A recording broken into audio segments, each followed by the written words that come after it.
Hello, and welcome to our very latest episode of the On Point Gaming Podcast. I am CMoney, and I am joined by the always lovely Doodle. What's up, everyone? Happy Thursday. Thank you so very much for rocking out with us today. What an amazing Thursday, huh? What a January Direct. Woo! Woo! Fire, baby. Woo. What a beautiful day. What Caliente. A day for pony tears. Yo, this is going to be, I'm telling you, like. What a massacre. I think this is the thing. Right? This is the thing. Last June, yes, right? Our showcase brought these bitches to their knees, right? The showcase showed them why they will never be us, and they can only try to pay to experience what we do. Okay, it brought them to their knees, so it showed them. But this is the thing: at that point in time, the onslaught hadn't happened. No, quite yet, right? Like we had Starfield the year before, that was the big one. We had Hellblade, that was big right before, but it wasn't an onslaught, right? No, I mean after that is when shit went crazy. We had a whole bunch of stuff, right? So the thing is now is that this show, having so much badass games, so much shit that we all want to play, 10 out of 10 status for the majority of people who are not full of shit, okay? Now this one hits different because the onslaught has come already. They've already seen the bombardment of games that came this last half of the year. Yes. And then now they're not looking at games that might come at the back half of next year. No. You're talking about games coming the beginning, the first half of this year. And we have every month stacked with either first party or big day and date third party game, all for El Gratis, all beautifully free. And they have to stare and look and say, "Oh, thank you, Phil. Thank you, Phil, for giving me the ability to buy the games. I'm so excited to buy the games. I love them so much." That's it. That's where they are. That's where they are. That's where they live. That is where they are. They still had hope, right? The gap between, Power World when it dropped into Game Pass, and then, Hellblade, you guys had to wait so long. And then they saw the second half and they were like, oh. And after this direct. Like, this can't be. Yes. This can't be the new normal. No. This was a fluke. It's a fluke. Ain't no fluke, bitch. This is every day for you. Yo, how sad is it that if Xbox did not go ahead and show them some games that they were going to be getting and that were going to be getting put on their console for purchase, okay? If they didn't have that, could you even, would they even be able to play anything out of any type of first party? They wouldn't know what first party meant anymore, right? Like the PlayStation has abandoned them, right? And they are accepting that, right? I think one dude flipped out and lost his shit, and his YouTube channel got canceled. I mean, I don't know what took place. All I gotta say is a prominent pony after the show or during the show apparently lost their channel. I mean, pony down. Why would they keep it? Bad. What is there to do on your channel? What is the purpose? Get rid of your shit. Get rid of it. Delete. Go into settings. Scroll down. Delete channel. You have no purpose. Start over. Okay, start over. Because all you're gonna do is let me ask you something. Think about it. As these games continue to come, yes, right, in their mouths directly. How are they going to spin not being grateful and thankful for Xbox to release this game on their platform while they're literally guzzling that shit? You know what I'm saying? Like, as they're guzzling Doom, like, oh my God, right? So good. I'm so happy I got to pay for it. Right? As they're doing that, right? As that's happening, how can they then go on their podcast and be like, yeah, that's, Xbox is making mid games. There's some mid. Xbox is a mid box. PlayStation number 1. What you can? What is PlayStation number 1 at what? At what?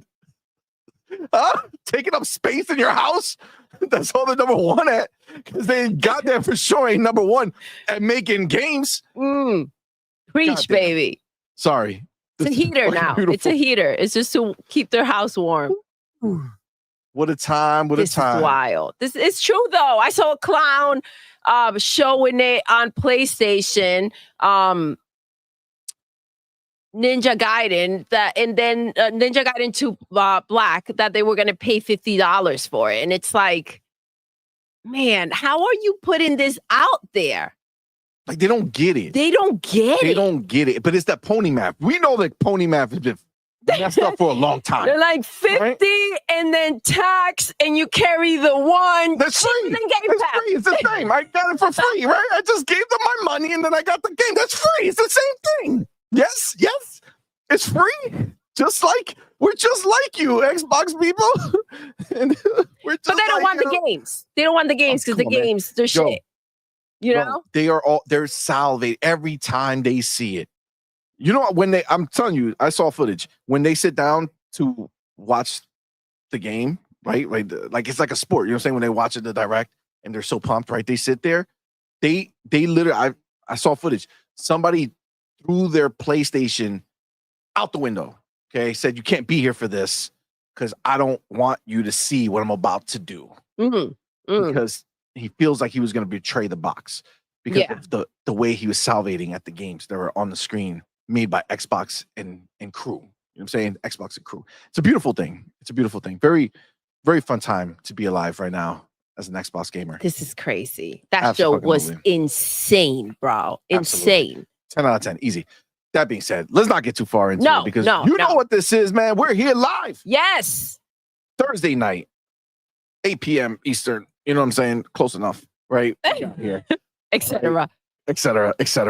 But we are here, man, live with you guys. Thank y'all so much for being here. Y'all are the shit. Thank you. Thank you to everybody who came to the actual viewing, right? When we did the live react of the Dev Direct. Thank you to everybody who was there, man. You guys are the shit. Appreciate y'all. Thank you, guys. Before we get too far deep into it, you know what we gotta do, man. We're thankful for everybody who supports us, and we're thankful for everybody who supports us over Patreon and our YouTube members. But we do have to shout out our elite members, the homie Big Boy Mike, let's go, Dark Angelic, and then our inner circle members, the homie Big Miz Gaming and Culture the Canuck. We appreciate you guys so very much. So thank y'all very much. Actually, I do now have the correct situation when it comes to who was first. Last time, there was no such data. Okay, it was gone with the wind. Yes. And I didn't know who were the first 3, but now I do. So you know what it is, man. Everybody who supports us, we appreciate you guys. You guys are the shit. Thank you so very much. But guys, being here live in the building right now, you know what it is, man. You're supporting us in such a major way, and we appreciate each and every one of y'all for being here, man. Thank you so very much. But you know what we got to do? We need to know who were the first 3 people in this bitch. Okay, who were the first 3 people who made it? And every time you say a name, a pony sheds a tear. Always. Yes. Every day. Every time. Every day. So the first one, back to back, man. He was not fucking around. I think he's getting serious. I think he's gonna change his name to Music 72 the first. Oh, okay. I think so. Go. I think so because my dude is not getting taken down. He's been first back to back. He's not playing around. So shout out to the homie Music 72. Thank you so much, love. Appreciate you, fam. And of course, no stranger to the top 3. Our boy, Jonas the Dad in the number 2 spot. I feel like he always is. He's very he's in there quite often. He is in there quite often. Yes. Thank you so much. He's not fucking around. That's dope. But you know who said the fuck I will not be included in this top 3? The motherfucking homie. We need kills. Yes. Rounding out the top 3. He was not fucking around. Thank you for being here, man. What a perfect name for today. We out there killing them ponies, with games. I mean, this is the thing. Like, God, they have to have like this torment. You know what I'm saying? Like I really feel like Xbox gives them night terrors. Okay, I do. They have to wake up horrible nightmares. In the middle of the night because they're so conflicted, right? Because they're like, oh my God, I put my God, I'm a pony and I'm so conflicted because I love the Xbox games, right? Like I feel like that has to fuck with them nonstop. Yeah, like, I hate you, Xbox, but I love those games you're gonna be bringing over here. Please give them to us, please. Listen, it has to be a weird feeling. I mean, I'm telling you, I think it keeps them up. That's why they're all spazzed out. Why you think this dude lost his channel? You can't sleep at night. Going into the direct, he was like, I know what they're going to show me, and I'm going to love it. It's impure. I can't see it, but I have to see it. Oh, my God. That's wild. Glorious. Anthony Sanchez in the building, man. It was good, baby. He was right there. Same exact minute. He was there. He just almost so close. Anthony Sanchez is usually in the top 3, so... this was got top 4, man. Good job, man. Appreciate you, homie. Pragmatic Ego in the building. What's up, bro? Thank you for being here. Let's go. Appreciate you. Weenie Kill says, I think we should stop making fun of the ponies in a few years. So basically, when you're saying when there's no ponies left, right? When they all get unplugged, King Thrash was the first. Yo, these motherfuckers are deleting games. They're deleting pony channels. There's gonna be there's gonna be nothing left to prove that PlayStation was ever a thing. Books about these Galibert. Once upon a time, there was these bitch ass pallets. They're gonna be forgotten. That's wild. It's true. Like this direct was too good. Pony unplugged, like the Matrix. Oh my God, that's wild. Jonas the Dad, thank you for being here, man. Jonas, what's up? Ponies love the Xbox Direct. Shows at least Xbox has gains for the stables. Now give Xbox 80%. Yes. Pay up. You got to pay up. Like, I mean, obviously it makes sense for them when they do this coping that they put this out there and their fan base who's also coping eats it up, right? Like the idea that, oh my God, Xbox put their game over here. You watch 8 Mile, right? Okay. Great and movie. Then that last battle between Eminem and Papa Doc. Right? Yep. Insane. Eminem goes ahead and deletes Papa Doc's ability to come back with a rap because he went and handled everything he knew that Papa Doc might try to say, right? And then he went and just flipped it on him and murdered his life with it, and he couldn't do shit, right? He's like, that's how I feel when I read J-Dub's tweets. Okay, I just see it like that, right? Because you don't know what else to say. The difference is, Papa Dot stopped and walked away, where J-Dub's like, he won't put down the mic. Fuck it, I'll just write it again. Everybody on Xbox is laughing at him for paying for our games and continuing to fund us, and then he still says send when he writes like they're giving us the games. Bro, come on, man. At a certain point in time, you gotta hang up the mic. You know what I'm saying? Follow King Thrash, okay? Right into the trash. You know what I'm saying? Just follow him. Just go. Woo! See you later. Deuces. You ain't need it. You know what I'm saying? There's no channel. There's nothing to represent. Right? They nothing to represent out there, yo. If we're talking about games, you ain't got games to talk about. You know what I'm saying? No games to talk about. The piss is a disaster. Facts. Let me get the What is there to say? Just cry. I love you, Xbox. That's it. I'm telling you, they have a notebook. They all have a little notebook like this where all the hearts with Xbox names through it, right? And then like their friend comes on, they're like eat the paper shit because they're afraid to be outed. J-Dub Spencer. Ponies in the Closet. We need to make it. Somebody needs to do that show. All right. Ponies in the Closet. It's time to come out, man. We're in a different world. It's okay to come out. It's okay. It's wild. But they're watching this show look at that dude, right? He came out the closet and look at him. He's having more success than he's ever had in his entire career being a pony. So just go ahead and, But this is the thing, flip right? over.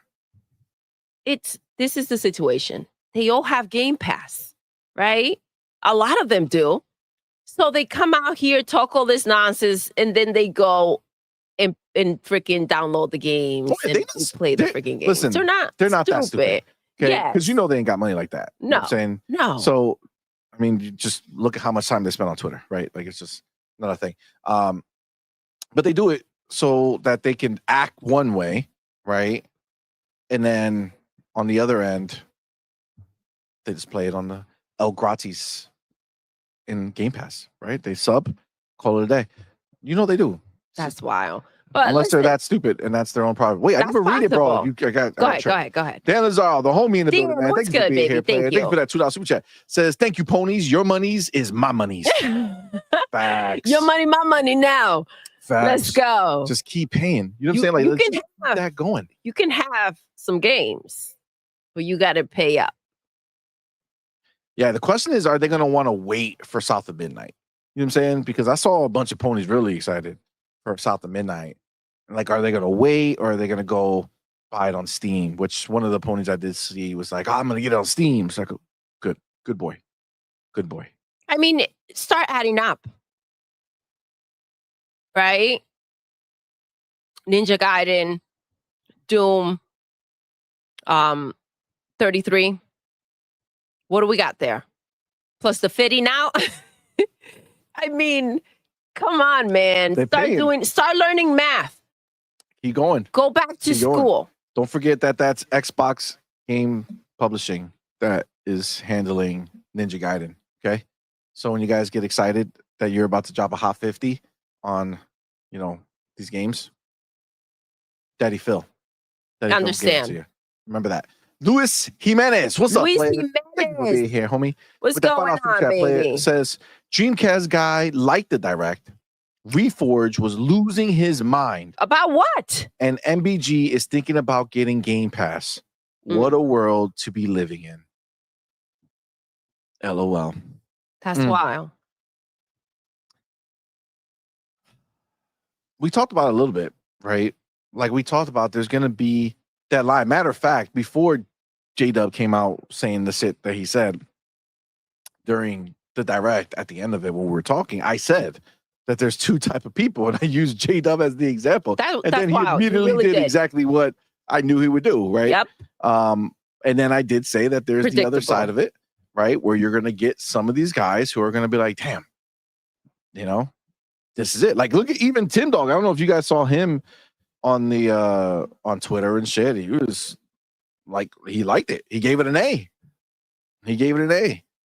And I didn't see him writing shit like, I can't wait to play this on my PS5 unless I didn't see it. I think he was you have to be able to acknowledge when you're watching a great show, when you're seeing amazing games. And I think his personal beef was not with it wasn't with the games. It was he didn't like the direction. I mean, he didn't like being left out of the loop because supposedly other people were told to simplify the him. Situation, but yeah. Either way, right? It's like he saw his ex-wife and she looking good. You know what I'm saying? And he was like standing at a fucking hot dog truck and the out corner of the street wearing nothing but a oh my God. Some chanclas and a fucking beanie, right? Gotta bring it back, right? But yeah, it's wild. It's wild. I expected this, right? I expected the behavior, and they're not letting me down. They're doing exactly what I thought they would. The homie Dark Angelic in the building with that $2 super chat says, King Trash, shit class, grifter, good riddance. I mean, I only know his name from this type of conversation that people might have. Like, I don't know. I don't follow these people. So I don't know. But apparently, not great. Space Shot. Yo. My dude, thank you for being here, brother. Appreciate you, man. Thank you for that $5 super chat, homie. Happy Thursday. Says, only now, at the end, do they understand? Xbox games are making PlayStation irrelevant. Today will be a day long remembered. Absolutely. I agree Space with Shot, you. that's perfectly put, right? I feel like this moment right here, where all the games outside of South of Midnight were shown with no problem at the end, throwing that PlayStation 5 little logo on the side, right next to all the other ones, but it's always it was just the lineup. It was just there. It was just didn't matter. It was just really there. Didn't though. It did not dampen the hypeness. If anything, we were just as hype as we would ever be. And if anything, I'm more hyped the fact that I know how dope that game looks, and that means there's so many of those ponies who are going to be buying it, which means there's so many more games in our future coming to our platform of choice, El Gratis. You know what I'm saying? Like that just gets me even harder for it. You know what I'm saying? Like I'm so excited by this idea. And you know, before this, I don't think the plan made sense to a lot of these people, right? Like they just couldn't understand, right? They couldn't understand why this was happening. How could this be a good thing? Mm-hmm. I don't know. Why don't you go online and see how many people are talking about these games, right? Because remember, as much as there's a subset of ponies talking trash, okay, who talk this shit, right? There's way more people who own a PlayStation who can give two shits about any of that and are just fucking pumped that they are getting Doom and it wasn't taken away from them. That they're getting to play this new Ninja Gaiden, right? This new Ninja Gaiden game without it getting taken away from them. And they're ready to pony up. They're ready. Their wallets are fucking open. You know what I'm saying? It's just Expedition 33 going to. All of them. See, and this is the thing, and it's funny because I saw on Twitter, oh, wow, oh, look at the PlayStation name there. And it's like, they know you're watching. They know you're waiting to find out what is going to happen. 100%. Right? So why not go ahead and promote it? Who knows how many went ahead to wish list, pre-order while they can. Like, oh yeah. It's crazy. And this is the thing that gets me. This is what's funny because they act like Xbox doesn't care. Bro, Xbox, if you look at the direct, right? It's all about the studios. It's all about Xbox. It's all about Xbox gamers. Yep. All day one Game Pass. They did a dope ass intro, right? Talking about what was what we were gonna see. Everything. Day one in Game Pass. They did that right now. No conversation, no wondering. Whatever you see, day one in Game Pass. But not only was it day one in Game Pass, but it's all dual, or I guess technically triple entitlement. Mm-hmm. Because if you buy the game, right, outside of Game Pass, if you buy the game, you own the game on Xbox, you own the game on Windows, on PC. Yep. And you own a cloud license to the game. So if you're only a cloud subscriber, like if you only subscribe to Game Pass Ultimate for the cloud, these games are part of the license to stream your game without a subscription. Own the game, boom, stream it.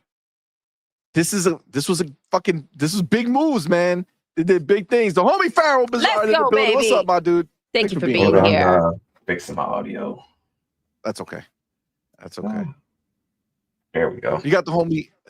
We got the homie AARP CMoney. God damn it. He always catches me off guard. I think he's a normal human until I see the picture, and then I'm like, God damn, that's me. With the $2 super chat, said I would have been first, but my arthritis acts up. Oh, God damn. Wow. Can you imagine everybody putting in their messages and you're trying he doesn't to type it in? I say he doesn't have an AARP Doodle to give him his Tylenol. That's fucked up. See what happens here? This is just the Tylenol. Well, go ahead. Not for arthritis. Okay? Go ahead. Just explain. A mild pain. Does it help with arthritis, though? Let me look that up. I might have carried something heavy, did something. I don't know. All right, leave me alone. You had just been playing what? Some video game. That's not the reason. My hand was already hurting prior to that. God damn it. Let me get out of here. Pragmatic Eagle, my dude, with that $5 super chat, man. Appreciate you, homie. Thank you. Says Galloper intelligence is like Apple intelligence. It's not present. Oh, shit. Oh. No offense to iPhone users who got scammed. I mean, I'm not gonna lie, it's not great. You know, it's not. It's not. I go and sometimes I try to use it, and it's like, what the fuck? I go right. You know where I go? To Twitter. I go to Grok. Grok is way better. Does everything way better. Not necessary. Babe, it's not the best thing for arthritis, but it does help. So just in case you wanted to know. What? You know, Tylenol. It does help with the arthritis. So I moved on and you brought it back. Oh, I said I was going to Google it. I just wanted to make sure. Thank you so much. I appreciate it. I appreciate it. She was trying to help AARP see money. Yeah, that's Thank you, Kyle. Thank you very much. Yeah. He gets it. So he can be first next time. Yes, there you go. Take I want to say, you know what? You want to impress me, AARP CMoney. Why don't you be first next time? You know what I'm saying? Let me see what you got. All right. God damn it. Game Shark in the building. Game Shark in the building. Game Shark in the building with that $2 super chat. Appreciate you, homie. Thank you for being here, man. Thank you. Says it's sad that ponies think we care if they buy games. It is sad. Like, that's a weird ass flex. Mm-hmm. I saw more people. I seen more gallopers buying Ninja Gaiden Black than I saw buying Concord. Facts. And Until Dawn combined. And Lego Horizon combined. Facts. I love how you can slide in Concord into like any conversation. Yeah. It's always relevant. It's always relevant. But yeah, I mean, it's Game Shark. You nailed it. Like, that's the weirdest fucking flex in the world. Yeah. Like, they know that all of us who are currently gamers, I would say the vast majority of us were here before Game Pass, right? Yeah. So, like, we bought games all the time. I mean, that's kind of how you became a gamer before Game Pass, right?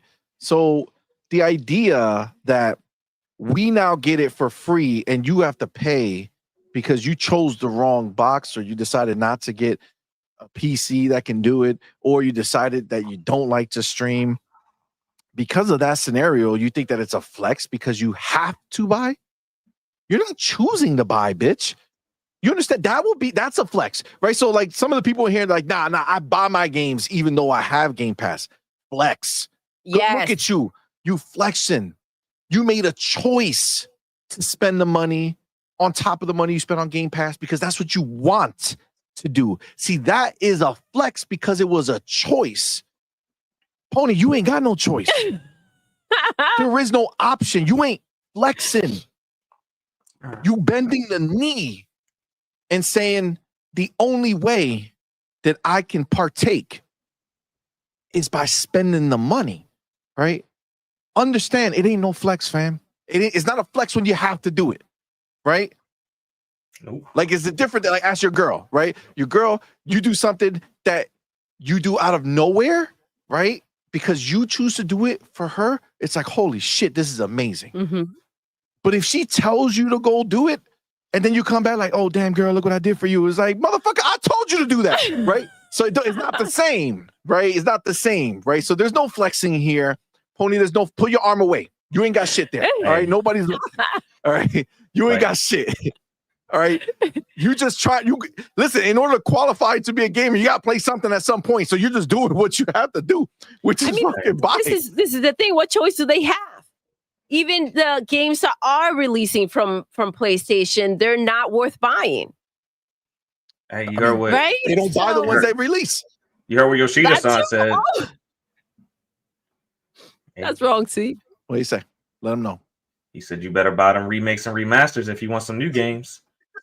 That's what Shoehane said. That's gonna happen. They threaten they ain't getting no hate. Threatening you on the other side. and you still like, Xbox games, please. He got a menu. He's like, hey, no, hold on. The ponies go to the PlayStation restaurant, you know what I'm saying? And like, oh, let me turn on my console. Let me see what games. Where's my menu? And I'm, excuse me, waiter. Where are all the Xbox games? You know what I'm saying? These do not fit my taste. I don't like these dirty these dirty blue, pony. dirty blue Dirty pony games. pony I games. don't want this. I want the Xbox. Can I have that menu, please? They're like, nah, you gotta talk to Phil. You know what I'm saying? You gotta talk to Phil. You gotta beg on Twitter. Yeah. Oh my God. If they spent as much money on PlayStation games as Xbox games, they wouldn't have 10 canceled games right now. Exactly. Think about it. Understand, PlayStation canceled games not because they couldn't finish the games and put it out. They canceled them because they knew you weren't gonna fucking show up and play them. That's why they canceled it. It wasn't because they started making a game and said, nah, fuck it. We can't do this. No. They would have finished the fucking games. But they knew. They looked at the environment of their gamers and said, the landscape that they see in front of them of all their ponies out grazing. And they're like, they're not going to do it. They're not going to buy it. Cancel. PlayStation won't finish the fight. PlayStation won't finish the motherfucking fight. They are shook. They rather cancel the games than put them out there head to head with Xbox games. That's what's happening. It's true. They said, fuck it. We're out. Fuck it. We're done. God, these ponies are wild. It's hilarious. The homie Big Mix Gaming. Thank you, bro, for being here, man. Thank you so much. Thank you for that $20 super chat, homie. That was very kind of you, bro. Thank you. Says, just want to say it's been a privilege being in the fam. Thanks again for enjoying my troll accounts and never taking it to heart. Of course not, player. Love you guys. And remember, CMoney, Ben Gay, and Vix after a gaming session. LOL. Hashtag much love. God damn it. See, everything was beautiful. And then slander. No, it's all right. Ben Gay, Vix is probably good for me to take no at this point. You know, it is random. I was like, what happened? I don't know why. Is this just a thing now? So that's Ben Gay with a B, right? Let's go pick it up. Did you say Ben Gay with a B? I'm being funny because you said I got to write these down. Oh, got it. Understood. Because you weren't using them before. Now you got to use them because you're old. Yeah. No, you don't have to spell that more. Okay. Well, I mean, you seem to not have gotten the... the homie Pragmatic Eagle, man. Thank you for being here. Thank you for that $5 super chat. Says, wait. So what you saying, C-Money, is that paying the water bill so I can get hot water, is it a flex? Oh, shit. Who knew? Laughing my ass off. Hashtag Galloper Logic. Yo, it's true. I like that one. Galloper Logic. True, bro. It absolutely is, man. It absolutely is. They out here really thinking they're flexing. Like they thinking that they're coming out here dropping some bars. Like, look what I had to pay for. You know what I'm saying? It's like if you go to a jewelry spot and see a famous person be given a $2 million necklace, and you're like, so how do you take that 2 million? How can I give you that money? You know what I'm saying? Like, it's, you gotta pay. They don't. Like, that is not a flex. That's just you being a bitch, dog. Like, that's you having to do it because you want what they got. That's what you do. You just want what we have. Oh man, I want to say so bad, but it's just, it keeps, I'm like, maybe not. Maybe I shouldn't say. It's like paying, for the goods. Mm-hmm. Yeah. It is. They're holding themselves out. You know what I'm saying? They're saying out, I can't get it on my own, so it's not on my platform, so I gotta pay for it. You know what I'm saying? I get it. Beautiful. You guys remember back in the day when like G4 TV was around and they used to show like the gaming parties and everyone who showed to the party got like a free console and this and this and that, and you used to be like, man, I wish I could. We're that guy now. We get the free stuff. We get the free facts. And they're on the other side, inside saying, man, I wish we got some free stuff, but they don't get nothing. Bro, there's not many other places in your life where you're just gonna be getting mad free stuff. just for being a part of the club. You know what I'm saying? Like, just for being there. It's a big deal. It's a big deal. He's doing big things, man. Phil's not fucking around. No. And honestly, like, it's been crazy, but there hasn't really been anything going on. Like that other like fake bad news that happened for Xbox. Remember, like for that little moment, we had like that little moment where they came out and they started trying to talk shit again because they were like, oh my God, there's a little opening. Let's see if we could pick the scab and turn it into something. And it became nothing.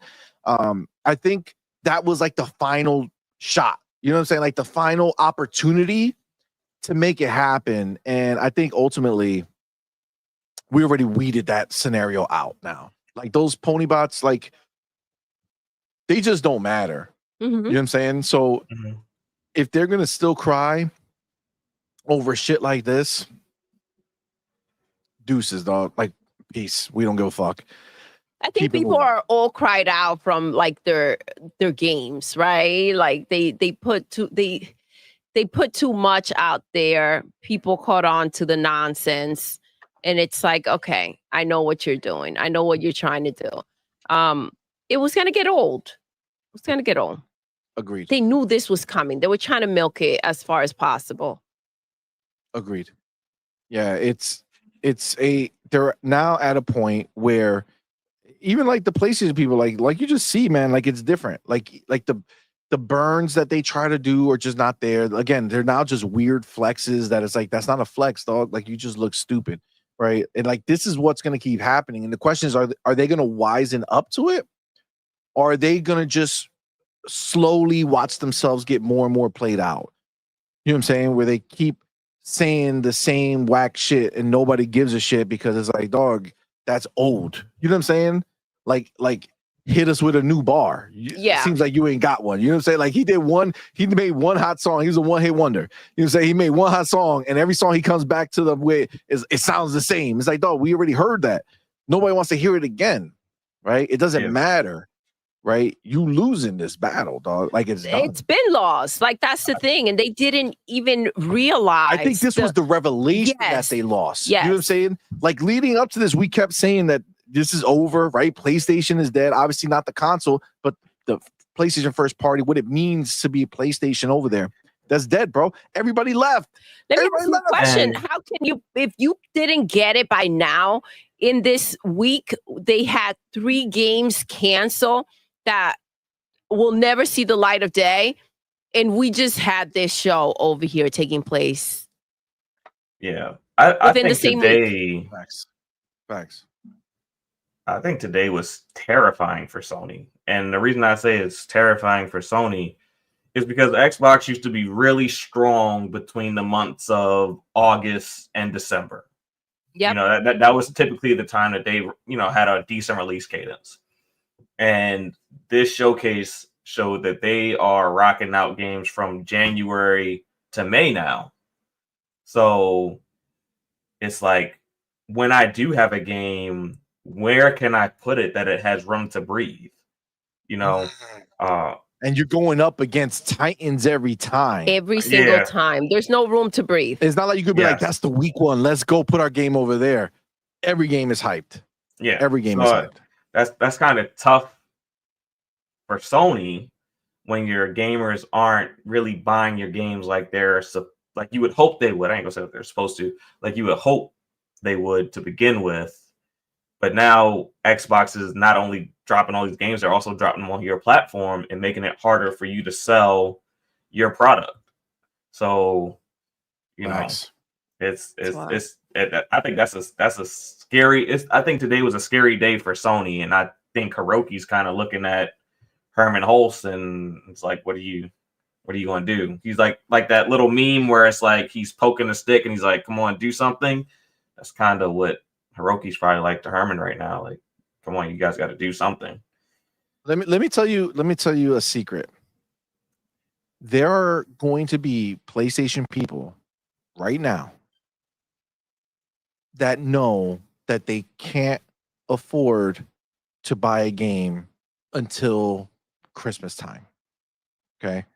Just what it is. There's going to be people like that. And there's going to be people who are in that boat who might have spent that Christmas money on Ghost of Yote. But instead, that money that they're going to finally be able to spend. Oh my gosh. They're going to go spend it on Doom, The Dark Ages.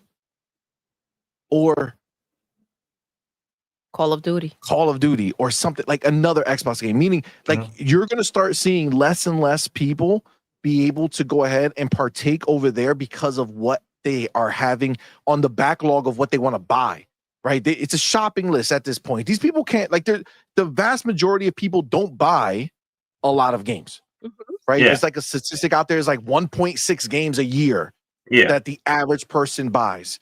So if that one game a year that PlayStation is trying to release as their tentpole game is stiff-armed by an Xbox property, oh my gosh, this is crazy. And the that other would never have been there to do that, right? Again, remember back before. Remember, oh god damn, this is so fucking crazy, and it doesn't stop. Like this is a mind fuck. Platformers, like platform holders, right? They typically make the best. Theoretically, they're supposed to be making the best product, right? That takes the most advantage of the box and do all the shit and blah blah blah blah blah, right? But they're supposed to make the best shit, right? But now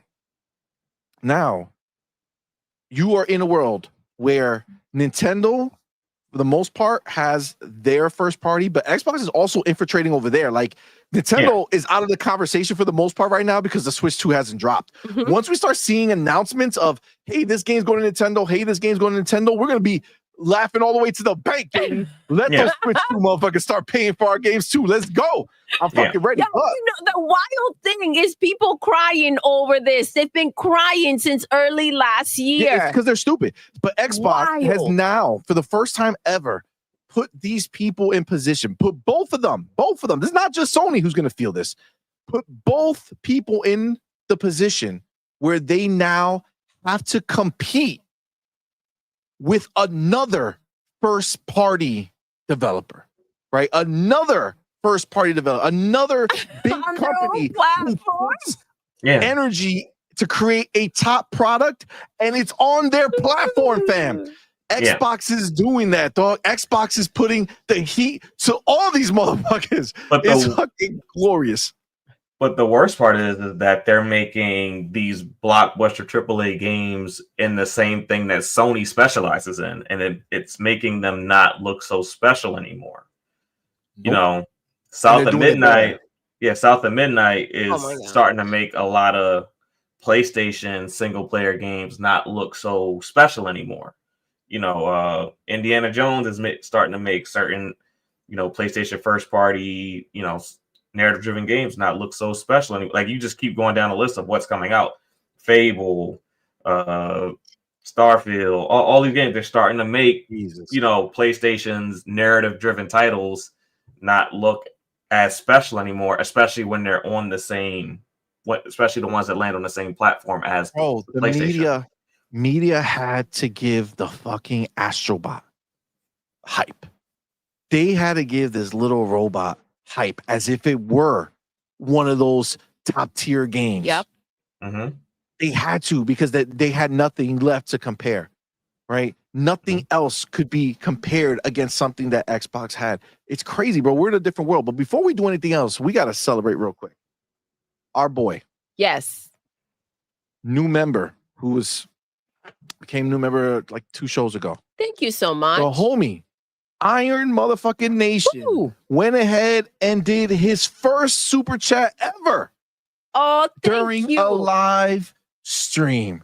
My dude, you so much. Iron Nation, thank you so much. I wish the claps would work. I don't hear it. Can you guys hear it? You can hear it because you're in the same room as me, Doodle. Can you hear that, Farrah? Nobody can hear it. I played the claps. No. I played the claps for sure. You dragging me into He had it working 1 week, but then it stopped. You know what it is? There's like this other thing, right? So check this out. Okay. All right. Take us on a journey. Let's see. Wait. Hold on. It says be connected. Name. Speaker. Do you want to switch to it? Damn. I'm just gonna say don't do nothing. You guys can still hear me? Yes. Okay. Question. Can you hear this? I just heard like a little honk sound. Honk? Sounds like. It was real quick. It's faint. So did you hear that? See, it's faint because it's not coming in. It's just picking it up from. No, it's not. It's coming through because the other sounds don't. Yeah, it's like a honk. Yeah. Yeah. Yeah. I heard emotional damage. Yeah, heard that. Okay. So there's this thing we have. We really should have had this set up because I just don't know if it like. I feel like it just doesn't work 100% the way we want to. Was this? No. Did you hear that little clap? Clap, clap. Let me see. Clapping. Let's see. What's this? That's a sad clap. That's a very lonely clap. Oh, it's a Derek clap. You hear that? Now Yeah, you sound very muffled. Okay. You know what? Forget this clap. I was trying to celebrate you, Iron Nation. I'm sorry. I don't make it clap. All right. I don't make it clap. Okay. But Iron Nation, thank you so much, man. We really do appreciate you going ahead Thank you. choosing us as your so first. Much. That's awesome. It means a lot to us. So thank you, Play. It says 2023, 2024, 2025. Xbox cooking with the games. Cooking, baby. Where is PlayStation? Yes. On streets hustling to make games. They're out there in the corners, yo. They out there in the corners trying to make something happen, but crazy. It's not looking good. Listen, Hiroki right now, this is what he's thinking about. This is why we chose anime. This is why we're doing TV. This is why we're making movies. This is why we're focusing on music. They had to pivot. They knew what was behind the curtain. These developers, they didn't know, though they didn't want to know. Hiroki's been scared for a minute. Dude, they've been telling them. We've been on their necks, telling them every time with a microphone. We amplifying the words that they're saying so that the ponies can hear them, because the ponies, they act like they can't hear. You know, they can't see, they can't hear, but they can talk. That's the only thing they won't cover is their mouth, right? Yep. But it's like, dude, we've been telling you because they've been telling you. They've been telling us, so we're telling you. You know what I'm saying? We're trying to help you out because you ain't trying to pay attention to that. And you see it take place, man. Look at this world. Look at this world. You got one game maybe that you're going to give a shit about. And then 2 or 3 live service shit that are going to flop that you don't care about. We have, 5 games that were in this show? Well, Ninja Gaiden is going to be at the end of the year. So 4 games that are in this show that are either out or coming out between now and then. And that didn't even count Avowed. Oh my gosh, that's true. That's true. That didn't count Eternal Strands that comes out in a few days. That doesn't count Adam Fall that's coming out in March. This is crazy. God damn. You're sweating. You're sweating. Hey, January to May. You know what I was thinking about when I was watching this showcase, and I've been just seeing how Sony's been struggling over the past couple of years. How long before there's an Xbox Developer Direct and we see Xbox Global Publishing presents Insomniac Games for the next the game escaped my mind just now. Oh my gosh. What's the Xbox game? No, the Xbox game. Oh, Sunset Overdrive 2? Yeah, Sunset Overdrive 2. How much longer before we see that? Yo, when Sony's out here whoring out their studios, like, yo, you guys want to make that game? I saw that a lot of your Xbox fans, they like Sunset Overdrive. We'll give you that. I can see that happening one day. I can see that one happening one day. Maybe not Wolverine or Spider-Man, but I can see Xbox Global Publishing, Insomniac Games, Sunset Overdrive 2. I can see that. If it keeps trending down like this, I mean, they got to do something. Hey, Ted Price bounce, bro. Listen, I know it's easy to cover everything up with retiring. Just like Jim Ryan. Mm-hmm. Jim Ryan retired. Right? Jim Ryan retired. Shuhei Yoshida, he retired. Yeah. Right? Now, Ted Price retired. Is there a trend here? Yeah. Everybody's getting the fuck off the Titanic. They're getting off. They're running. They out. I'm not sinking with this ship. I want to leave at my height. We know that's what Jim Ryan did. He said, I'm out and I'm cashing out, bitch. Peace. He really did. He made out. He made out for sure. It's the truth. He laughed all the way to the bank. It's the truth, man. It's the truth. They don't want to see it, but fuck them. It's great. Like, we have so much fun shit, man. So much good shit over here.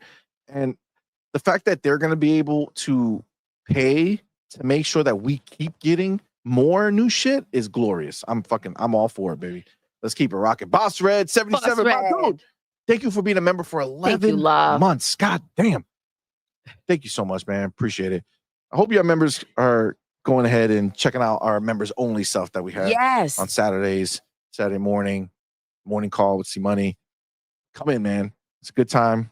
Appreciate seeing everybody who does come. It's a fun time, man. Says, I don't want people to misunderstand me. I don't hate PlayStation. I only want them to get their fraud ass off the throne. This is the thing. The problem, Boss Red, is that they may be sitting on a throne, but that throne does not is in the belong dumpster to them. You know what I'm saying? Does not belong So they took to the them. throne and now they're in the dumpster sitting on the throne. They're on the throne of garbage. Okay. This is where they are, sadly. The problem, what you really want is for these ponies to stop pretending that they are in the top spot, right? That's what you want. That's the same thing we say here. I mean, I have a fucking PlayStation, right? I'm a fan of all games. I want dope ass games, regardless of where. I prefer them on Xbox, but if there's a game somewhere, I bought Ouya's, I bought on live. I don't go fuck. If there's a game place that might have games, Stadia, I was all in. I don't give a shit. I want wherever there's gonna be games, I want to be able to partake if I choose to. Yep. I don't need PlayStation to die. I need the ponies to check themselves. Yeah. Put themselves where they belong. They think way too highly of their situation. They have nothing to back up their claims. They have no games. This third-party bullshit that now they think is cool and kumbaya, great. Guess what you got to do for those, bitch? Pay, right? Sony don't take care of you. Sony don't take care of you. He ain't taking care of you. It's pretty simple. Like when Phil. you buy a box for their exclusives and those exclusives are no longer there, you just don't buy the next box. The box is useless, right? And that's the situation that PlayStation is in. And that's just that. And we move on because obviously we're getting games, right? There's no need to freaking sit there and wonder when PlayStation is going to go ahead and release something. Ghost of Yote is going to get lost, bro. It's going to be crazy. Dude, if it comes out this year? Yeah. Come on, whenever man. it releases, I'm not sure. Call of Duty? Yeah. Come on, man. That's done. It's done. It's over. That's a joke. And if they release the next console next year, Xbox comes in 2026 with their next console, it's just... The PS5 Pro Enhanced thing goes, that's the case. Yeah, I know. Facts. Now, this is the thing to keep in mind, right? I remember when these ponies would go and they would talk about Game Pass and like, why have Game Pass, right? Because you only need Game Pass for 1 month and then wait. And then you'll get a new game. But it's like, fam, we're getting it every month. Every month, bangers. Every month. How can you go, if you're at a moment and you know better and you know both scenarios, you know what's happening at Xbox, you know what's happening at PlayStation, how do you justify to yourself, well, I need to have a PlayStation to make sure that I buy all the Xbox games that I get over there for the one game that I'm going to get every once in a while on PlayStation that's from them? Come on, man. That's crazy. That's crazy. It makes no fucking sense. It doesn't. The homie Dan Lazaro. Dan, what's good? Back with another $5 super chat, man. Thank Appreciate you, homie. Says they say PlayStation won the console war. Really? They're on the brink of death, and seriously, Xbox is thriving. At the end of the fight, the champ has his hand raised. Woo! Yeah, that's crazy. Come on, man. It's true, dude. It's delusional. These people. Right? It's crazy that they are looking at this as a victory. You're on life support, dog.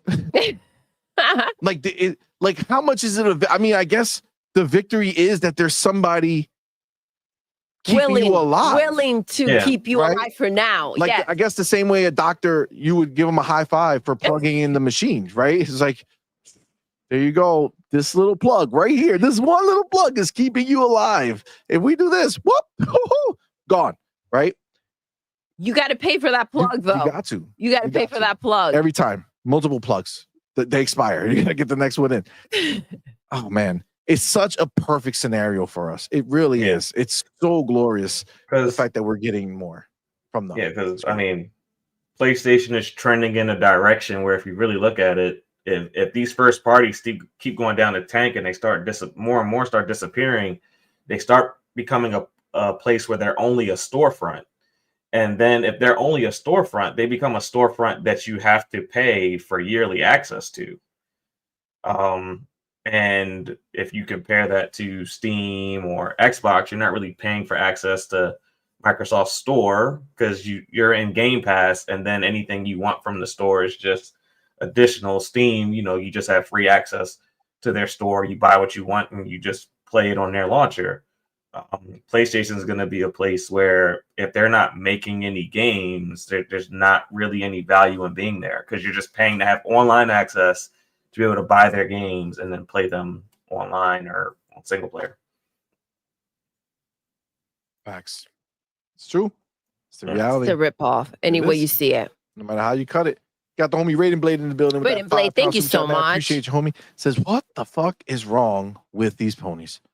Don't they understand? Jim robbed them. Told them. Let the games do the talking. Will the games? No. But not SIE. Jim was talking that shit for Xbox. Damn. Yo. Jim was a double agent, bro. Yeah. He was a double agent. We know it. He was there. I miss Jim. Take him down. I miss Jim. Jim. Crazy ass. He's a good guy. We put up a couple of shorts with Jim, featuring Jim. You should go check him out. You have to. You have to. You have to, in memory of Jim. Yeah. Doodle was slapping him up. Doodle had a spree of slap ups for these ponies. Listen. It's true. It's what it is. The homie Dan is in the building. Dan, thank you for being here, fan. Thank you for that $5 super chat. It says Dan's birthday's around the corner, right? Maybe. Sorry, go ahead. It's okay.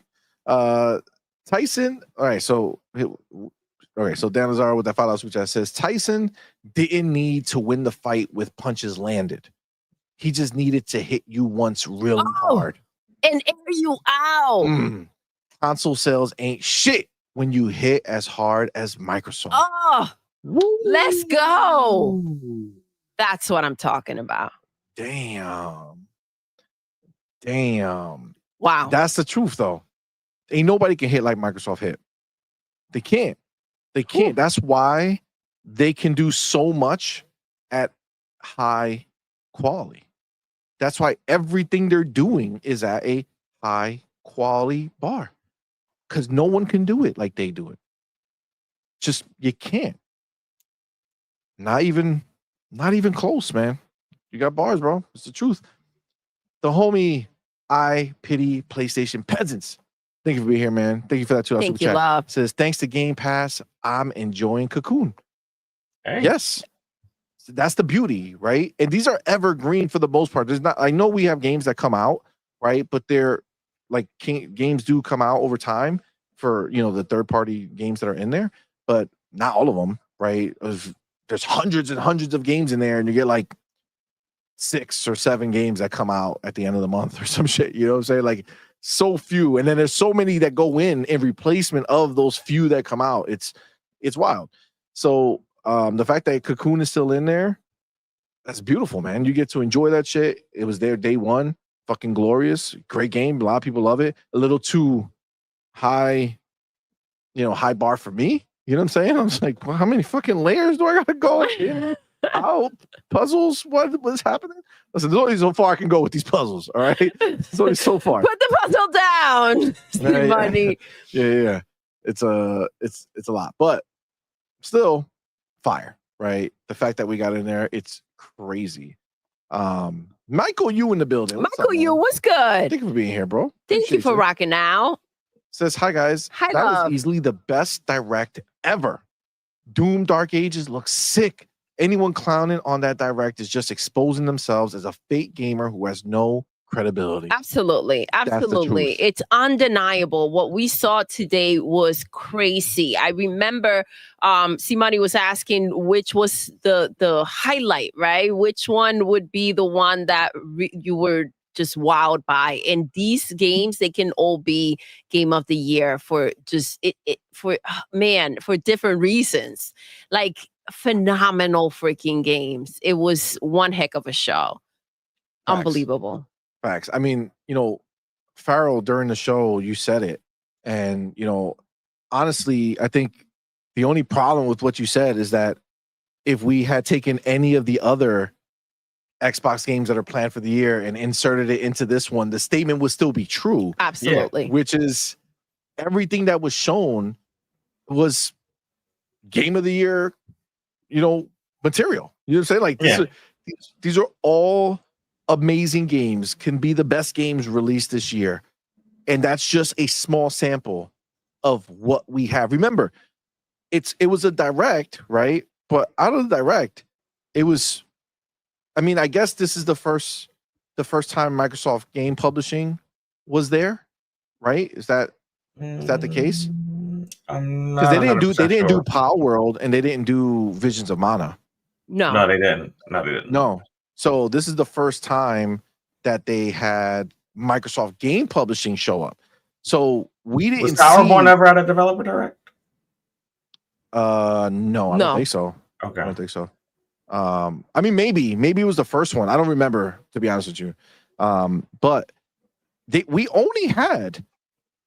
This is the effect that Game Pass has, right? And this is what I try to tell you. This is what I told you. I feel this 100%. All these games, I don't give a shit what PlayStation has over there. They got to buy it because I get it for free. It's mine. You know what I'm saying? Like, this is all part of my shit. Yeah. Right. So if you think about this direct, there was 2 first party games at this show. So half the games were first party.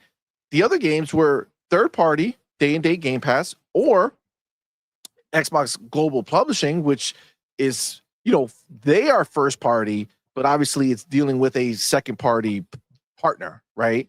So they have a partner making the game that they get. I think Towerborn is part of that, obviously, but I don't know if that was ever in the direct. But that's the reality, right? Like, look at how crazy it was. Avowed is coming out next month. That wasn't in the show. No. That wasn't in the show. And then we have so much more coming after. Like, just this one show was fucking amped. And this is just showing you the power of Xbox's entire new brand, right? The entirety of the new brand that is Xbox is Xbox first party, Xbox Game Pass, day and date deals. Don't matter. Anything outside of that, don't matter. Don't matter. If your game is in Game Pass, day and date, it's a fucking Xbox game, bro. It's our game. That's the way it's funny. That's the way I see it. You hear it, you're like, okay, going into Game Pass, you just see it as a part of everything you have, right? It's ours. Anybody else has to pay for it and we don't. It's our shit. It's ours. Yeah. It's ours. You know what I'm saying? It's just the way it is. It's like if you went to your friend's house, right? And you go over there and you're, when you're young and you're playing at their house, right? And the mom says, okay, it's dinner time. And he puts out a plate for her kid, right? Here's your food, my son. Enjoy.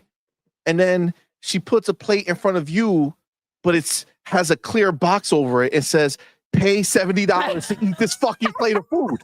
You know what I'm saying? It's like, there's a difference. I live here, bitch. This is mine. Okay? It's mine. You're wilding. That shit you're paying for. You lucky. You lucky I didn't send you home before I went. I said you could come inside. You have the option to eat with me, motherfucker. You got the option. I get it. You get what I'm saying? Fuck out of here with this shit, yo. Oh my God. You want the box? You want the box? Yeah. You hungry? Facts. And all these Gallivers are starving. That's what's funny. It's so Yo. It's so great. Oh my God. You can't play cancel games. You can't. No, you can't. Man. Raiden Blade. I mean, listen, not only that, but understand, they feel a certain type of way, right? Because as much as they saw games, right? South of Midnight's not there yet, right? So the question is well, first of all, we don't know if it's ever going to go, but if presuming that at some point in time it may go, are they going to be okay with sitting and waiting when the world on Xbox side and on PC and on the cloud, everybody is just loving it? Well, that's what becomes so difficult, right? You're looking at the games that will go ahead and they're getting over there. They're like, okay, we have these games coming. What are we not getting? I think that's the bigger pill to swallow. Real quick, babe. And then go ahead. We gotta change our verbiage because they're not getting shit, right? Game Shark told us. Yes, right? They're not getting shit. are given an opportunity to purchase. See, to buy their way in, right? You have to buy. Yes. Right? Just want to clarify. So that's the thing, right? And then it's like, what is not available on our box for us to purchase? And then it's just like, how long, if it's something we really want, how long are we going to wait for this to see if it takes place, if it happens someday, right? It's just, you look at the money you're putting out, it just doesn't make any sense. 100% agreed. And then once you get past that console war stuff and you get to the point where, you know, you have a couple friends that have an Xbox or a PC and you have to wait till payday to buy a game and they're playing it day one. You know, like realistically, like some people get paid tomorrow. Maybe they didn't have the money to buy Ninja Gaiden Black today. But maybe they have the money to buy it tomorrow, but they have to watch their friends over on Xbox enjoy it today. Like even stuff like that, you know. It's true. It's true. People underestimate this shit, man. But it's the reality, man. We know for a fact the numbers don't lie. Again, the average person buys 1.5 games a year. So really, the average person buys one. Some people a little more fortunate buy two. In all the millions of players, this is the reality of what it is, man. Yeah, you're right. You're right, Farrell. The Ninja Gaiden 2 Black, it was just left there. Here's a little nugget for you guys. Here's a gift, right? It's like during Christmas time, Fortnite does all the gifts, right? And you log in to go and open your gift for the day. It's exciting, right? Facts. You want that game? $50. 100%. That's crazy. 100%. You got the homie Rated Blade in the building, man. Thank you, bro, for being here. And thank you for that $2 chat. Says ponies pay. Thanks, Game Pass. We eating. Ponies keep paying. He threw some kisses at you. Damn. He was what like, a I'm freaking eating good. yo. I'll give you a little side. That's wild. Keeping me These poor fed. gallopers. Real These quick, poor I have to go gallopers. to my boy, Culture the Canuck. Okay. Because I see him. Oh, damn. Why am I so far away? Okay. Hold on.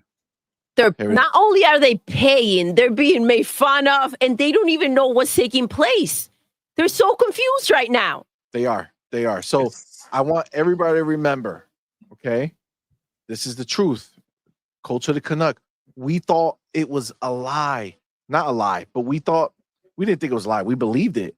But people want to treat it like that plan is not in action. And it's Matt Booty's plan. What did Matt Booty say? We're going to spend PlayStation out of business. What's happening right now? No. What's happening? That spending was going to go. Yeah. Right? They are doing what PlayStation can't afford to do. They cannot afford to take advantage of the Xbox ecosystem and spend more money putting it everywhere right now. They just can't. We can. They're spending their money flexing. See, this is real flexing, guys. That's what the ponies don't understand. This is real flexing. Go ahead. They thought they could do what Xbox is doing, though, by putting Lego Horizon on the Switch. They thought they could do the same thing, but when they did, nobody wanted their game. So what a they tried awakening. It. They tried it with a different platform, though. Yeah, they were like, fine. We'll give them a game. I know they're gonna love it and they're gonna buy like crazy, but fine. And they put that shit over there and they're like, bitch. You think they're not shook? You think they're not shook about the idea of when they go ahead and grab any other game to put on different platforms? It embarrasses you. Of course, it's embarrassing. It's a reality check. Our games are not what we thought they were, right? Our IP doesn't mean what we thought it meant. They are getting stripped the F down. It's true. It's like the purge. That's what's happening. Phil got into their console. I told you when they went ahead and put this is an Xbox, your PlayStation is a freaking Xbox because all you're doing is waiting for Phil to drop a game so you can spend your change. Yeah, because I mean, if you think about it, according to the media, Horizon is a much bigger IP than Sea of Thieves. Yep. Sea of Thieves went over to PlayStation though, and it was the #1 selling game on PlayStation. Horizon goes over to the Switch, and it doesn't chart at all. Yeah, it doesn't chart at all. They don't even know that game came out. Yeah. They have no idea. Yeah. They're like, fuck. What is this Horizon? Horizon. I have no idea what that is. No, thank you. Next, please. The homie, our boy, Hargeet motherfucker shit. My dude, thank you for being here, bro. Thank you for that $5 Switch Chat, fam. Says, dude, they saved Ninja Gaiden for a dev direct. We eating good. Yes. Ninja Gaiden 4 is revealed on a dev direct. Crazy. Showcase is going to be crazy. Insane. Dude, again, bro. Wild. Oh my God. Yo, we literally have a road to the showcase, right? Literally every month, banger, banger, banger, all the way up to showcase, up to June showcase. And then from there, we're gonna see the next banger roadmap. As you know what's funny? But wait, there's more. So check this out. I remember when Xbox made that, you know, they were going through some rough times. So they said everything we're gonna show you is coming out in the next 12 months, right? And that didn't happen, right? And I remember them getting clowned, right? People were saying, look, they lied, blah, blah, blah. Games didn't come out in the 12 months, all this shit, blah, blah, blah. They only did that because they didn't have any games. What's up now, bitch? We're doing shows and we showing you just the next 6 months. We showing you just the next 6 months now. We don't need to, we could show you the next 6 months plus more. Ain't that some crazy shit? Yes. We show you the next 6 months plus more. God damn. Yeah. That's crazy. It's for the fall. Ninja Gaiden 4. We already got an extra bump. We already know something new that we're getting in Game Pass for the end of the year. On top of Outer Worlds 2, Fable, Call of Duty. Come on, man. Come on. We're up to we're getting close to that 10 number. I know we said that they'd be around 10, 12 games for the year. We're close to that. We're close to that number now. After this dev direct. I think this is wild. It's likely. I think it's likely. I've been saying it. I think by the end of this year, when it's all said and done, you're gonna look at this year and be like, God damn, Xbox put out more games than PlayStation did all generation, bro. And it's just gonna get better and better for us. If not more, right around the same amount, and that's embarrassing. We're having a hard time processing how amazing these games look and how many games we're getting. And the developers are out there trying to process, how did they get to this point? What happened? And looking back, trying to figure out where it all went wrong. That's crazy. Man, what a mess. It's true. It's true. And it's not going to get any easier for them. You know what I'm saying? It's not. We're just getting more and more and more. And I gotta go to Chris real quick. Chris, thank you so much for rocking out. He says the ponies in the homes of Xbox fans, like, can we eat too? Facts. Facts. Big facts, bro. Chris, you ain't fucking lying, dog. Can we eat? Can I have some? Dude. This is the reality of what it is, man. It's the reality of what it is. It's wild. Look, it's the truth, bro. It's the motherfucking truth. Let me come over here to the homie, my boy. Yo, Big Mix, what's good? Thank you for being here, bro. Thank you for that $2 super chat. Says check your DMs on Discord. Left something there. Uh-oh. It's like scary. You know what I'm saying? Like, I don't know what I'm gonna see. It could be any type of hair, olives. Yo, facts. Let's see. Oh, snap. Ooh. Oh, damn. Yes. Oh, you guys don't know. Motherfucking Bangs. You don't even know. Yo, on Dev Direct Day? That's wild. Yo, guys, you just saw what we're getting. You saw what we're getting over the next few months. Well, guess what? Our boy Big Migs has gone ahead and gifted 3 months of Game Pass Ultimate. 3 motherfucking months. That means towards the end of the show, we're going to do the giveaway, baby. We're going to do the giveaway, and somebody's going to leave this bitch with 3 months of Xbox Game Pass Ultimate. God damn. That is fucking fire. Big Mix. Oh, boy. Thank you so much. Thank you, player. That's so dope. On such a special day. Absolutely. That's wild. That That's is fire, wild. bro. I saw him in the chat. It's nothing bad. You never know, big. You never know. I can't be too safe, you know. Oh man, the homie Will, the insider bro boy Lewis, my dude. Thank you for being here, man. Thank you for that $2 super Thank chat. you. Says, did you see Doom Collector's Edition 12? Oh my gosh, bro. Baby, you saw it?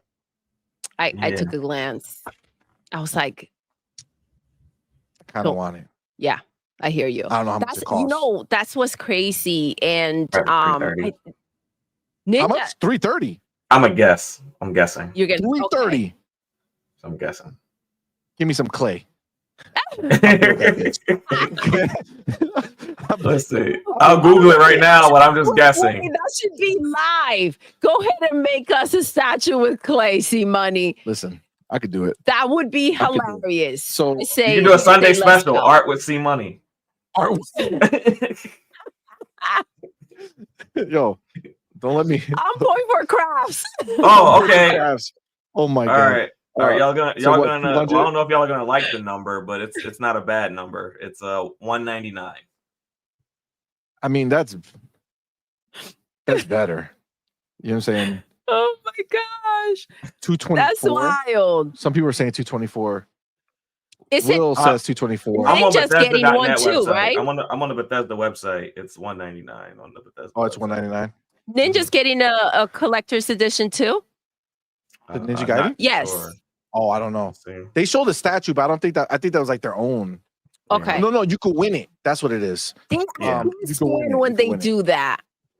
Yeah. It's like one of the controllers for Squid Game. Yes. Yeah, no, but that other controller is expensive as fuck. Yes, but you can't pick which one you want though. It's like the other one, you one's have not to- even available. Yeah. It's wild. It looks dope. It looks It dope. does. But 200. Being that it's not announced yet, we don't know if Ninja Gaiden 4 is going to have a collector's edition. It's not up So for we don't know pre-order yet. Yeah. Yeah. That's what's going to be difficult. Having, I mean, at least like they did Indiana Jones. So they did Starfield with the watch. Amazing. Wow. Indiana Jones, we had to pass on that.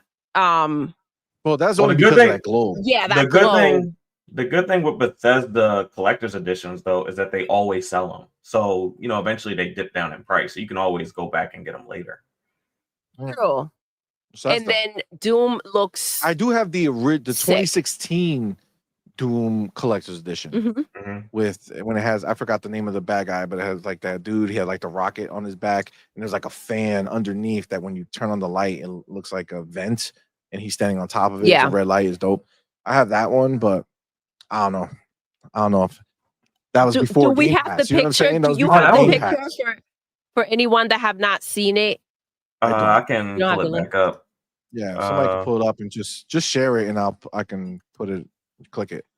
I just dropped the link in the private chat.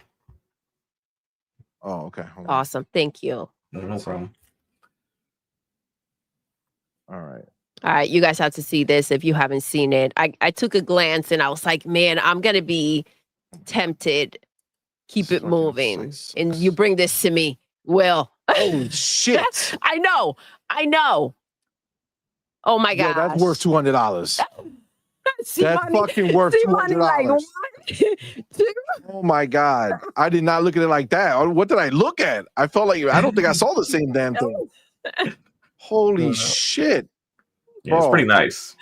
Oh my god. All right, hold on, guys. So come when on. you say we could pre-order this? Yeah. Fam, something has to happen. Something has to happen.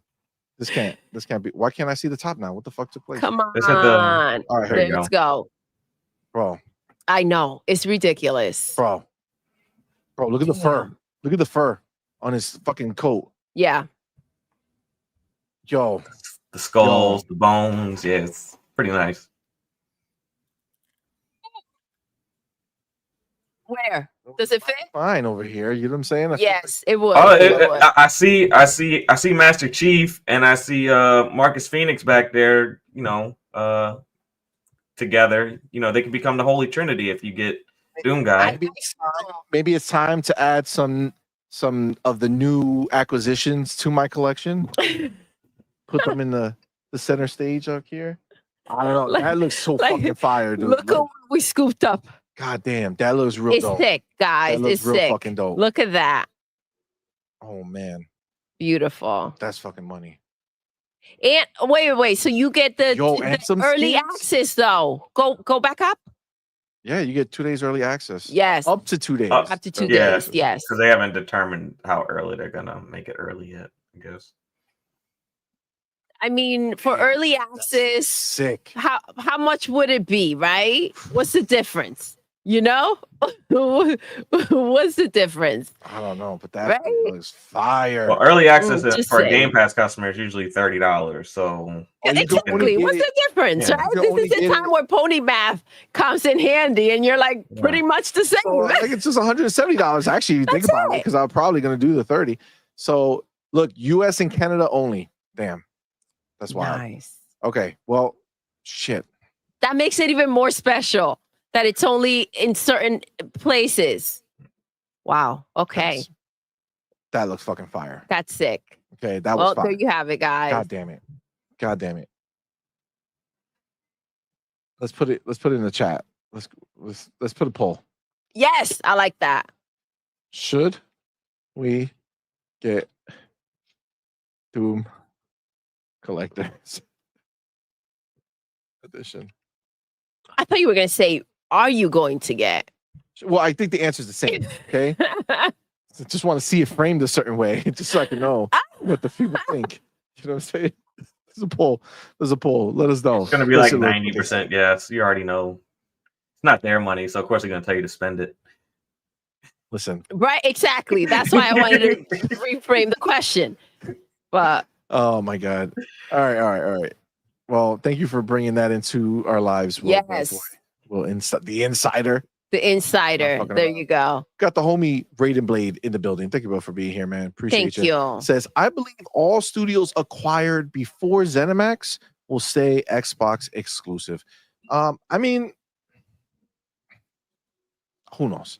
I mean, it's possible, or at least, you know, those might be the ones that are gonna stay with the timed exclusive bullshit. You know, like more of a delay scenario. I don't know. But I mean, honestly, I just want more. You know what I'm saying? I want more games in my Game Pass. You know what I'm saying? So whatever additional funding we can get, I say let's fucking do it. You know what I'm saying? As long as they listen, Xbox is bringing the quality. You know what I'm saying? It's just what it is. They're bringing the quality, and we're loving it, right? We're enjoying every moment of it. So, like, let's just keep that shit going, right? Like, I don't know how much it matters at this point. What happened? What you laugh at? Coach is with you. More. I want more. That's Let's it, man. That's just go. what I want, bro. I want to be able to click into Game Pass every day of my life and say, what do I want to play? You know what I'm It's saying? true. And it's just new, exciting shit constantly. If I want to play something that's been there for a while, go ahead and do that. Just freedom of choice, man. Get out of this hamster wheel that these people want to place you in. I want to be free with more choice, baby. Just give me more. The homie Sir X-Men. Yo, My dude. Sir What is up, X-Men. player? Thank you What's for being here, man. good? Appreciate you, homie. Thank you for being here. Thank you for that so super chat, homie. Says Microsoft, stop giving PlayStation CPR. Let them go. It's more like CPR with Not poison yet. lipstick, though. That's what it's Oh, like. It's like damn. CPR with poison lipstick, because every time you give them a game, you kill one of theirs. oh my gosh, you ain't shit. lying. Yeah. Every time you give them a game, you kill one of theirs. Wow. Damn, That's some Faro. dark shit. That's amazing. It's Think about it, glorious. because what It's true. Ghost of Yote is going to drop during the holiday season, which means it's going to drop between a Call of Duty, a Grand Theft Auto, and whatever else PlayStation is Ninja dropping. Gaiden 4. Yeah.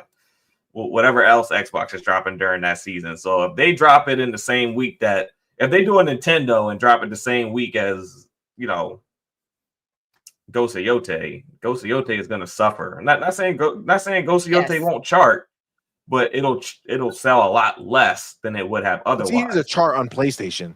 Remember, Yeah. Astrobot charted on the month it came out. Yeah. And look at what that shit did. But the I thing mean, is, started both at the same time. Actually, that's what I heard.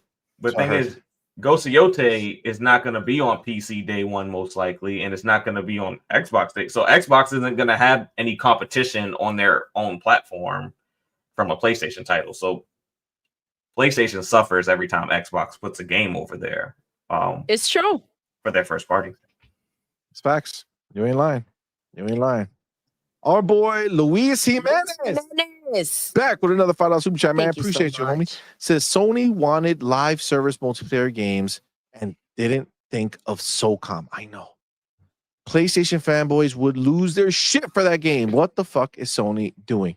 Bro, I would lose my shit for that game. I had PlayStation 2 at the time, and that was I bought that stupid internet shit because I was so excited. I heard so much about PC players who play online, right, and play against other real life people. I couldn't imagine that. And then all of a sudden, if you bought that stupid ass adapter that fucking went to the back of your PlayStation 2 and you had a stupid ass wire connected to phone line or whatever, you would be able to play online. And I played this shit out of SOCOM online, bro. I remember that shit. We had a clan.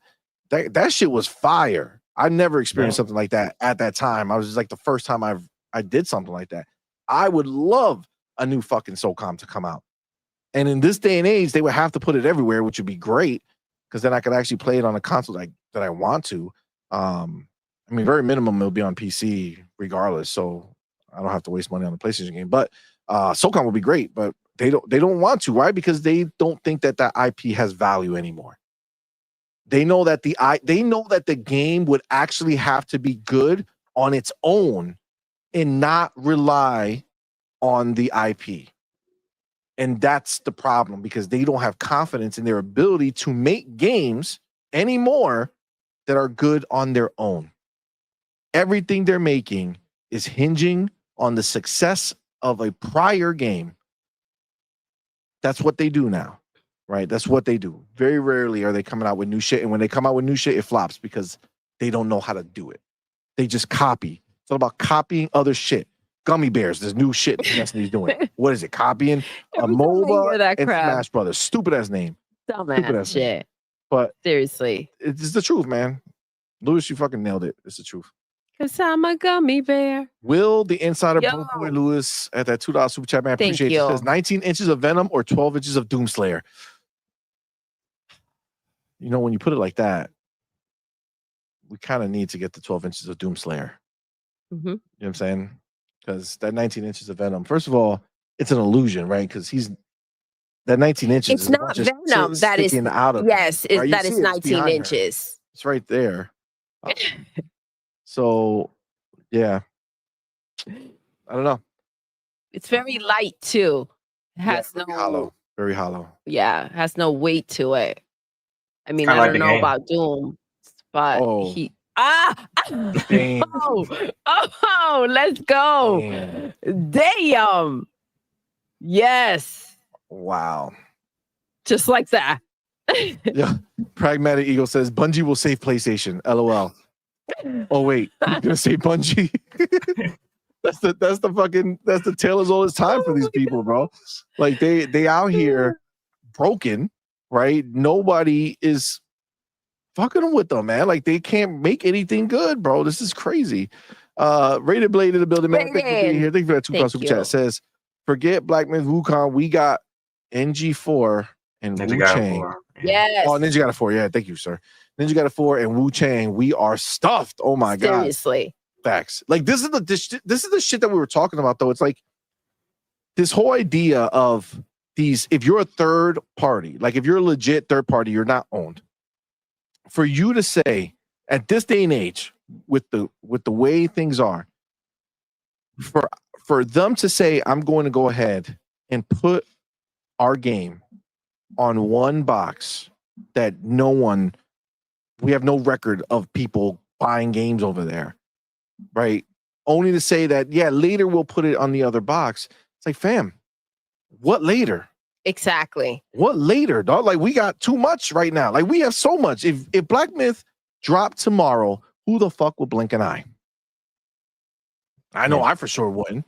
By the No. time it drops on Xbox, it's an old game that Yeah, dog. Like, well, get your old ass out of here. Get your old ass out of here. You know, ain't nobody looking for you. It's crazy. Because they try to They drop screw it full themselves. price too. That's the problem. They try to drop it when they drop it. They don't drop it like $30. They try to drop it full price and think that we're going to pay $30 for an old Nope. game. No, man. Take your old ass out of here, bro. No, you either release it or you don't. Look, they were lucky, bro. That Black Myth Wukong, that's luck. That shit was not a hit on console. Yeah, it sold It's a not. million on console. It sold everything on Yeah, PC. it was So not a hit on console. That was on PC. And honestly, even that is a little suspect. All right. We saw the news that they like took the day off, like China took the whole day off for everybody at work. Like, go play this game, go buy this game. It's like, damn. Go play because you want to. Yeah, exactly. So that's just suspect by itself, right? Like, we don't even know the legitimacy of how many people actually went to show up for that shit. So, oh my God, hold on. Cubini Gaming. What's up, man? Thank you for What's being good? here. Thank you for rocking out. He says, oh boy, the Gummy Bear game at PlayStation was canceled today. No.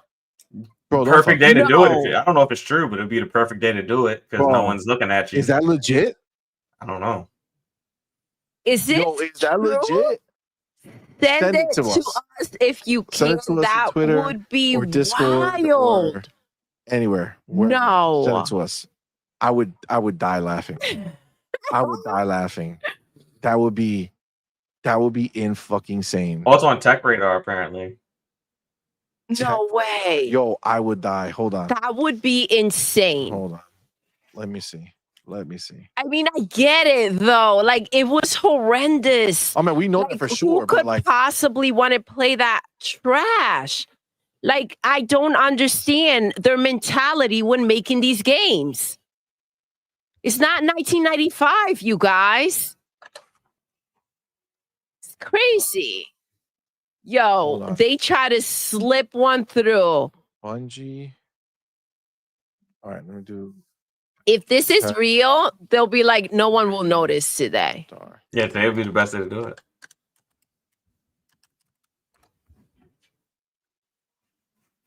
Did you find it?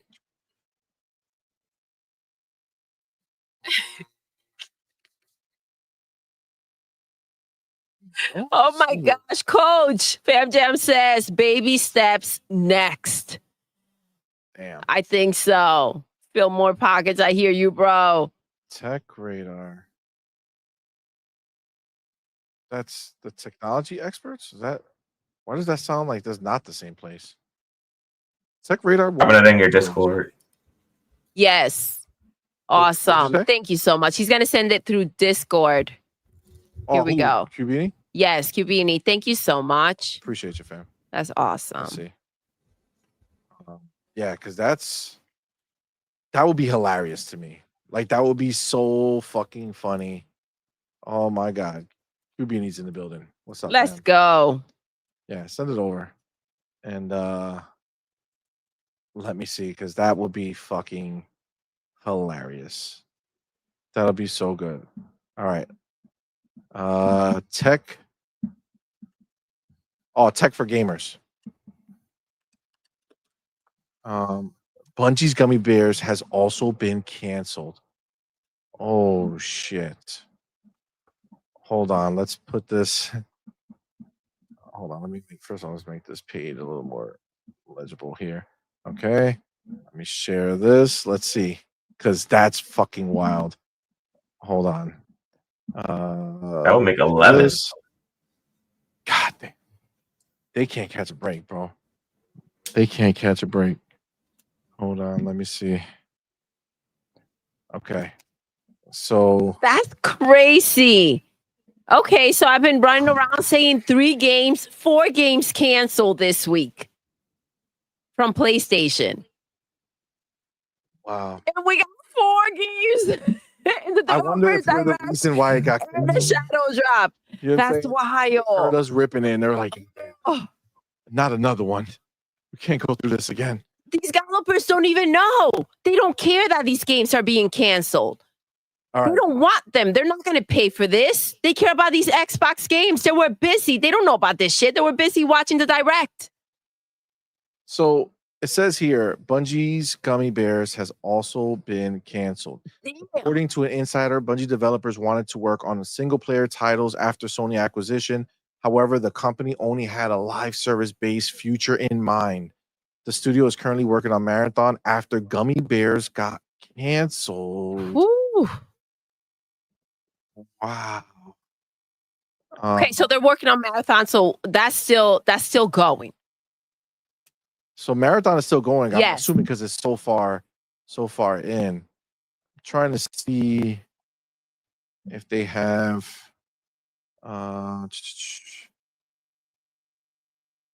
This is crazy, bro.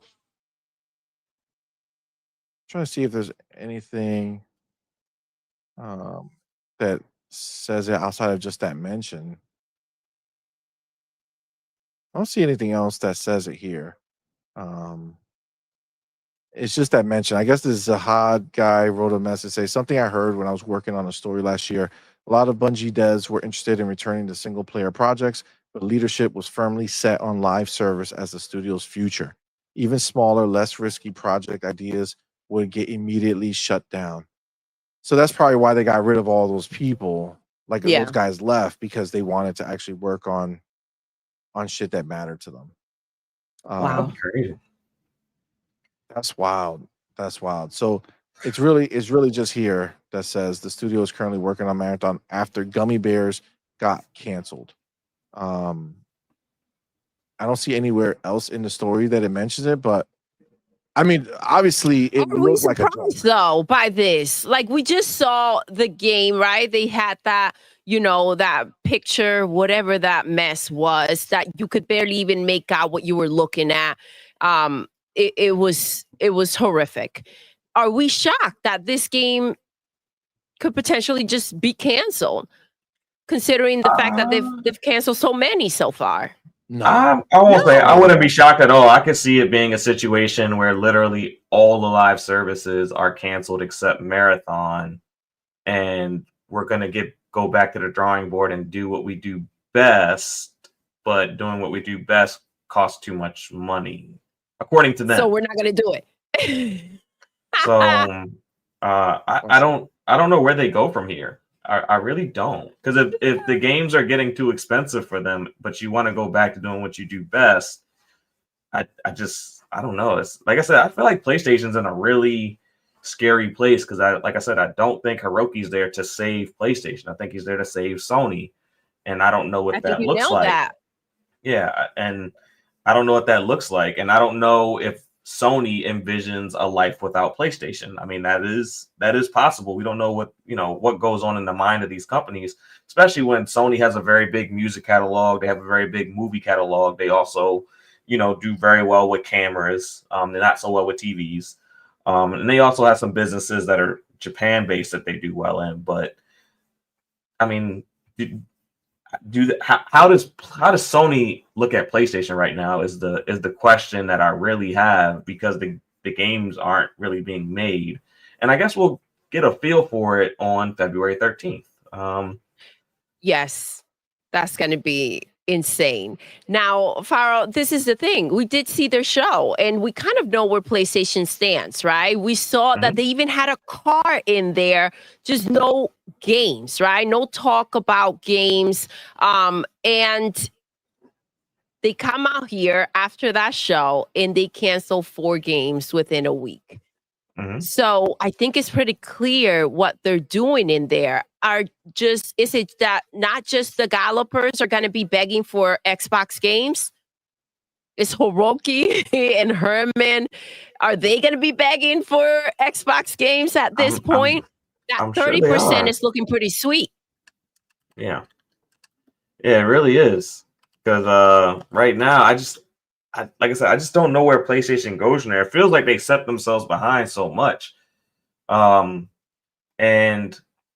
I don't think they had a choice but to kind of set themselves back, because they had to try to make some live service games.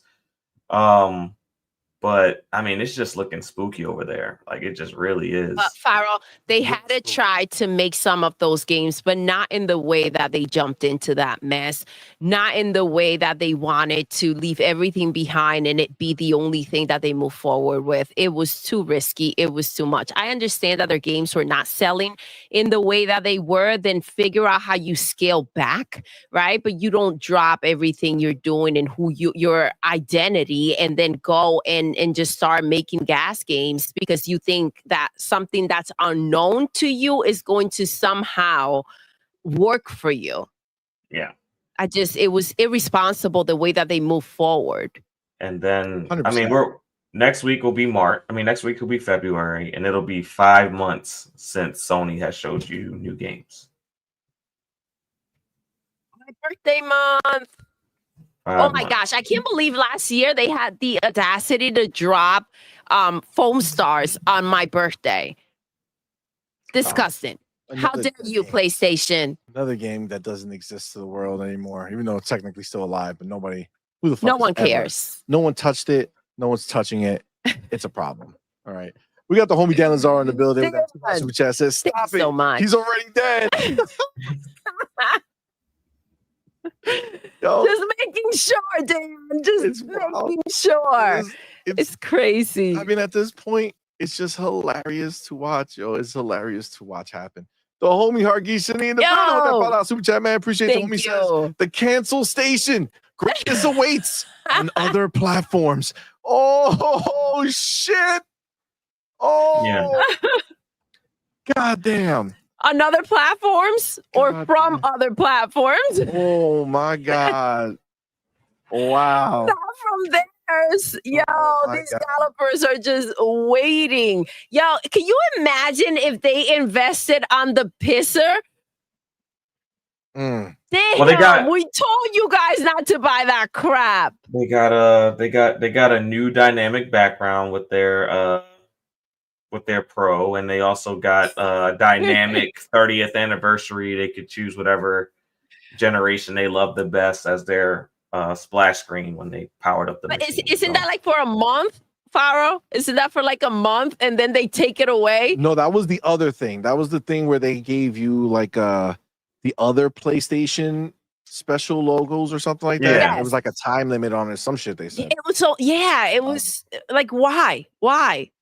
You give them something that makes them excited. It's like they don't want to see these developers happy. Like it's their mission in life. Facts. Then you got the homie Cubini Gaming. Yo, thank you so much. Thank you for that 2 hour super chat. Says, love to share Sony greatness news.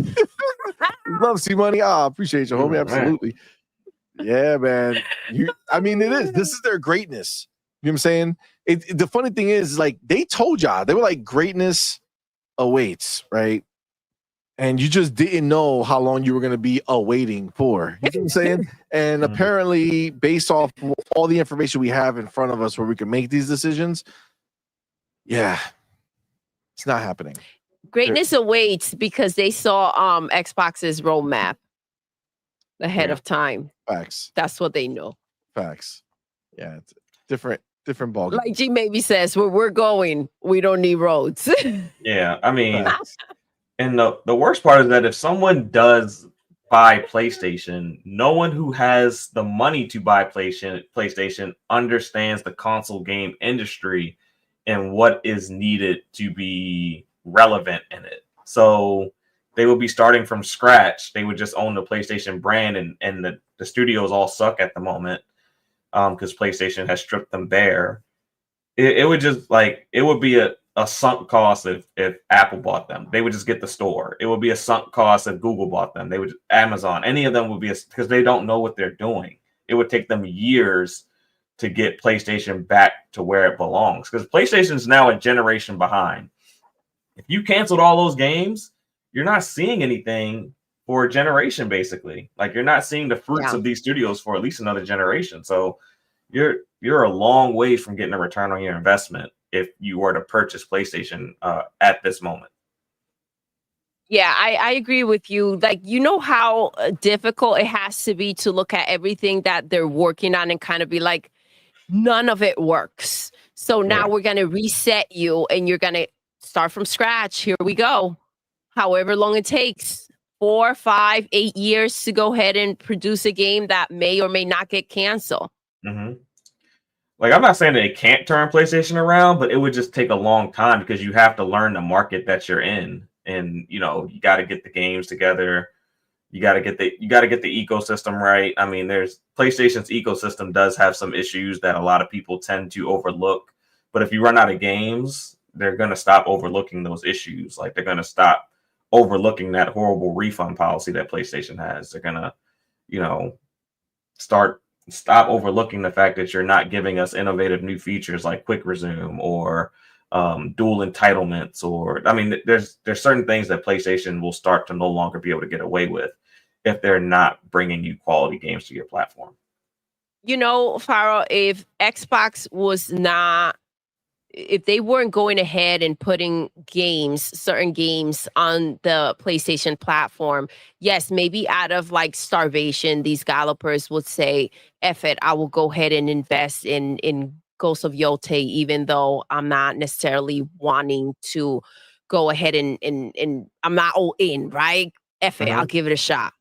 But when there are other options, I think that's the problem. Like, we're not looking at starving developers anymore. We're looking at these developers are being fed and kind of getting accustomed to a certain type of level that PlayStation themselves cannot deliver. Mm-hmm. That's a problem. Absolutely. Yes. I mean, look, this is, you know, it's funny because I've seen him say it a couple times, but I got to give it to our homie Pragmatic Eagle with this one. He says it constantly. I see him, but LOL, karma is a bitch, and it is. It is. All these years of these ponies thinking that they were running around like some big dogs, and look at them. Look at them sitting there looking like a dumb bitch with nothing but Xbox games on their mind. Think about it. That's all they can possibly wait for or think about, though. Like, that's it. That's their only option. There are no more options. There's nothing out there that they can think about because there's no one that's going to save them. You brought up Apple. You brought up Google. Google, yeah, any of the big tech companies. Yeah, I think this had to happen about 2 years ago, right? I think that, you know, maybe when that ABK deal was about to close, if Jim Ryan was well aware that they were doomed without, if this deal went through, they were doomed and done, then they should have went ahead and made some type of arrangements. Then the brand, the games, everything. It's just, we've seen things that we cannot unsee from PlayStation. Mm-hmm. Their worth is like, you can't find a sugar daddy at this point. And I think the sad thing for these developers is that they don't have a Microsoft to come and save them, right? So we're not looking at a situation where they're, you know, you're in a tough spot, but PlayStation will figure it out. Yeah, I mean, I think by the time that they can get it together, that money that they're getting, that 30% is going to be a comfort spot where, how do you go ahead and say, okay, we're in a decent place right now. Let me invest it on a game that they're not going to buy because of these Xbox games that are here that they would prioritize. Yeah, because from what we see in gaming in gaming history, whether you look at Sega, Nintendo, Atari, any of them, these companies can only withstand 2 bad generations or 1.5 bad generations max. After that, you know, they kind of, you know, fade away. And PlayStation's in the midst of a bad generation right now. And if you're talking about not releasing anything and getting a real cadence until what we're looking at 2028, 2029, if all these games are canceled, then you're talking about, you know, a gen and a half of struggle. So I mean, PlayStation could, you know, be in a very harsh situation, especially since all of their partners have bailed out on them because it's no longer beneficial to them to have their games exclusive to that platform. Mm-hmm. Do you remember when Square Enix was like trying to wash off PlayStation? Like they were, you could see that they were just done with them, and they were frustrated about the fact that they had to wait until, you know, the exclusivity deal was done before they can start working on, you know, a version for Xbox, right? And Yeah. it was, I mean, at I that would. moment, you starting to see people run off that have been in bed with PlayStation for so long that it's like it Yeah. was happening since. Hold on. Did you guys hear about the third game from Square? Final No. Fantasy? No. Yeah. Part 3 is everywhere. They Part pretty three much is confirmed, everywhere. which means They- part they- Wait, 1 they and 2. Yep. Well, that's the rumor, right? Part 1 is dropping this year sometime from Final Fantasy, right? And then, or is it next year? No, or wait, 16 is this year. Next year is Final Fantasy 1. As a Final Fantasy 7 fan, that's like one of my favorite games of all time. I would say that Part 1 and Part 2 have to release between now and 2026, because 2027 is the 30th anniversary, and the 30th anniversary is probably when Part 3 is dropping. Well, if you figure if they drop Final Fantasy 16 sometime this year, which is I think was the idea. So this year, Final Fantasy 16 probably going to be announced at like the June showcase, and then if they drop next year in the beginning of the year, the first one, and then by the end of the year you got the second one, then assuming the year after that you got the third one. So yeah, so they said, so they were asked the question, is wild because you could just see how much they want to tell people that were done with Sony. Right? Okay. So they were asked the question about the PlayStation 4, right? Like, hey, you know, do you like people bought the first game and the second game on the PlayStation 4, right? Are you going to make the third game, you know, next gen and like screw them all over? And they said, no, don't worry. We're going to be putting it there or whatever. But then after that is when they specifically said, we're going to be releasing it on all platforms or multiple platforms so that as many people as possible can play the third one. I said for a they long said, fuck time, you and your deal, Sony. Fuck you and your deal. Took them long enough. Based on where Final Fantasy... talk about that separately, by the way. I'm going to do that as like not today, but I'm going to do that like maybe on Saturday for the members only. We might dive deep on that shit. That's why Final Fantasy should be a 20+ million franchise right now. It's because their last multi-plat Final Fantasy sold over 15 million copies. Yep. So, and they probably would have kept that trajectory if it didn't get that kind of bad blood. Remake would have sold 25 million copies if it was everywhere day one. If it was everywhere day one, it would have sold 25. Like that's their biggest Final Fantasy ever. So it would have sold well over 20 million copies. It would have been right up there with Elden Ring. Facts. So they messed that up. Thanks. Yeah, they fucked that up. So yeah, we're definitely Saturday morning. I think I'll talk about it on the show because that shit is hilarious. That's to me. wild. That they just said, "Fuck you, Sony, we're out." Well, so Square Enix lost a third of their company because of Sony. Their relationship with Sony cost them the whole western part of their company. Because it was like Square Enix, and it wasn't listed on the Crystal Dynamics, so they lost a third of their company doing these deals with PlayStation. That shit was the curse that they. I don't know if they'll ever recover from it. You know what I'm saying? Because Final Fantasy, this is a problem with Final Fantasy, right? Final Fantasy 16 came out and it's been on PlayStation, right? Yeah. So I don't know if it's gonna do anything major when it comes to Xbox, right? I don't know.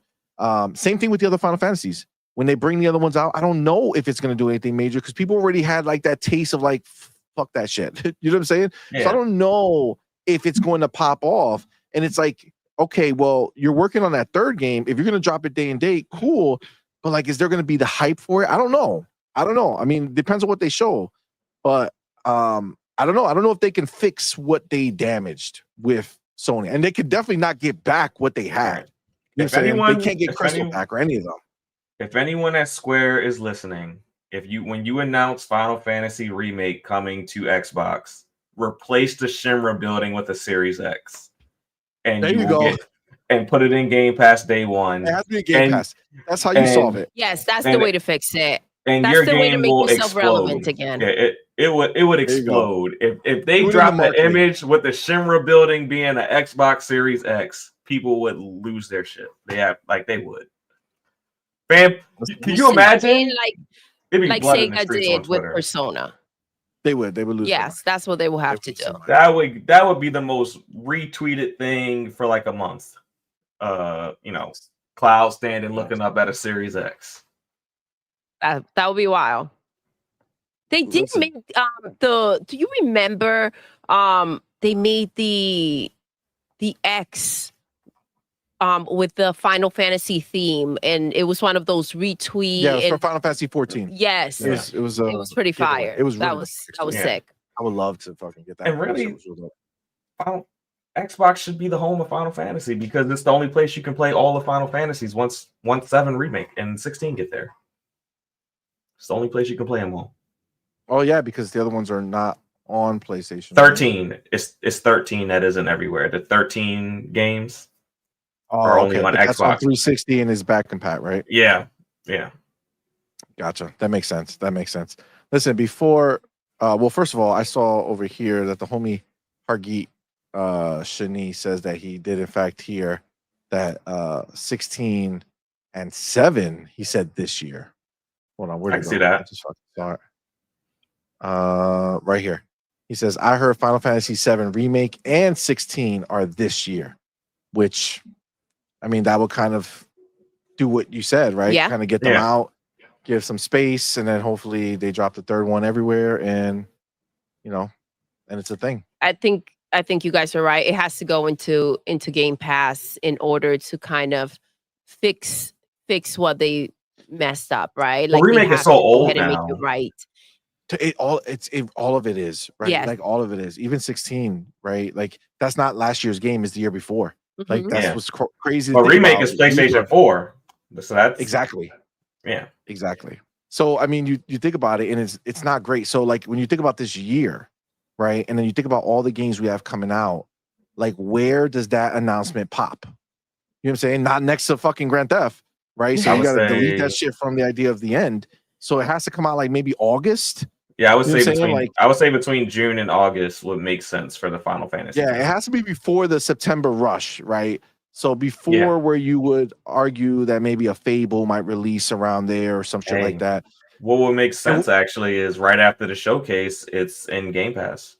Thank you. That's what I was thinking. I was thinking, or you just drop it and say, here, go play this until this releases, right? I think that's the smart way to go about it. I think that's what they have to do to get some type of attention. All eyes will be on the show. Everybody will be like, all right, let's go hit that up. Agreed. Momentum. Agreed 100%. They need now, it. Listen, before we go any further, we got some shit to say because we have the motherfucking Cubini Gaming. Yo, has officially become a YouTube member. Yes. The On Point for Gaming channel, man. Thank you so much. Thank you. Appreciate you, my dude. Thank you so much for becoming a member, man. Y'all know what to do. Baby. Put the motherfucking welcome to the family emoji in the chat.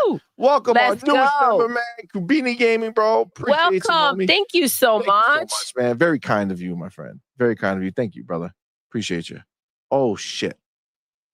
Back to motherfucking back. Our boy Pragmatic Evil. Let's go, baby. Has officially become On Point Squad member. Thank you so much. Welcome. Y'all know what to do. Tell them, baby. The motherfucking welcome to the family emoji in the chat. Let's go. Our newest member, our boy Pragmatic Eagle. Thank you so much, you guys. Appreciate you, homie. Thank you very much for doing that, man. So thank you. That's awesome. And I do look. I hope to see you guys on our member only shows on Saturdays. So definitely come check it out. Have a good time. And listen, there's some members only video. That oh my god! last night. You guys just became members.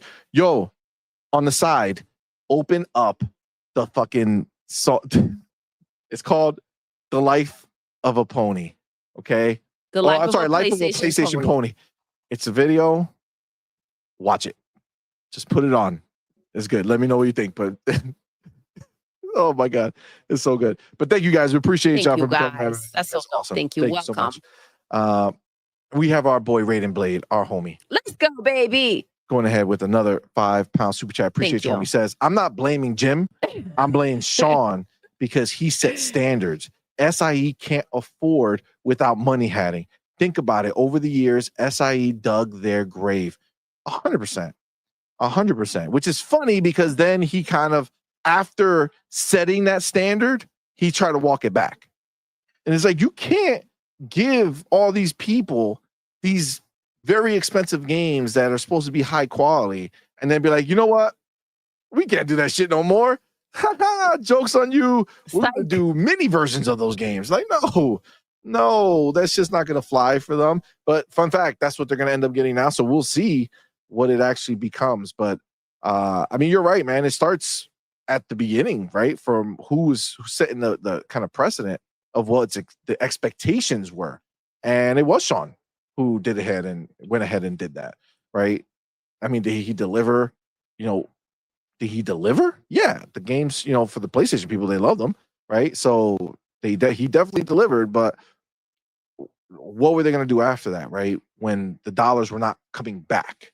Right. Well, I think that's the problem. Delivering something and then people not necessarily showing up for it in the way that you would want them to, or in their case, need them to in order to move forward. I think that's the issue. I think that you're right. The problem starts right off the beginning, because if you cannot sustain and you are looking at a situation where you're putting money out that you need returned from, like, and obviously this is how you go into business, but you got to have a backup plan. If it's not something that you can keep up with and, kind of deal with any hiccups or walls that you hit along the way, then it's not something that's going to work long term. It isn't.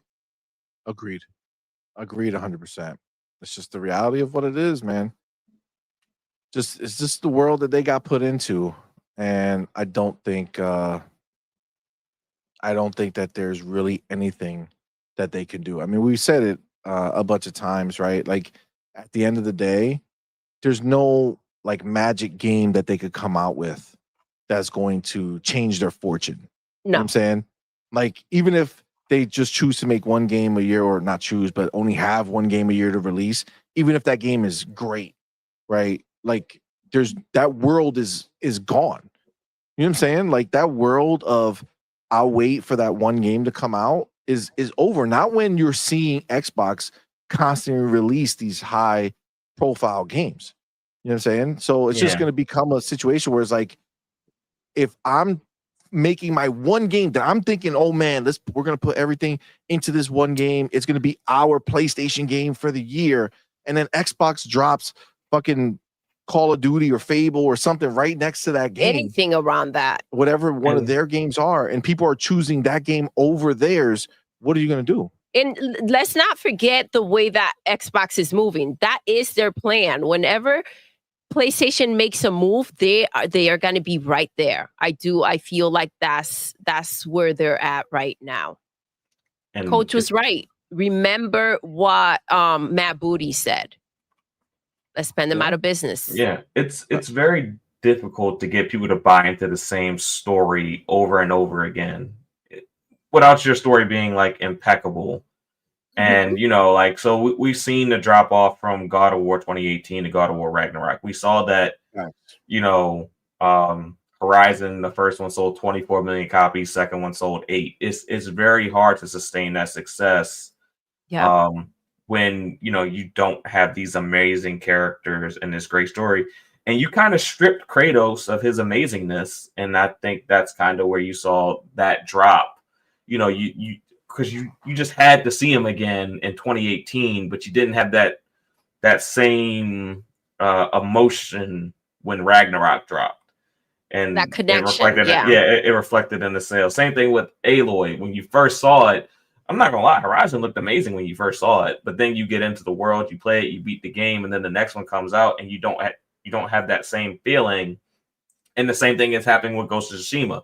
You felt so excited when you first saw it, you had to have it. And then you saw Ghost of Tsushima, and we all have this feeling of, I don't really know if I have to have it anymore. You mean Ghost of Yotei? Yeah, Ghost of Yotei. So they're doing these. They're doing these like, I thought sequels. we already had it. You know what Yeah, I'm saying? yeah. So like we're seeing these sequels, and they're not giving the same feeling as the original that we saw, and they're struggling with that. And Faro, it's because they're not doing necessarily anything special to make them stand out from the original game. Yeah. It was so important. It was so great to hear the developers from Doom earlier. They said, they just get better and better. And this is how they are trying to elevate themselves. You have to go ahead and deliver the next game. But what makes that next game special? It can't just be more of what people fell in love with, right? Yeah. You got to keep that essence and then bring it to today's day, right? Yeah. Like you have to go ahead and continue to climb that ladder. If not, you're just stuck and people are not going to show up for that. Yeah. I mean, they will, but it's going to be like half or a third from what we've seen. It's been, and then they won't. Yeah. Right. But this is they can't afford to have half or a third of the people show up, not with the amount of money that supposedly they invest in these games. Yeah, right. We saw the last leak from Wolverine, and it was just, in my opinion, horrendous for what you're supposed to be delivering in a game, right? Yes, the game is not completely done, but we saw a show today that was just breathtaking. And it's just difficult to rationalize that this is what Insomniac can deliver right now. This is 2 years later. We're looking at, where they wanted to be. We're thinking of where they wanted to be, and it's not adding up. Also, like the freaking ninjas, we saw some real ninjas today. This is what we expect. I was like, yo, what am I looking at in Wolverine? What's up with these 1990s freaking ninjas? Come on, man. Yo. Ninja Gaiden. Look now, what was you got me confused because you keep saying Gaiden. It's Gaiden. Here we go. Hey. You're messing with me. I switched between the two myself, so don't feel bad. The freaking ninjas in there, that is badass. That is what we're looking to see when we see a brand new freaking game. And I don't know if you guys took the chance to or took the opportunity to actually play. Yes. Oh my gosh. The remake? Yes. I don't know if you guys had some time. I downloaded it. Yeah, I downloaded it. So we didn't have, yes, we didn't have a ton of time. you guys. We didn't have a ton of time, but we did play it for a bit. Yes. And oh man, that shit looks dope. By the way, I don't know if it's like this everywhere, but there is 120 FPS mode on there.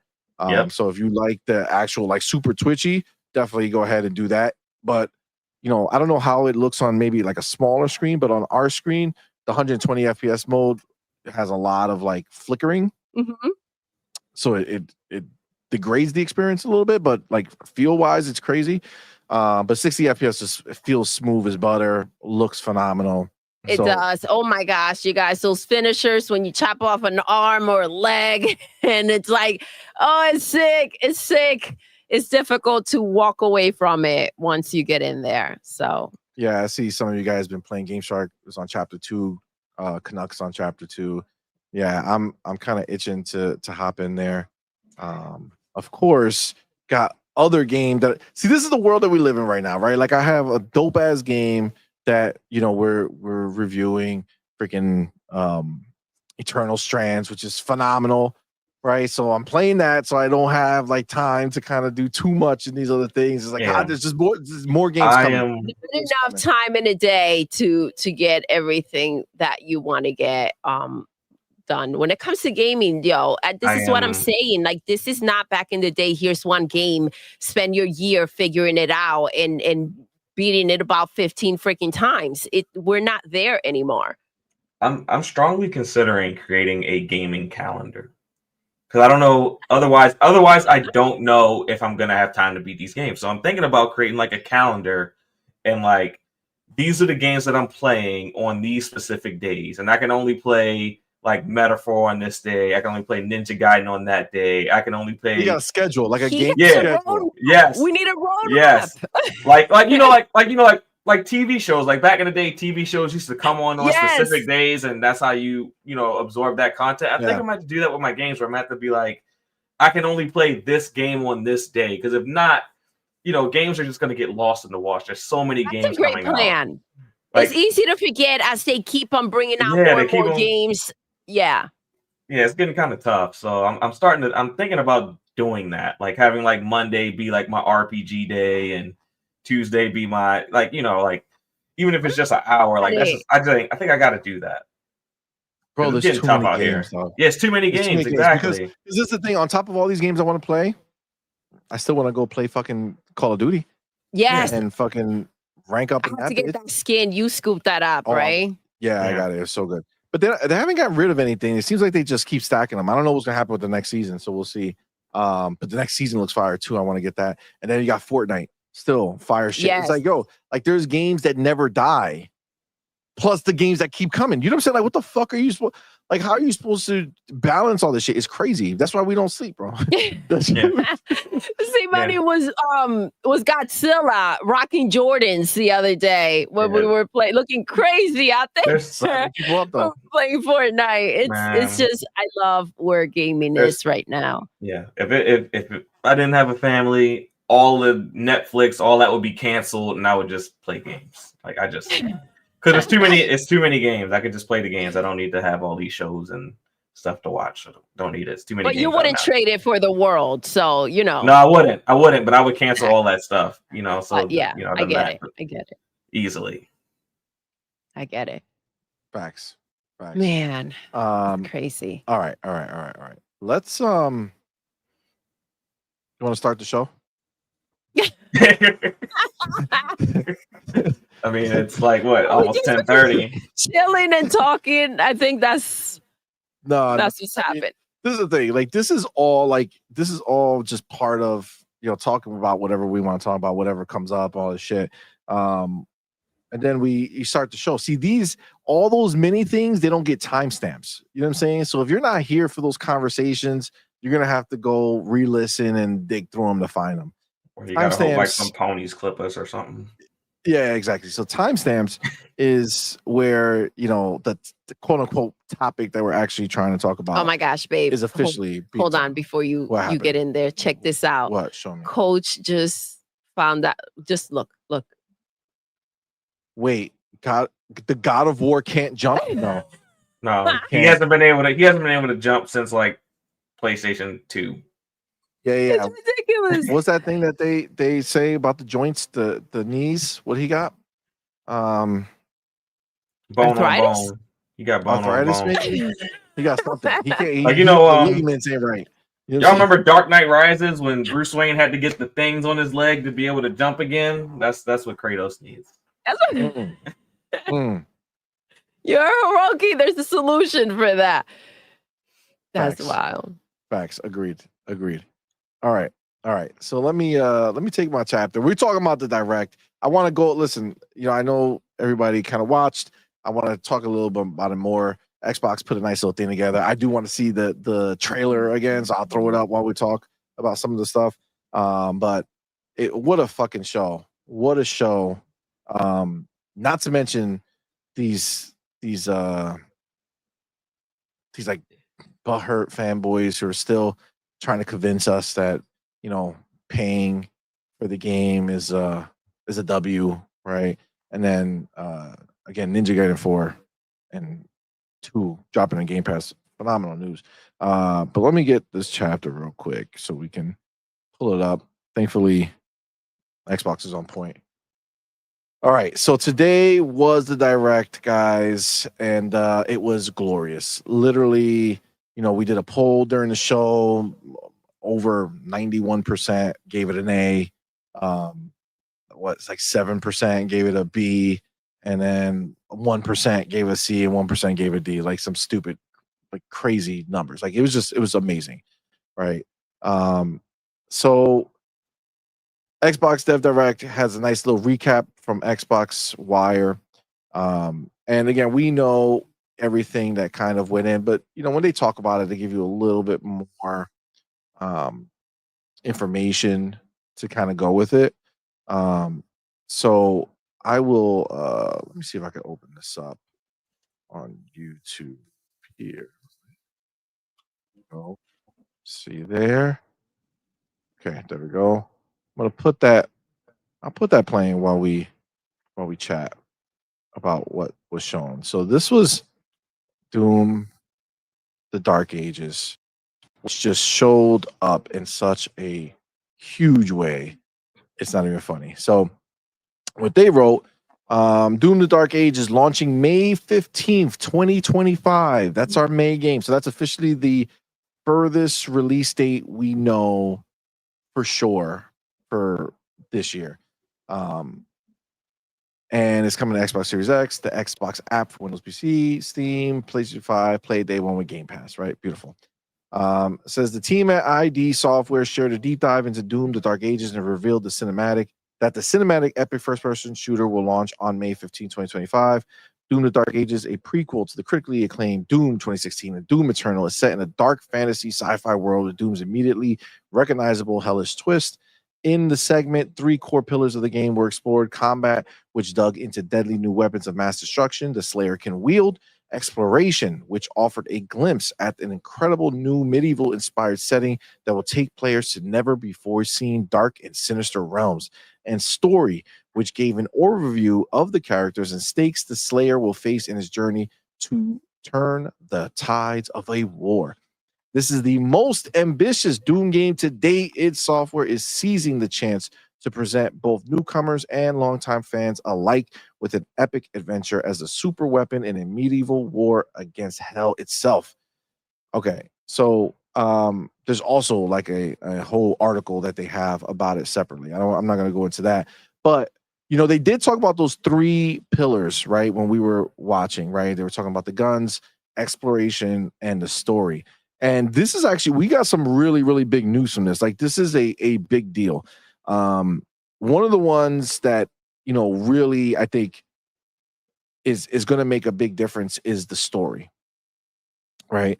So now they're actually bringing the story into the game, like into the cinematics, into the actual, play time, right? You're going to be playing and you're going to get story. It's going to be part of it. Where we know in the past, they've put most of that into like codexes and stuff like that, right? So it's like information you can go find if you want to see it, but you don't get to experience it, right? So I love the fact that they're really trying to take Doom into a more, I would say, like wholesome game, right? Like, meaning it has all angles covered. It's not just go in there, shooty bang bang, call it a day, right? They're going to give you that, but they're also going to give you a story to go with that. They want to give you that full experience, right? Where the nothing is necessarily lacking.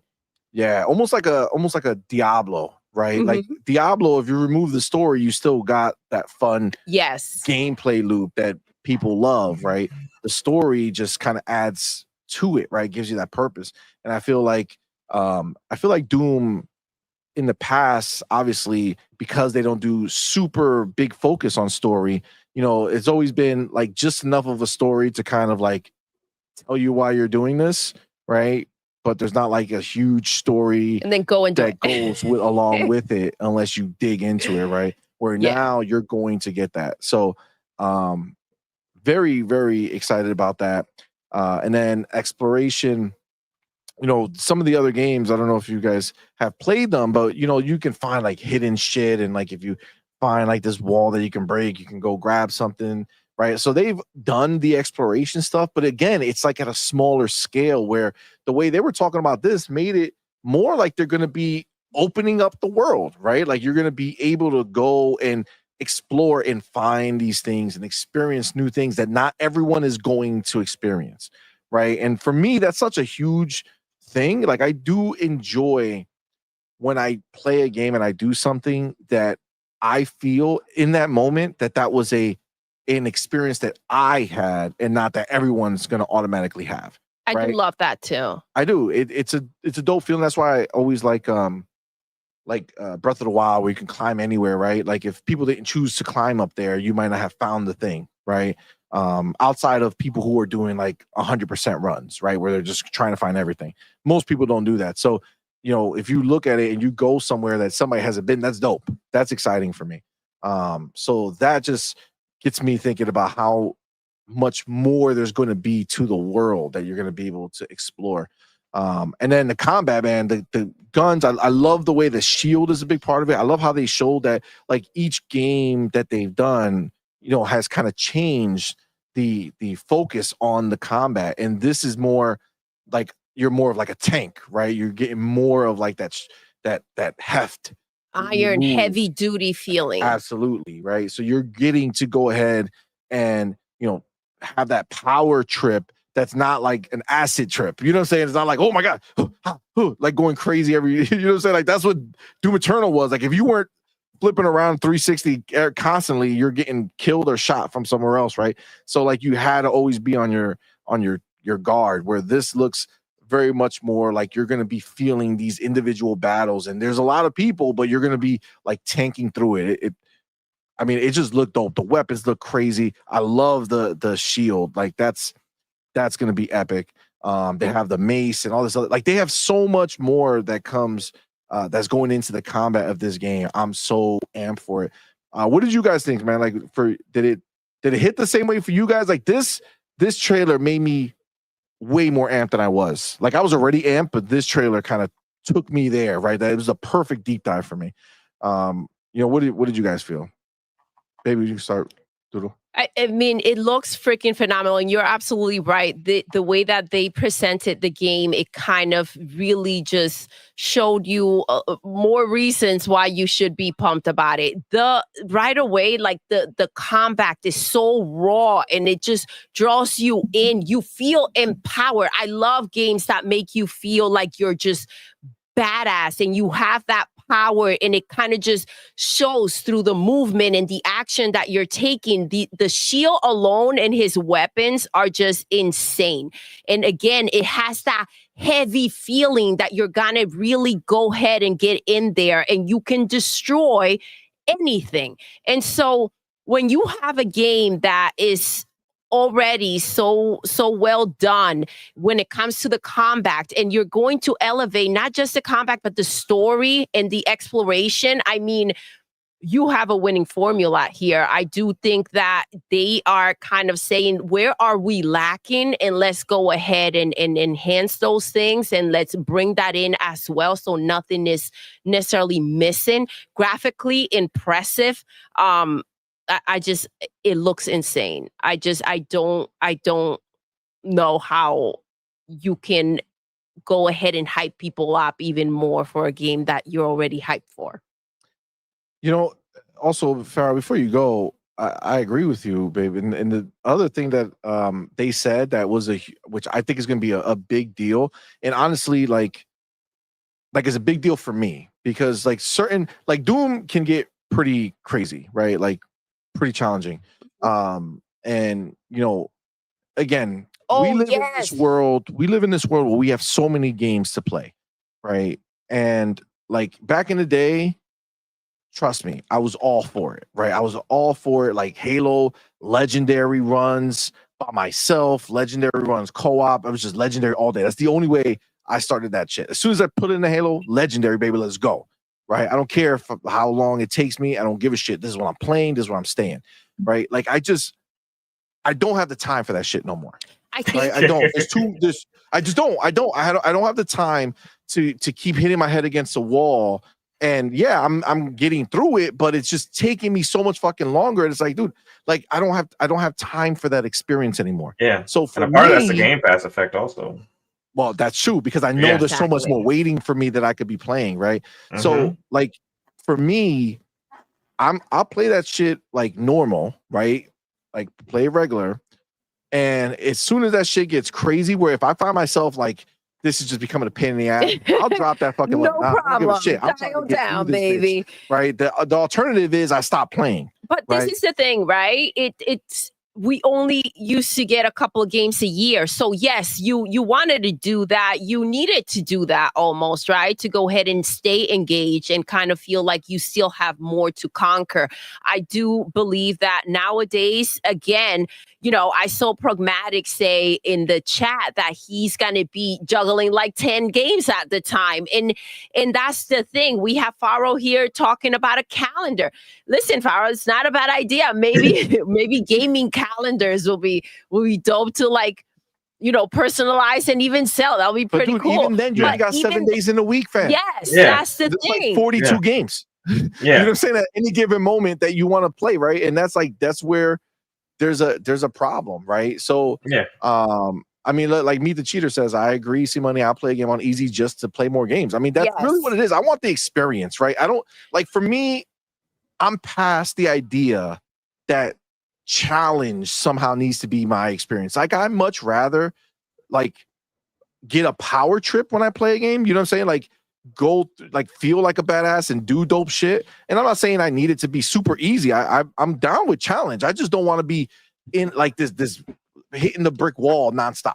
Well, right? this is why it's so important for games like these, like Doom, to go ahead and make sure that they do deliver also on that story, right? So that it doesn't like it kind of fills in from every angle. You do want to go ahead and experience the story. You want something to keep, you want to know more of what's next. And that's the way to keep the gamer engaged and not move on to the next one. So Facts. it's important that they're doing that. But what they're doing here, just to be clear for anyone who didn't see it, and I think it's amazing, is that they're not just doing a blanket, like, all right, now you're in easy mode. Like, no, they're letting you literally scale any part of the game that's fucking with you. You know what I'm saying? Yes, So like, fantastic. You don't have to say, well, all right, now, I'm on normal, but this one type of shit is kicking my ass. So now I'm going to go to easy, and then everything else is really easy, which I was fine with all that other shit. Yes. So the fact that you can actually go in and scale shit, if it's the game's too fast, you can slow it down. If the game's too slow, you can fucking speed it up. Crazy. Yeah, you can even customize hard mode, which is crazy. Yeah. Exactly. That is phenomenal, right? That is so dope. I also Mac22TH says Lasso. Did I ever do that? No, because for whatever reason, Skulls, I could not like get behind them for that much. Like, I would do like one or two. I just did not fuck with the Skulls too much. I haven't in my like entire time for the most part, but just Legendary in general, yes, every time.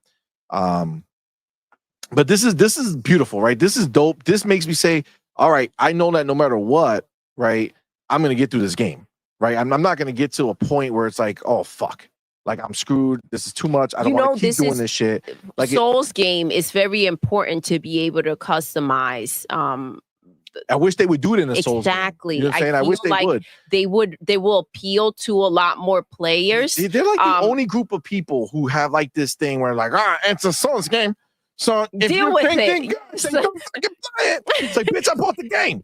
But like, I bought it. I want to fucking continue through. Yes. I want to keep going, but I can't because your bitch ass fucking boss is too difficult. Like, it's too much. It's kind of like how I say about players don't box yourselves in and kind of try different things. This is the problem with like Souls game. They want to box themselves in. This is just the only way. And I think that if they went ahead and had more, customization or more options for the players, that they would actually have a lot more people wanting to play these type of games. They wouldn't be especially considering the amount of Souls game that they make nowadays. I feel like we saw them all over the freaking place. But also, I love such a sales pitch, by the way. They went ahead with Doom and they were like, this is a perfect way that if you haven't played any Doom games, to jump into the franchise. When you hear about a game, and we were talking about like Final Fantasy, right? When you hear Final Fantasy 16, if you haven't played those games before and you're a new gen getting into gaming, you hear Final Fantasy 16 and you're like, oh crap, okay, maybe I shouldn't even be jumping into this. For them to go ahead and kind of, I feel like they just hit every note. They hit on what they've elevated. They've expanded the game. You customize now little like details, and on top of it, it's like this is the perfect way to kind of jump into the franchise. I mean, talk about a sales pitch. Well, nothing to keep in mind. And why this is happening, right? Because it's never been a thing for Doom up until this point. Very simple. Game Pass. 100% Game Pass. They know that there's going to be a lot more people jumping into this game than there has ever been in Doom's history. Okay, at first on day one, right? And at the end of the day, you don't want people to be like, yeah, that game was fun, but I can't play it. It's too much. It's too this. Like, no, they want people playing. So Yes. they want the option. And it's like, look, fucking Elden Ring, loved it, right? But it was, hard as balls. But the difference with that was that I was able to leave, right? I can go away. I can say this battle was too much of a pain in the ass for me. So I'm gonna go do something else, come back when I'm stronger, right? But that is dope, right? That shit is dope. And I was like, okay, cool. I have that option. But like, for instance, on PlayStation, I have Bloodborne, right? Yeah. Yes. Bloodborne Oh my gosh. was a game that I actually really enjoyed. Like playing it in the beginning, when I started playing the game, I'm like, yo, this doesn't feel that bad. Like, this is actually pretty dope. I like the attacks. Like, it was one of my first Souls games that I played. And I'm like, okay, this is not bad, right? But I got to the first fucking boss on the goddamn bridge, right? This wolf or whatever the fuck it was flying around or doing some crazy shit, and I couldn't pass him. I couldn't pass it, couldn't beat it. I didn't understand the concept of fighting the other guys and getting stronger. I don't know, it was a pain in the ass. Point is that I could never get past it. And I always saw people talk about the game and how dope it is and how much more there was to it. It was like, I can't fucking get there. Yeah, because it's like, okay, you won. All right, you won. Like, I get it. Sure. Great. Like, fine. I bought the game. You got me, and I can't experience this shit because I can't pass this fucking dude. But I keep hearing you say, I bought the game. I bought the game. Like, it's crazy that we all hit a wall like that before. This is what Game Pass eliminates. It's such a big deal. That's true. Yeah. But that's the thing, right? See, that's what I'm saying with them. They want you to stick around. Yes. They know if you hit that wall, you're just gonna fucking nope out, right? Yeah. And you're gonna be gone, and you're not gonna look back, no matter how dope the game is, because you're spending all this time and energy making all this dope ass shit, like those mech battles. That's just not gonna happen in the first hour. You know what I'm saying? Like, you're gonna experience that later in the game. Yeah. And if people can't get there, you did all that shit for nothing. You know what I'm saying? Like that's this another is just thing. it's so smart. It's just so smart. One of the beautiful things about Game Pass is that I feel like it kind of eliminates the quote unquote casual gamer, because you're not intimidated to try new games anymore, because nobody wants to buy a game and suck at it. Facts. Yes. So, it like the Doom may be a game that you've been interested in for a decade, or Call of Duty may be a game you've been interested in for a long time. But every time you see clips online of people playing Call of Duty, it's like, I don't want to go on there. And, I don't want to pay $100 to just to die. Yeah, just to die, and people talk shit about me the whole time. Like, so that's why.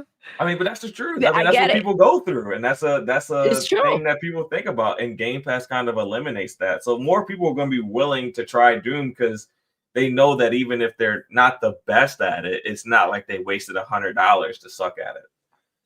I agree. And listen, it's crazy, but Call of Duty had that Game Pass effect, right? Everybody was in there playing Call of Duty. People that have not played Call of Duty in a while hop back on because it's in Game Pass. It's just that simple. The story was amazing. The multiplayer is insane. Zombies is wild. They give you so much in that game. But yeah, this game, and let's not forget, like, as much as people like to go ahead and put this energy out there about Game Pass because they are intimidated by what it can do for Xbox and what it's doing for Xbox in the Xbox community, it's such a big deal because having your game in Game Pass, you still have to deliver an amazing game. So if people are out there hyping up freaking Doom because they tried it in Game Pass, sharing clips, look at what happened with Power World. It was all over Twitter. Everybody was talking about it. And it's such a big deal. Yes, you're putting your game in there, but the marketing that comes from it is just insane. Yeah. And plus, another reason that ponies hate Game Pass legitimately is because they spent all these years developing their own catalog of games, their own library, and someone paid $9.99 or now $20.99, and they have a better library than you. True. Facts. Yeah. I mean, that's part of it too, and it's not on your platform. If Game Pass was on PlayStation, they'd love it, But being that it's not on their, course. Yeah, but it's not on their platform. And you pay $20 and you have a better library than them, and it gets updated with great games every month. It kind of I can see why people hate on it. But as far as Doom goes, I mean, I thought the game looked fantastic. I love what they added to it, and it feels like this is the game that they always wanted to make. And even though they always made great Doom games, they were limited by the budget that ZeniMax was able to provide them. Being a part of Xbox now, I'm sure they got a boost in budget that allowed them to do a couple more things that they wanted to do. You get to experience the story now versus, finding out about the story through, finding, different things in the game. Kind of like Elden Ring. Elden Ring, you don't really experience the story, you find the story. Yes. So there's a bunch of games like that, but now you get to experience it. Now they have a couple different modes. Now they have a giant that you can play as a giant mech. You can ride a dragon. There's more things that they've been afforded to do now that they have the power of a Microsoft behind them. And that's kind of the thing that we've been excited to see. A lot of these developers, whether it be a Psychonauts 2 at Double Fine or Starfield becoming the game that they really wanted it to be, or South of Midnight, like we're seeing all these games from these developers that a lot of them, before Xbox purchased them, we didn't necessarily have the highest opinion of. But now that they have the power of Microsoft behind them and they're really able to show what they're capable of, we're seeing some really great stuff from them. And the games that were already great, like Doom, we're seeing even more greatness from them. And it's very exciting.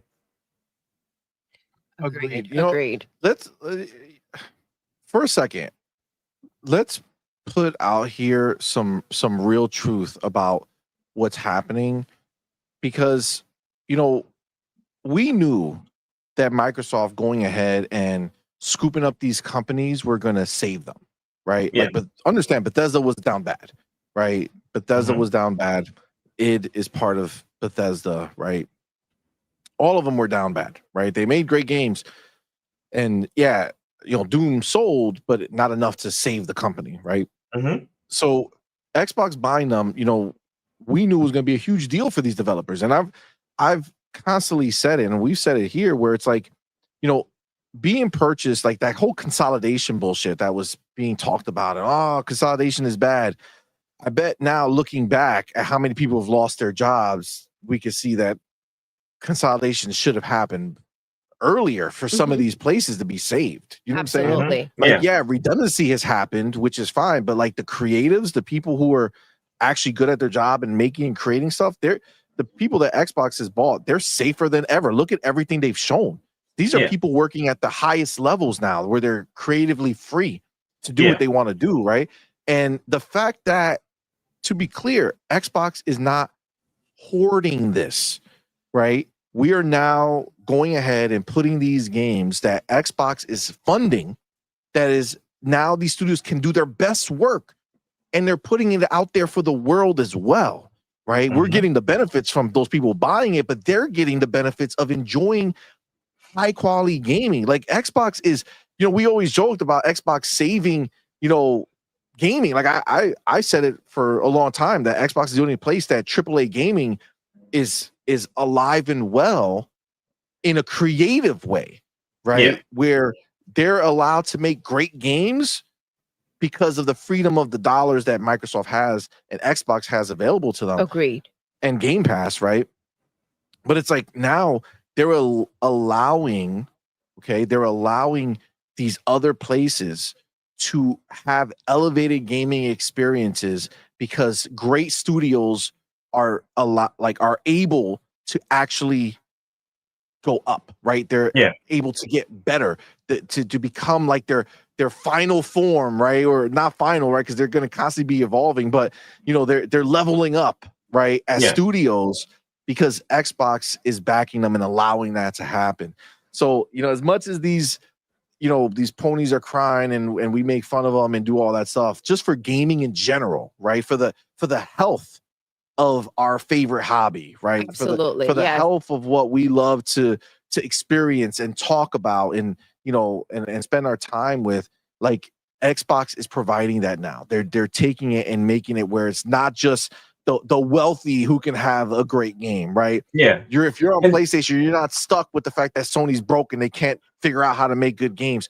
You have Xbox now to deliver a certain quality bar that, I just, outside of the best third-party games, right? Outside of the top tier third-party games, Xbox is delivering that. I think that's huge. Yeah. Yeah. You actually just sparked a thought in my head when you were talking about, what Xbox will force them to do. And it's just a contrast between them and PlayStation, because we heard Hiroki, he said, I visited all the studios. We have some great, amazing, talented people, but they don't know how to make money.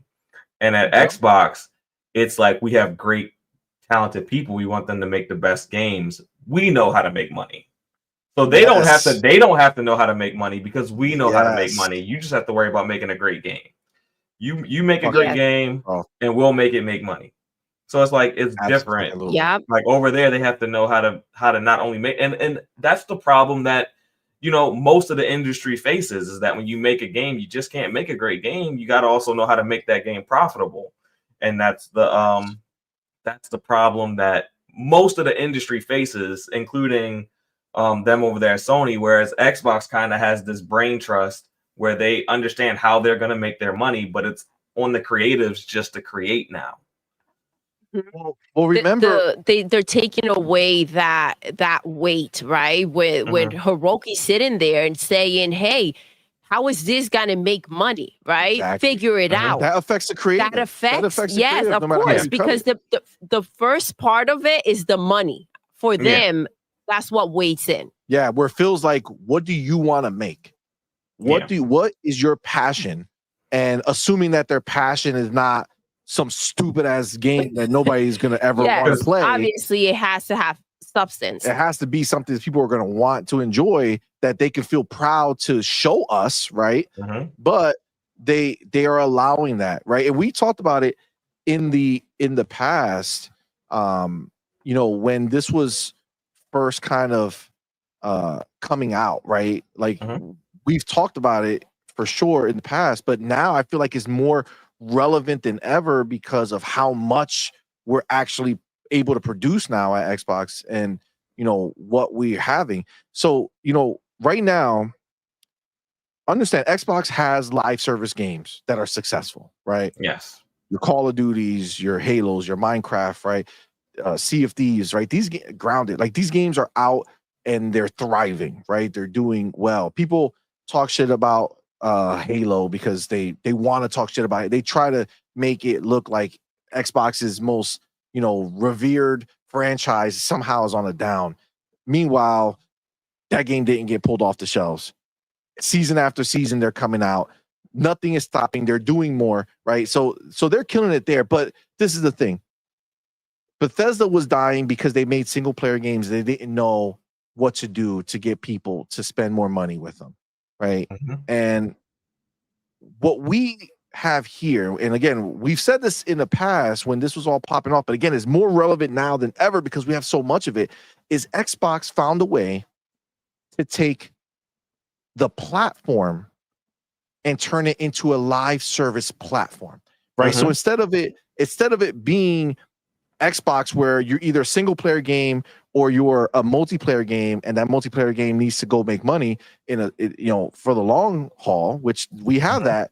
But what they have done is they made Game Pass the live service, right? Game Pass is the live service. Game Pass is the thing that gets you to spend money every single month, not just the skins or not that or anything like that, right? So if you're somebody who plays single player games primarily and you have Game Pass, that's the service, right? That's what's keeping you coming back, because every month you get another one coming in. You're like, oh man, I want to play that.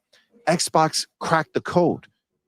Game Pass is way more significant than just, absolutely right. Here's a service for you guys to buy games. No, it's the foundation of why they can look at their developers and say, hey, go make your passion. Come back, tell me what you're passionate about. What is your team passionate about making next?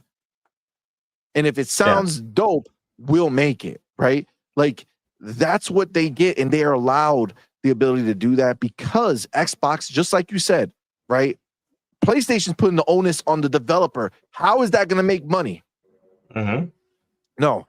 Phil says that game looks dope. Make your game. We'll figure it out. You know what they did? They figured it out. They have a platform that does that. what else they do is they say, okay, we just spent a shit ton of money. We want to invest more than what we were investing before. What do? You know what? All those ponies and all those Nintendo people who are looking over here like, oh man, look at those games. That would be nice. If Look we at could play everything those they games. bought. Look at everything they have. Let's go ahead and let's milk those motherfuckers too. Yeah. And that's what they're doing, bro. They're milking PlayStation. They're milking Nintendo. It's all in service of the Xbox platform, the Xbox ecosystem, PC, cloud, all that shit. It's in service of allowing the developers to make the best games they can, to do their best work, so that we, in turn, have more and more reason to stay subscribed, right? To have these games come to us and enjoy gaming at a level that no one has ever been able to do in the past, man. Yeah. We're in a whole different world. 1,000%. It's like, tell me your vision, tell me what you're thinking, how you're seeing this, and go ahead and make it happen, right? The world needs to see this game that you have, right? It's special. That has to feel amazing for somebody to go ahead and tell you that and kind of say, here, I've got your back, go ahead and do it. You brought up Bethesda. Yes, they had their own freaking issues, right? And now look at how they've elevated from this merger, right? This purchase.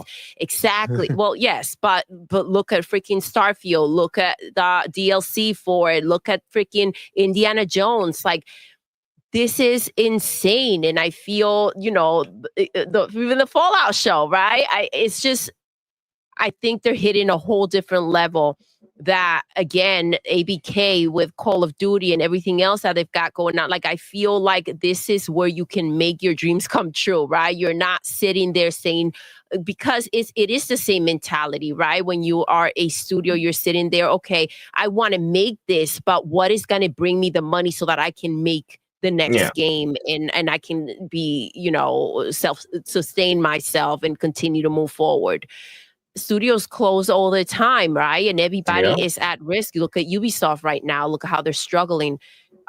It's crazy. But I want to circle back because, Farrell, you brought up about Game Pass and it being so great. And that's why there's so much hate for it. And I think that's the problem. There's so much hate for it and people want to lead with hate and envy, right? And if we're seeing something that is as great as Game Pass for the gamers out there and the consumers, and it makes so much sense.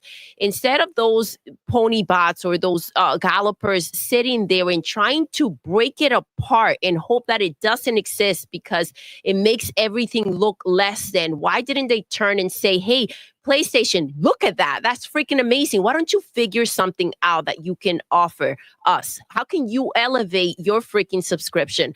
Give me more. I want more, or I'm going to go over there because that makes sense. I think there's a problem there. And it's if people led with a more of a look, that's dope, just like the Direct today, that was undeniably a 10 out of 10 freaking show. There's nothing you can say about it that it was in any way where there was weakness, right? And so if you see a show like that, for you to go out on Twitter and hate on it, rather than these are the types of games that everyone should be delivering. This is the standard. And ask for more, ask for better from others, right? I think we can all elevate instead of knocking each other down. Yeah. Thankfully, we are on the winning side. We are on the better freaking, this is where the industry is moving and we're a part of it. So, but for others, it's like, man, just like smarten up and wake the heck up. I want to go to the Destroyer real quick. What's up? Thank you so much for rocking out with us. He says, beautiful. Make them cry and scream, fail. Facts. I love it. I had to go to that comment. That's freaking amazing. 100%. Yes. 100%. We got this homie Spartan 661. What's up, good? Man? Thank you for being here. This is a very important message that he just put out here, because this relays 100% to what I was talking about with how it's just different. If you guys remember, so he wrote here, Phil went to all the studios they acquired and asked them what they wanted to do. If you remember, when the deal closed, the first thing he did, not take a vacation from the stress. He didn't say, oh man, I need a break before I do anything crazy. No, immediately My dude Phil was on the plane going to these studios, right? Going to go out there. And again, he literally said he wants to see what they're passionate about, what they want to do. He says, I know what I would want them to do, but I want to know what they want to do, right? And he did that for every single studio himself, right? And going over there. You know what's beautiful that came out of that, though? Toys for Bob didn't want to be there. They said, okay, we're going to find a way for, to assist you in that. We're going to let you be independent. And then they had some other people inside of ABK that said, I want to make a RPG. And they said, all right, cool. And they made a world-class RPG studio. And they're going to be making, AAA, top of the line RPG that we're probably going to see in another 4 or 5 years. Facts. So, I mean, like they're not just saying that they want to hear what you want to make. They're out there actively making it happen so that you are free to do so. Absolutely. Absolutely. It's beautiful, man. It's beautiful. We do have the homie Will, the insider. Broke yes. My dude with that $10 super chat, man. Appreciate you, homie. Thank you. Says, I'm sorry, everyone. I'm failing the Xbox narrative. I pre-ordered the deluxe editions of South of Midnight and Expedition 33 and the deluxe upgrade for Doom Dark Ages. I know we at Xbox shouldn't buy games. Look at that, man. Goddamn, broke boy. That's wild. That's wild. See, listen, again, it's all choice. It's choice over here. Again, it's not a flex when that's the only thing you can do, ponies. Okay, when you're saying I'm gonna buy the game, right? It's because that's all you can do. You have to buy the game. It's not an option for you. Will just flexed on all you bitches. Will said, you know what? I got Game Pass. I'm gonna get all this shit, but you know what I want?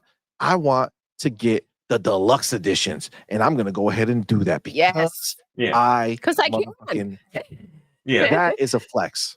That's a flex. It doesn't stop us from buying games. I know for me personally, every time Xbox releases a game, I pay the $30 for the early access. That's the first thing I do. And then if the game ends up being, I deem it worth my time and money, I committed enough time to it, I end up buying the game. Yeah. And that could be first party or third party. So, I'll dive in, play it, and if I really like it, I'll buy it. Agreed. So I mean, everyone has a different, spending method, but Game Pass doesn't preclude you from buying games. Facts. Exactly. Agreed 100%. The homie, Demon Time Reezy. Let's go. With a $2 super chat, man. Appreciate you, homie. Says Xbox is cooking. PlayStation is cooked. We are not the same. Those are two different things, all right, developers? Understand. Facts. Understand. Very different things. Very, very different things. Fucking Demon Time. Back to back, baby. With another $2 super chat, man. Appreciate you, homie. Says Xbox is Goku and PlayStation is like Yamcha. If you know, I know. If you know, I know. If you know, you know. Wait. I think you and I are next to each other on the keyboard, so you probably just fat fingered it. You know. If you know, you know. Gotcha. All right. If you know, you know. I get that. Yeah. Facts. I don't know who Yamcha is. I know who Goku is. I don't know who Yamcha is. Yamcha is the perfect example of Sony.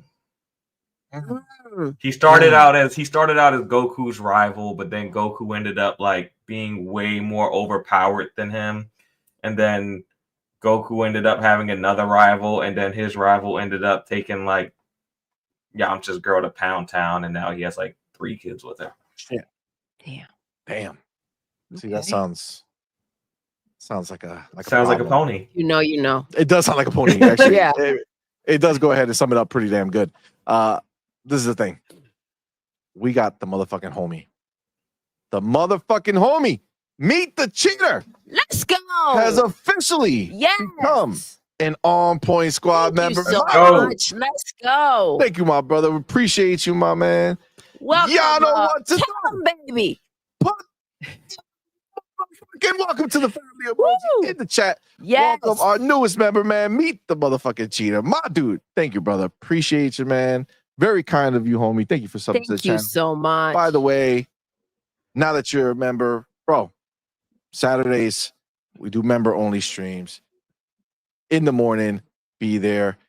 9 a.m. is early, I know, but it's the on point morning call with CMoney. We're going to have some fun. We do it every week. It's a great time. And then this week is the return at night.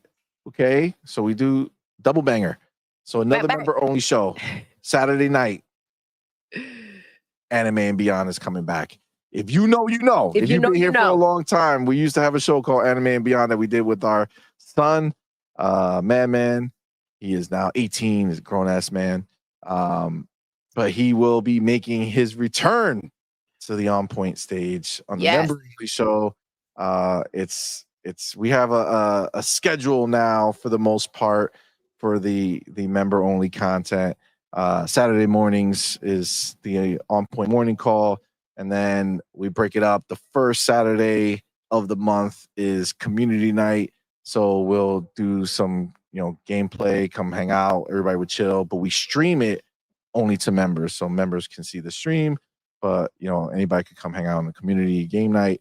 The second Saturday is Doodle and myself with the return of our show, Her, Him, and a Mic, which we had a couple weeks ago or last week, I forget, but it was great. Definitely come and check that out. And then the last show of the month, last Saturday of the month, is Anime and Beyond. And then in the middle, we'll see what we do. It's up for grabs. Yeah, but definitely be there. This is the last Saturday of the month, so definitely come check out Anime and Beyond. Now that you're a member, appreciate you, man. Thank you so much. Thank you so much. And of course, we have our boy Will, the insider, broke boy Lewis, with that $2 super chat, man. Appreciate you. Says and cashed in reward points for $100. Let's go. Look at that. Look at that. Being part of the Xbox ecosystem. How you do it. Bought you your Tell him, Will. Bought you your upgrades. That is fucking dope. That's awesome. Super dope. Super dope. All right. Let's move on from Doom to the next game. Yes. On the list. Let me go over here. Okay. Next one. South of motherfucking Midnight. Okay, let me do this. Go here. First of all, goddamn, South of Midnight was amazing. Okay, so we'll share this. We'll go here. Do this. Bam. Bam. Bam. So that's good now. All right, great. So let me come over here. Okay, here we go. All right. So first of all, I'm going to break these up into mini chapters.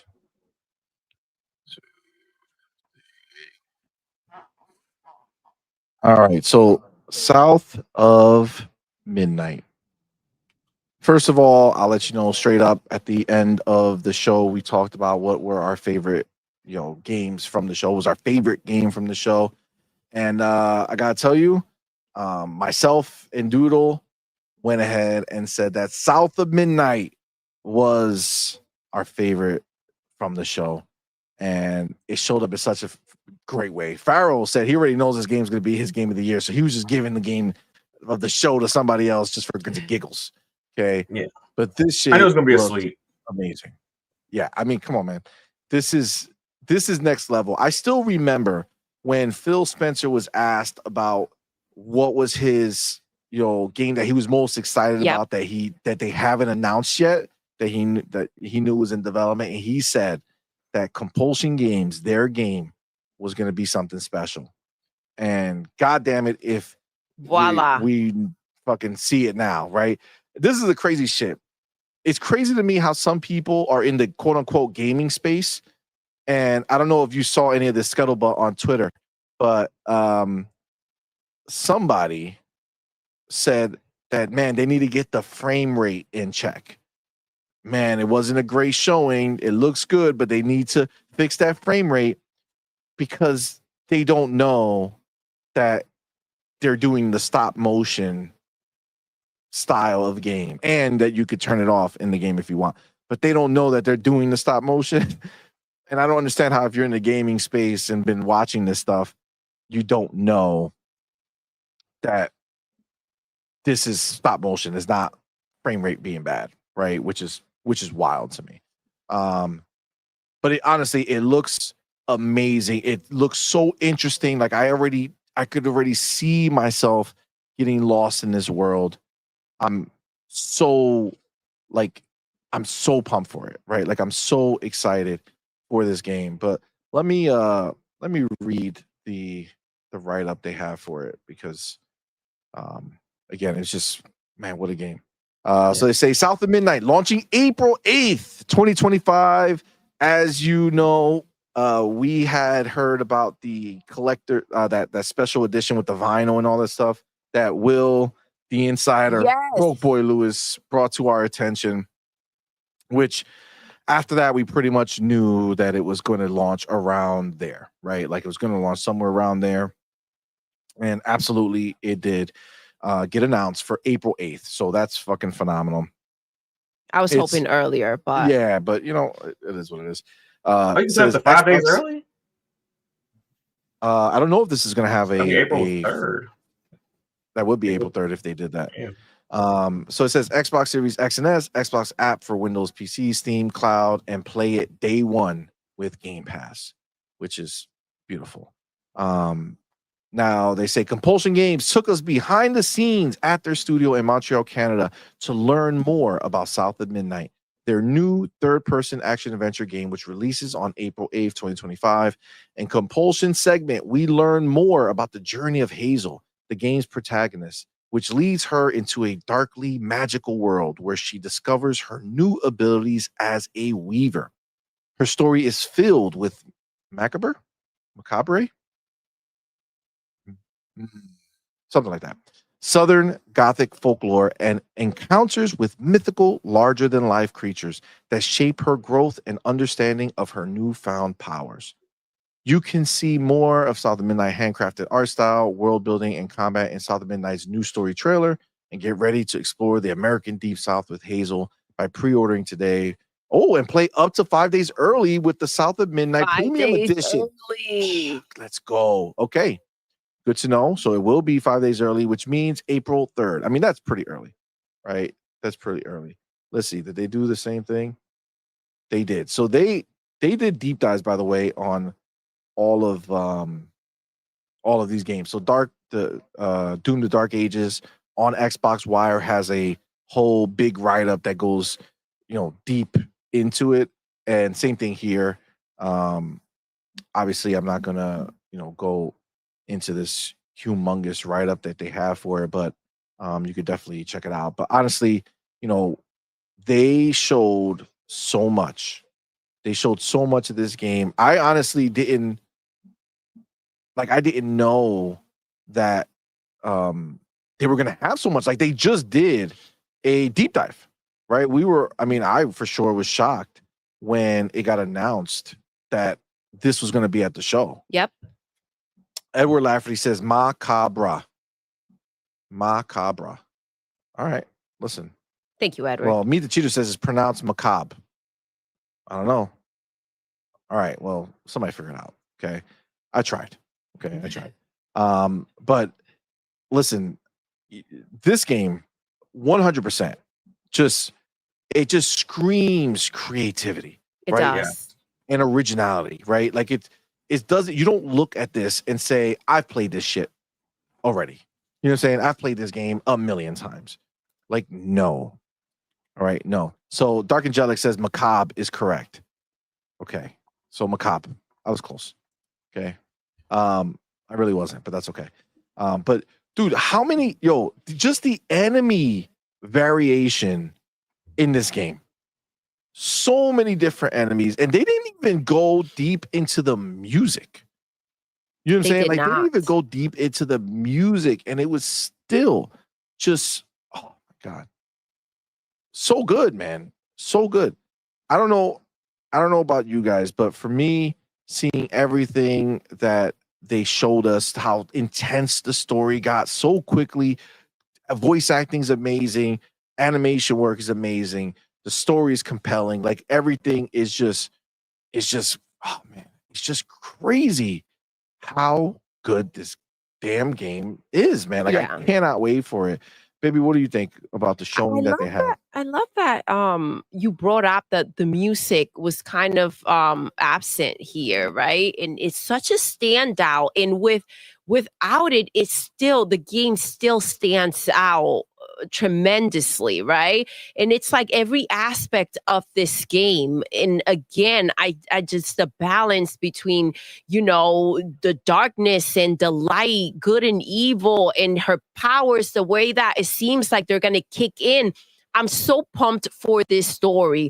And again, today, I don't know if this was shown before, but I realized all the other stories that are going to be a part of it. It's not just hers, is through the bottles in the echoes that she's gonna go ahead and we're gonna kind of experience other people's stories, Well, and each of that's these gonna bosses, get right? very, very deep. Absolutely. I'm so excited for this game. From the moment we saw it, it was kind of like artistically just unique and special. The name alone, it's like, oh my gosh, South of Yes. Midnight. Like, oh, how do you Fantastic guys gaming name. just like chain that? It was perfect. It just drew you in. The name alone, then the music, the graphics, the story's gonna be crazy. But again, we realized today how dense this game is going to be. It seems like there's gonna be so much more than we even imagined. We thought it was going to be a much smaller experience than what it seems like it's going to be. And the characters that we've seen, you brought up, the bosses, but even just like the characters throughout, their personality just stands out. And it seems like, we're going to go ahead and meet some really cool characters along the way. I'm so excited for this game. It's a gem. I can see why Phil was kind of like, this is it. This is what I'm excited for you guys to see. It's so beautiful. Even like the disasters in the game are just breathtaking.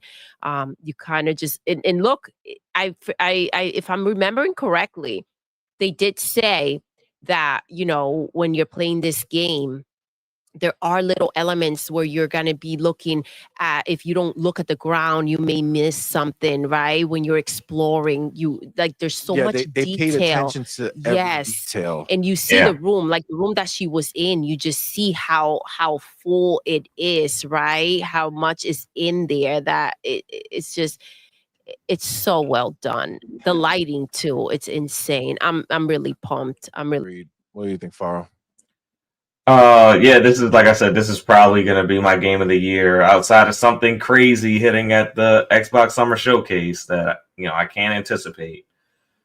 This will probably be it. Like, I think this game is amazing, from the look, the sound, the combat, the narrative that they're going with. It's just such a creative game, and I can't, like I said, I can't quantify it to a different game that I've played before. And this game is, to me, it's so creative that I don't know if it would have got greenlit anywhere else. Like, it Yes. feels that different. It would be too much of a risk. 100%.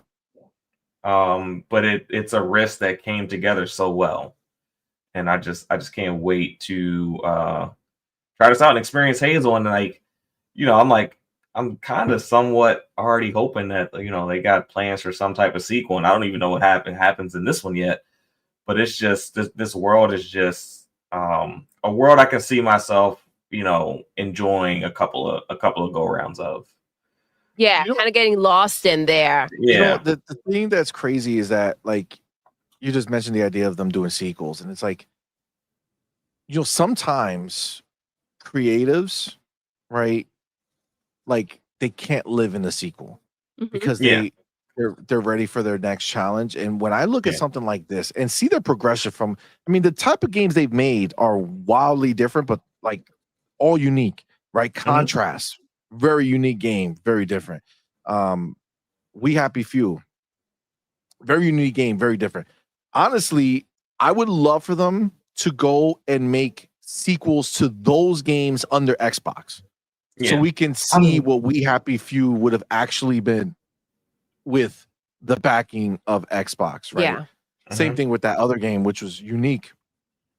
But man, this is like, I don't know. Well, you're right, because this game is fucking. It looks so dope. Like it does. I could see this going. What I love too today, they said, the developers said how I think it was the developers. Yeah, they mentioned how she gets her powers from the earth, right? And we saw the Mhm, guy with the guitar, and he looks like he's carved out of like a tree, right? mhm. The characters, the art style, they just look like they're carved up. Even like the bunny when we first saw it, like they look like they're just carved. It's crazy. It's Yeah, insane. There's so much to this game. I'm so excited. yeah. And sometimes the best stories are the ones that you wish you get a sequel, but you never do. And I would, if there's never a South of Midnight 2, I mean, I would be fine with that. But yeah, this is such a such a unique world. It just I can't wait to dive into it. And April feels so far away, but I know it's going to be right around the corner. Of course, yes. Yeah. Time just keeps on going, man. It's so fast. Agreed, 100%. And just if you didn't know, this this South of Midnight Premium Edition is pretty stacked.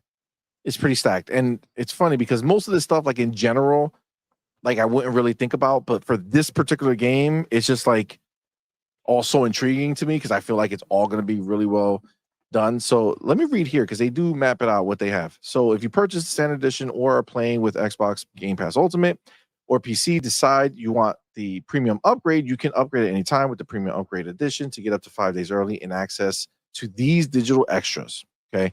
So there's a South of Midnight art book, which immediately you think about what this game looks like, and it's like, what a stunning that must be. So Compulsion Games presents the Art of South of Midnight, organized by the game's story chapters. This abundant visual gallery includes never before seen character art, environmental art, iconography, artist commentary, and more from Compulsion's modern Southern Gothic folklore, folktale. Original soundtrack. So you're gonna get the soundtrack of this game, which obviously we're getting this all in we're getting the physical version of this Yes. stuff in that thing that they released, right? So there's a physical version of this that we're getting, but this upgrade gives it to you digitally, which is dope. So inspired by the haunting allure of the Southern Gothic Deep South, the South of Midnight original soundtrack blends traditional Southern style music with a dark, otherworldly essence, with visionary composer Olivier de Riviere at its helm. The dynamic soundtrack features performances by Southern artists and incorporates traditional instruments to create a diegetic musical narrative that evolves in response to the player's actions and environment. From soulful blues to lively honky tonk, each song invokes the region's rich cultural history, immersing players in an eerie, otherworldly atmosphere where reality and myth collide. Now, this is funny to me because it's funny how they were able to make a game and this and release at the same time where others are not having so much luck.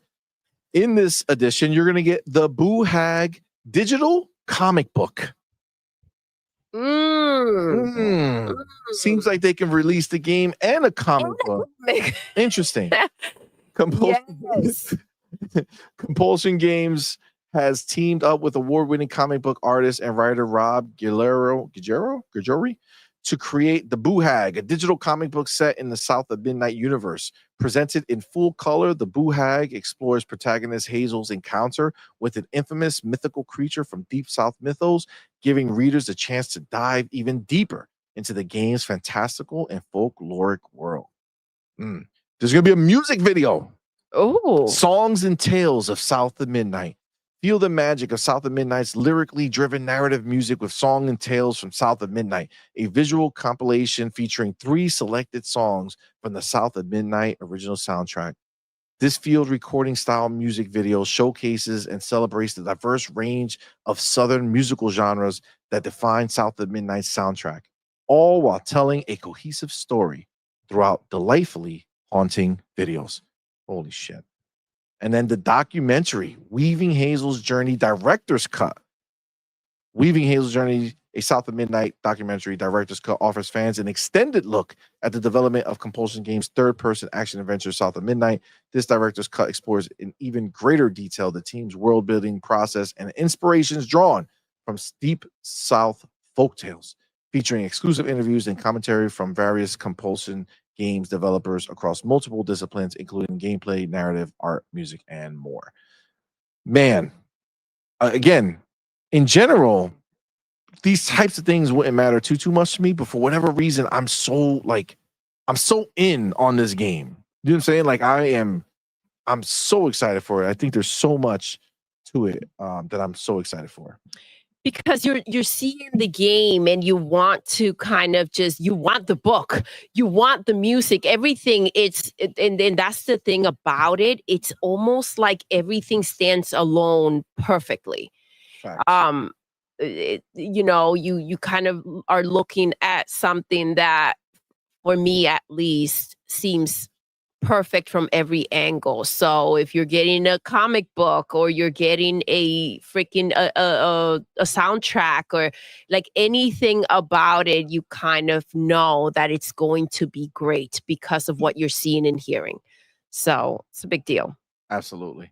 Now we do have the homie Game Shark in the building. Yeah, thank you so much. Thank you for being here, brother. Thank you so much for that $5 super chat, homie. Says Xbox has no games. Xbox is third party. We buy our games. Game Pass is not sustainable. Game Pass fodder. Welfare Pass. We get quality. Continue with another $5 super chat. Let's go, baby. Says, we get your games. Quick resume is a gimmick. I have a $10,000 PC anyways. Why buy an Xbox? Xbox is dead. Go fuck yourselves.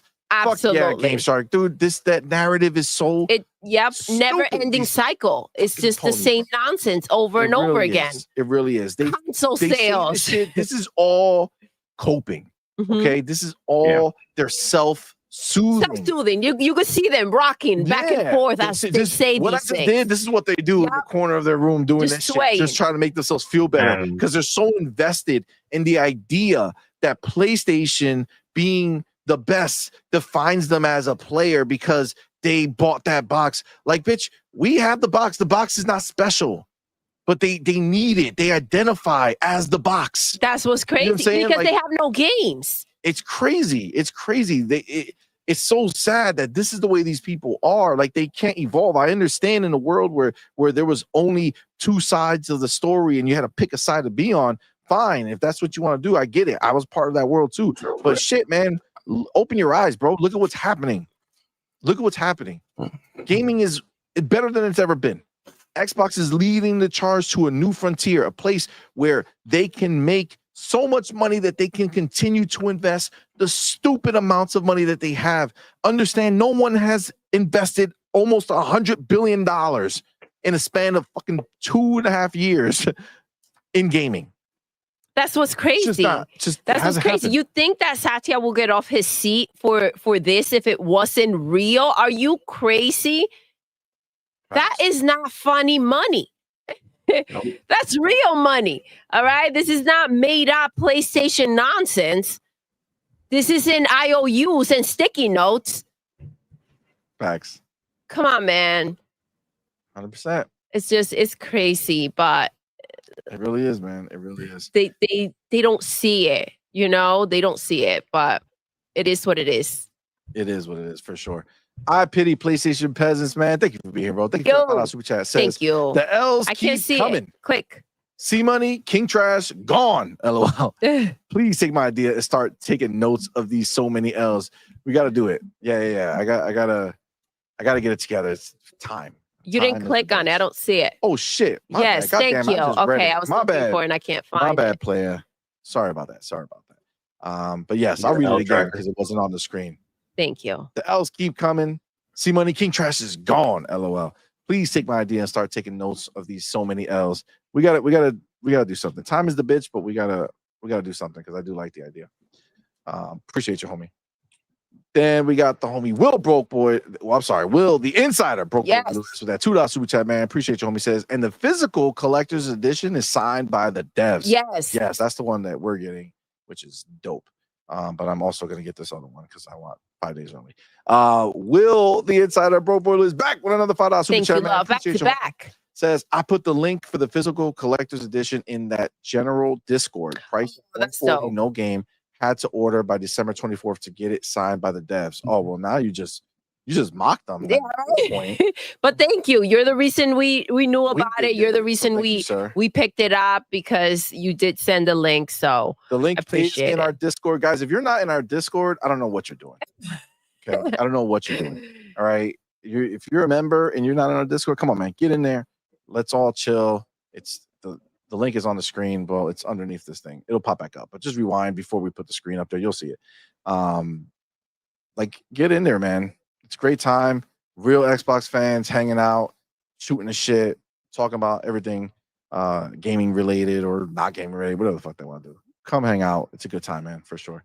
We keep the gaming convo happening between sessions. You know Yes. what I'm saying?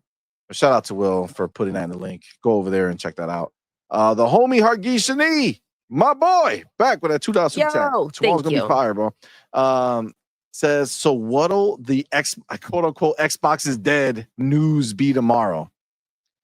Dude, I don't know what else it could be. I don't know right? what other tricks they can pull out of their bag at this point. I really feel like they've exhausted everything, right? Like at this point, the whole whatever games Xbox is planning to do, not planning to do for other consoles, I don't give a shit. Whatever they want to do it. I support it. I want what we're going to gain from it.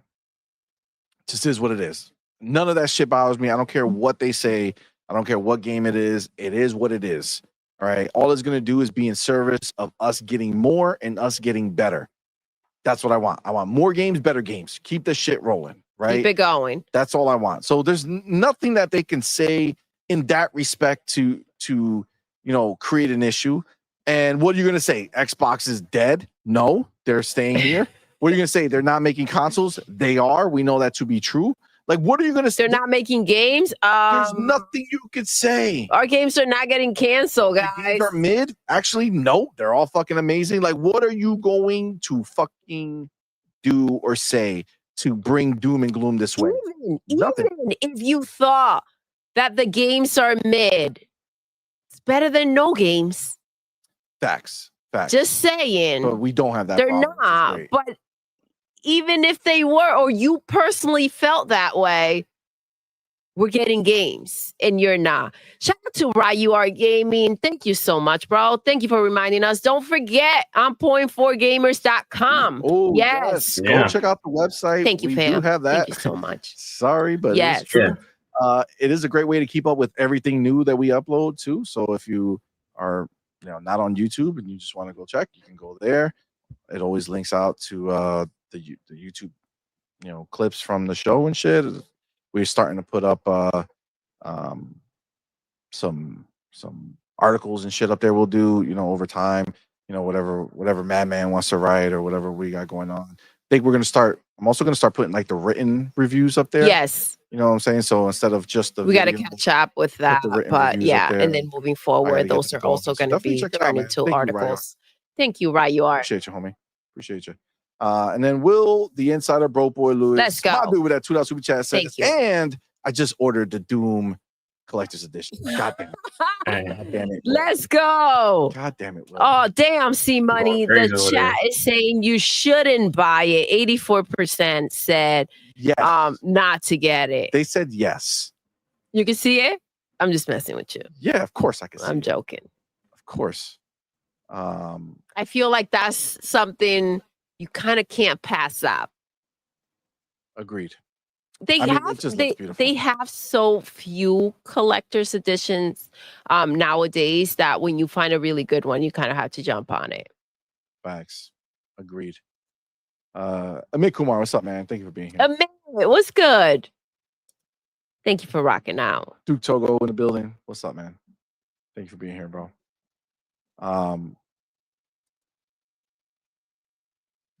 So Sparring 661, man. Thank you for being here, bro. Says when South of Midnight acknowledged the hurricane, it triggered a PTSD from Hurricane Helene. We in the WNC area got wrecked. It will give us something to look forward to play. Oh man, you guys are holding strong, man. So appreciate you rocking out with us. It's crazy, but yeah, they do show that over there. So yeah. I do get that. I do get that indeed. That's fine. Brian Wood, what's up, man? Thank you for being here. Says I love that we got so many great games coming. and so many different platforms. Anyone still console warring are not real gamers. Yeah, I mean, honestly, this is the truth, right? Like, Yeah. there's, again, the console is one thing. Like, I can't stand a pony, right? I'm gonna be slapping on ponies till there ain't no more of them. You know what I'm Elbow saying? to the face. But like everything else, it's like, who the fuck cares at this point? You know what I'm saying? Like, the moves that are being made are just to sustain our hobby, right? To make sure we keep it going, right? To keep us moving in the direction we want, right? Where people are investing in the ecosystem, they're investing in the developers, allowing them to do their best work, allowing them to push things forward. Like, there's so much. Like, I'm telling you, I know that, you know, the some of the console gamers don't look at the stuff, but if you look over at PC land and look at some of the things that are happening, like some of these mods that are done, you know, I have a bunch of them. I can actually show you. I'm not going to go into, because I know you guys don't care about that too much, but you look at like some of the mods that are on Cyberpunk 2077, where they just they turn that shit into real life, yo. Like, you just fucking play that game and you're walking around a real world. It's crazy. Like, there's still so far gaming can go aesthetically. Okay. Regardless of the direction they want to go. If they want to go hyper realism, it's there. You'll be able to experience stories and shit that just that you lose the fact that you're playing a game completely, because it just, you feel like you're watching some shit real life happen in front of you. And then even artistically with games like South of Midnight, where the limitations will melt away as they keep pushing and doing more and more, and just allowing these worlds to give you more of that feeling that you're there, right? Like all the particle effects, all that shit, that all comes at a cost. And as they keep going and pushing things forward, they're gonna make it feel better, feel more real, feel more exciting to be a part of. But I love it, man. I want them to keep investing, bro. Is a perfect example of what you talk about, right? Like, you can go ahead and take whatever route you want, but do it well, right? So if artistically, if you want to go ahead and make whatever type of game, it doesn't need to be like super realistic. You can go ahead and take any artistic route. You just have to really execute it. And you have a banger, right? 100%. 100%. All right. So Farrell, tell us. Yes. South of Midnight. That's gonna be game of the year. That's my bet as of right now. I just can't see anything. Can't see anything beating it right now. That we know that's coming out. I just can't. Outside of maybe Grand Theft Auto 6, and that's just because of hype. But so go ahead. No, you're gonna say? What are you gonna ask? I was gonna ask you if you saw the developers deep dive that they had at the end of like 2024. Did you get to see that show? I don't know how you felt if you did see it, to know that South of Midnight was going to be a part of the developers direct. Oh yeah, we talked about it. Yeah, I saw that one. So, were you expecting to see South of Midnight today? Like, what did it feel like? A little bit of too much of it? Like, what else can you possibly talk about or show us? I wasn't surprised to see it. I was surprised at the scale of the game, because for the past 2 years we've heard that it's a smaller project and things like that. So, not necessarily saying that I was expecting like a 50-hour experience, but it felt like it was gonna be maybe 4, 5, 6 key levels and things like that, and you would but it feels so much larger than what they have advertised to us over the past 2 years. We saw that this developer direct, and the more we see from the story, it just has so many more layers than I expected it to have as well.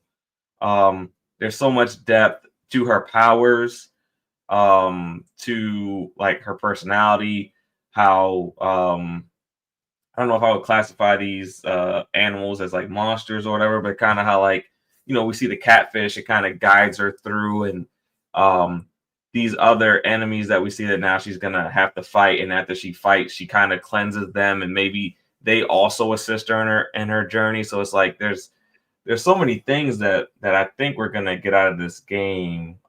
It's just gonna be a lot more. It's a lot more than what I expected. And every time I see it, I am more intrigued and more impressed every time. Like there's just so much to this game. Now you brought up, and now I'm thinking about, how she is going to in this game, get her powers. Obviously, her powers will evolve, and there are all these stories. I'm also thinking of the developers, right? The guy, he had the books from when he was little, and he used to go into all these houses and write about everything. Technically, there could be a lot of different stories and routes that they can go ahead and take with this game, and potentially do have more stories to tell, or her powers evolve, and this can be a trilogy, or Yeah, I would love to see a you never sequel. know. And I would love to see a sequel with this, but I would also like to see other developers be inspired to go to other regions of the world and capture their stories, because there are, all these different environments and all these different stories that could be told that we don't even know about yet. So, Yes. and that goes for anywhere in the world. I mean, I know we've been kind of stuck on like kind of like Western Europe and telling the stories out of there, like Greek and Norse mythology and things like that. But we got a little bit of taste of that with a Black Myth Wukong, and we're starting to see more regional stories. And I hope that continues, because I didn't know this was possible out of a Deep South game. So who knows what's going on in Northwest America, or parts of Canada, or part of Russia. Who knows? There's just so much of the world that we don't know about, and we can explore them through video games. So I'm hoping that we get more of this, even if it's not this Deep South story with Hazel. There's just so many more experiences that we can have. Agreed. I agree with that. Facts. It's a whole world out there, Yeah. and why limit when it comes to gaming? I think, the industry is again growing, and we see movies and shows, and they go ahead and they kind of go ahead and do that, what you just said. They kind of Yeah. expand, and I think that video games, as the industry continues to grow, is going to have to be something that they're going to have to be more open to and explore a lot more. Agreed. Yeah. 100%. All right, let's move on to the next game that we have here. Let me just take a chapter. By the way, we talked about Doom, and we forgot to bring up that badass music. Man. Oh yeah, the music. Yeah, I think all our heads started nodding as soon as the Doom trailer started, because the music was definitely hitting. Agreed. Badass. Yeah, it was definitely fire. All right, so let me get this chapter here. Okay. So the next one is Clair Obscur Expedition 33. I got the trailer here. Let me put it up. Do this. Go here. Go here. And, okay.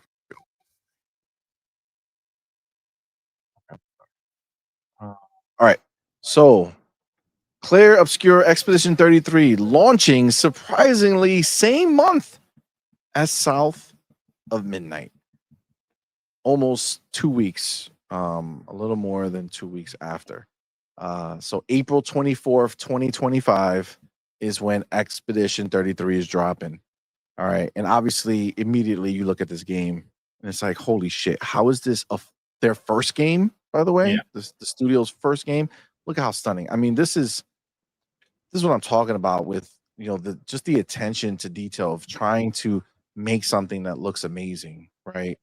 They're nailing it. You know, they're stunning, Yeah. right? So, you know, this game's dropping on Xbox Series X and S, Xbox app for Windows PC, and you play it day one on with Game Pass. Now, let me say something just to show you how this shit is not all fun and game and all friendly shit.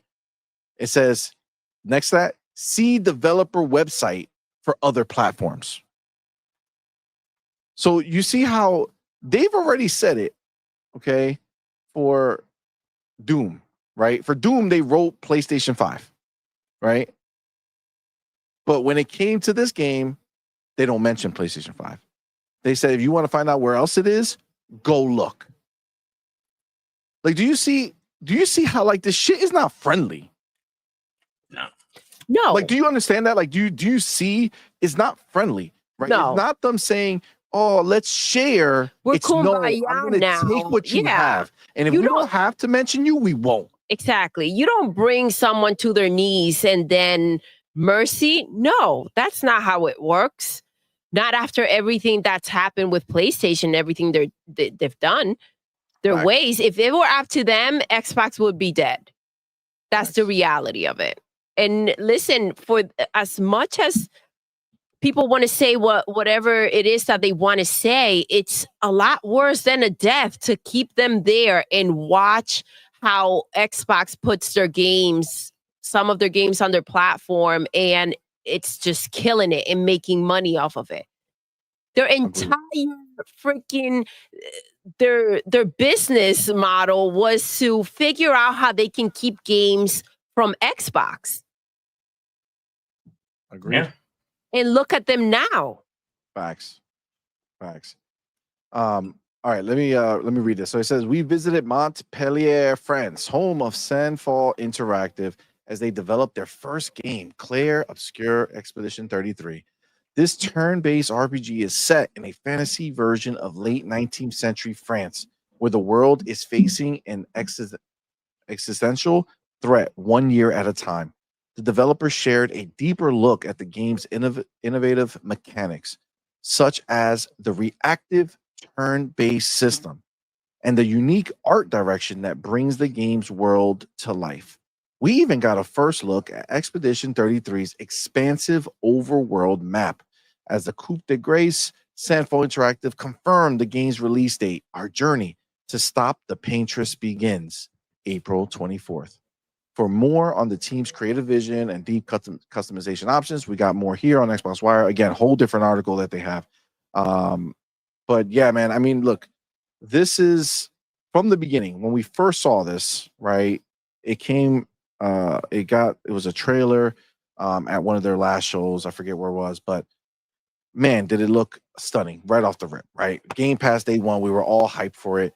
And that's really the start of it, right? Like, it's like, man, this looks stunning, looks unique. I'm not normally a turn-based, you know, like a turn-based type of RPG type dude. I'm typically not. I have played and like games that do that, but it's very few and far between. Like, I just don't like it in general. But this game looks unique. It looks fresh. It looks different. It looks like it's pushing it in a different way, right? And I mean, frankly, that's what I want, right? I want them to go and, you know, push things forward, right? Do something that we kind of are familiar with, so we understand the concept of what this is, but surprise us and you know, dazzle us with something new and fresh, right? And I feel like that's what this screams to me. It screams they're doing a story that, for me, like, JRPGs just don't, like, there's something about JRPGs for me personally that make it difficult to connect with. Mm-hmm. You know what I'm saying? Whether it's, you know, a little over dramatic sometimes, or I don't know. There's just some things about them that I just don't click with me. How they talk, maybe.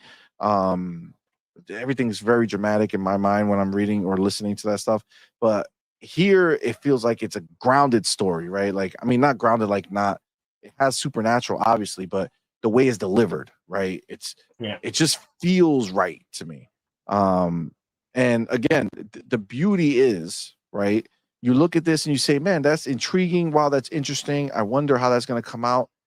You don't have to wonder. you got Game Pass, the game drops, you click install, you click play, you're in, right? If it don't work, it don't work. You keep it moving, no harm, no foul, right? You didn't drop 60, 70, whatever this is going to cost to, take a chance, right? To see how it's going to work, right? And that's the big deal for me. I got more amped for this game after seeing this. I love the extra story components they added to it, where you really got to see some more of the acting. It's still playful as well, so it's not just like this dreary story. So you got to see some of that as well. So I'm all in. I'm very, very excited to play this. Yes. So what did you guys think? So I want to go real quick to Gone Griffin, to your point, CMoney. Hold on real quick. He says JRPGs are very high school drama, CMoney. So this in its, yeah.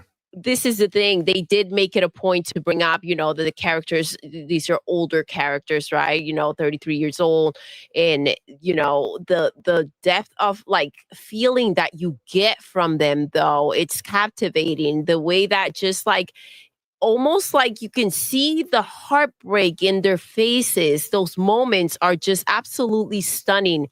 He's like, I believe that relationship, we don't know that much yet. I can't wait to like kind of dive into the texture of the relationships and see how deep they're going to go ahead and take it. But you do see that moment when she kind of vanishes, and it's just like you see his face and you just capture like all those feelings you kind of feel for him just by seeing his expression.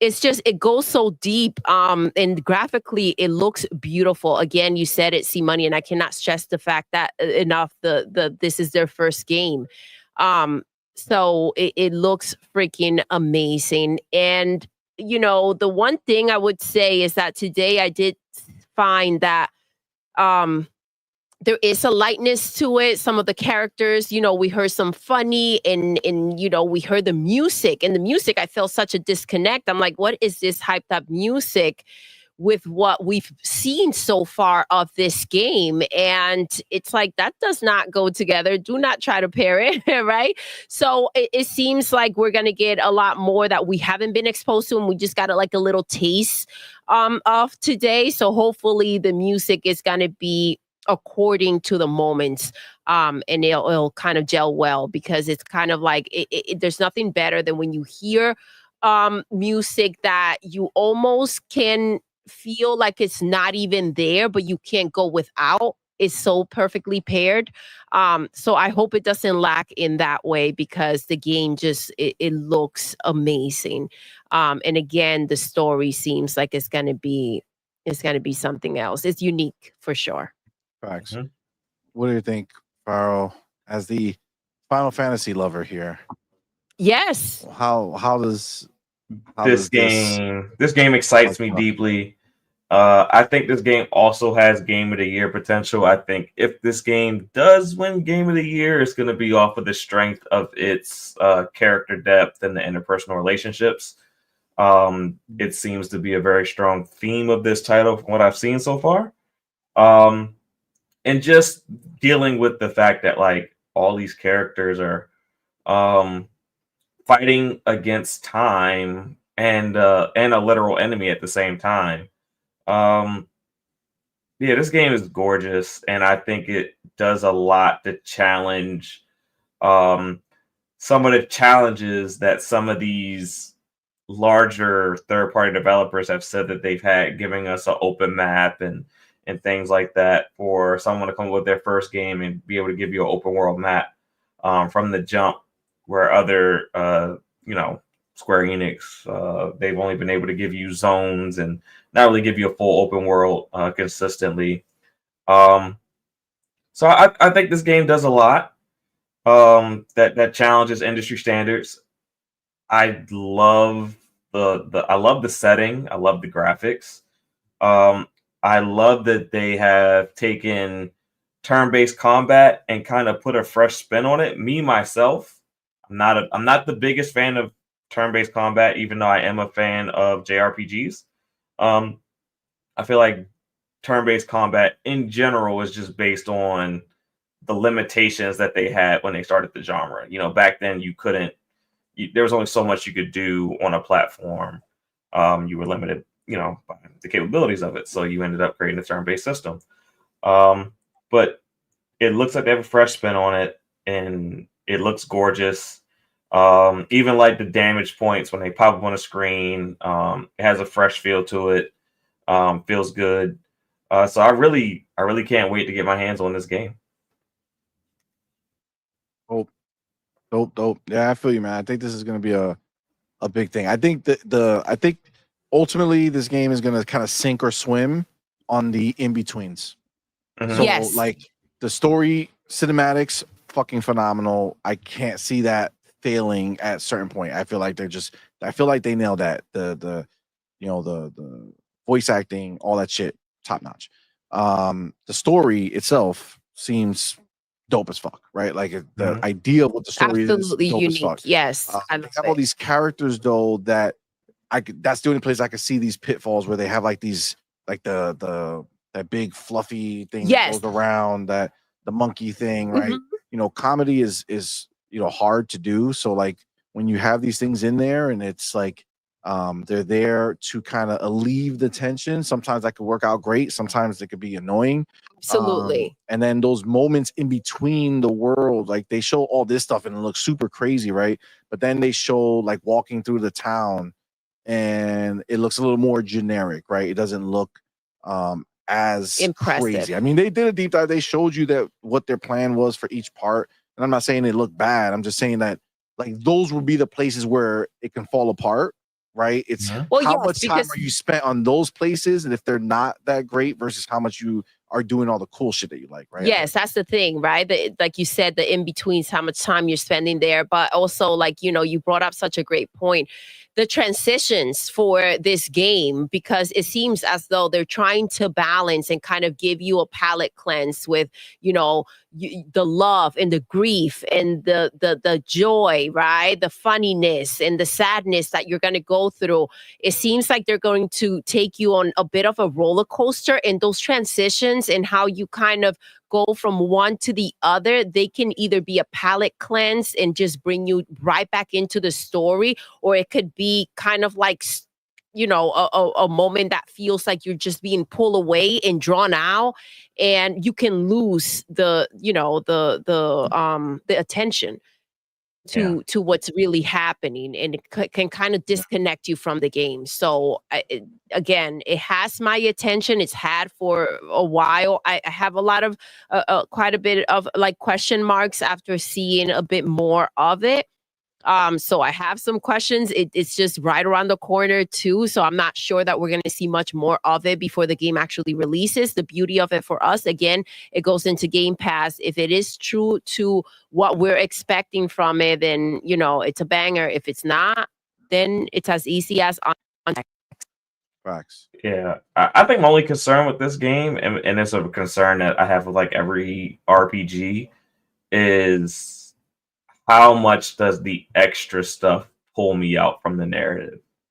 Like, Mhm. like I don't need a ton. Like this is like I love how this game looks. I love the aesthetic and everything. I just don't want there to be so much side quest that it pulls me out of the narrative, and then I have to find myself getting back into it because it does feel like it's going to be a very powerful story.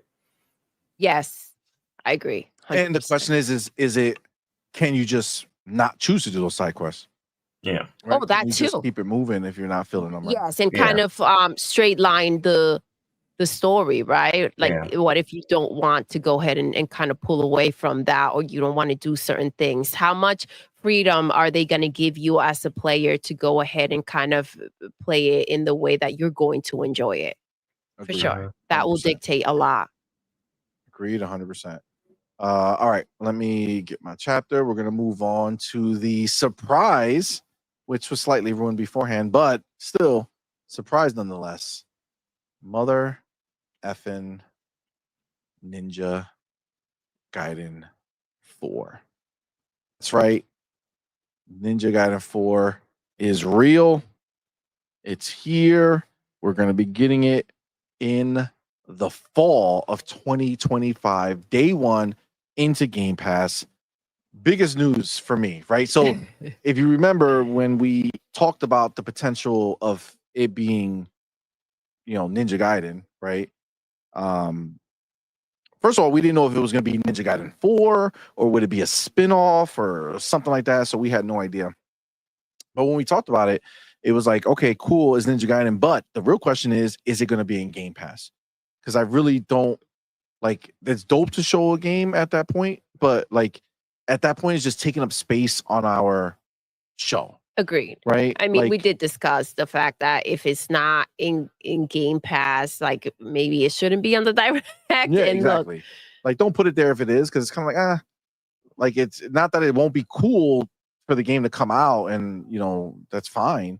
But it's these type of shows is these are our shows, so show us more personal. Yeah, it's for Game Pass. I want to see what's coming in Game Pass. So they started the show telling us that everything was going to be in Game Pass. Which is phenomenal. And then obviously they showed us this, and it looks stunning. It's just crazy. So let me go ahead and read what they wrote up about this. So first of all, Ninja Gaiden 4 launching fall 2025. Now, see, this game is a Xbox Global Publishing game. Okay.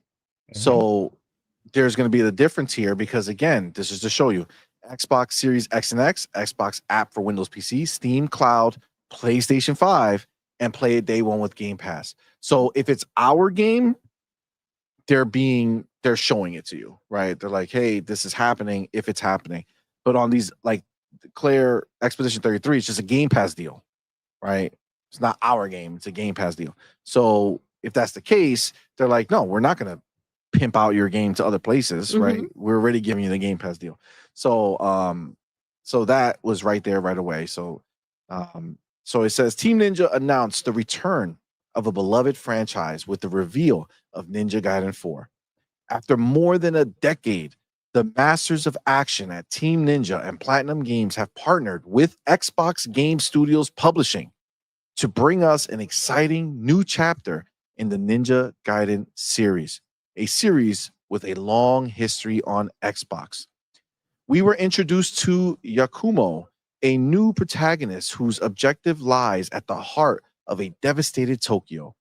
On his mission, Yakumo will not only encounter fiends and demons, but also the legendary master ninja himself, Ryu Hayabusa. Gameplay footage showed that Yakuma will introduce players to a stylish new take on ninja action with blood-bind ninjutsu, alongside legacy techniques like the flying swallow and Izuna drop.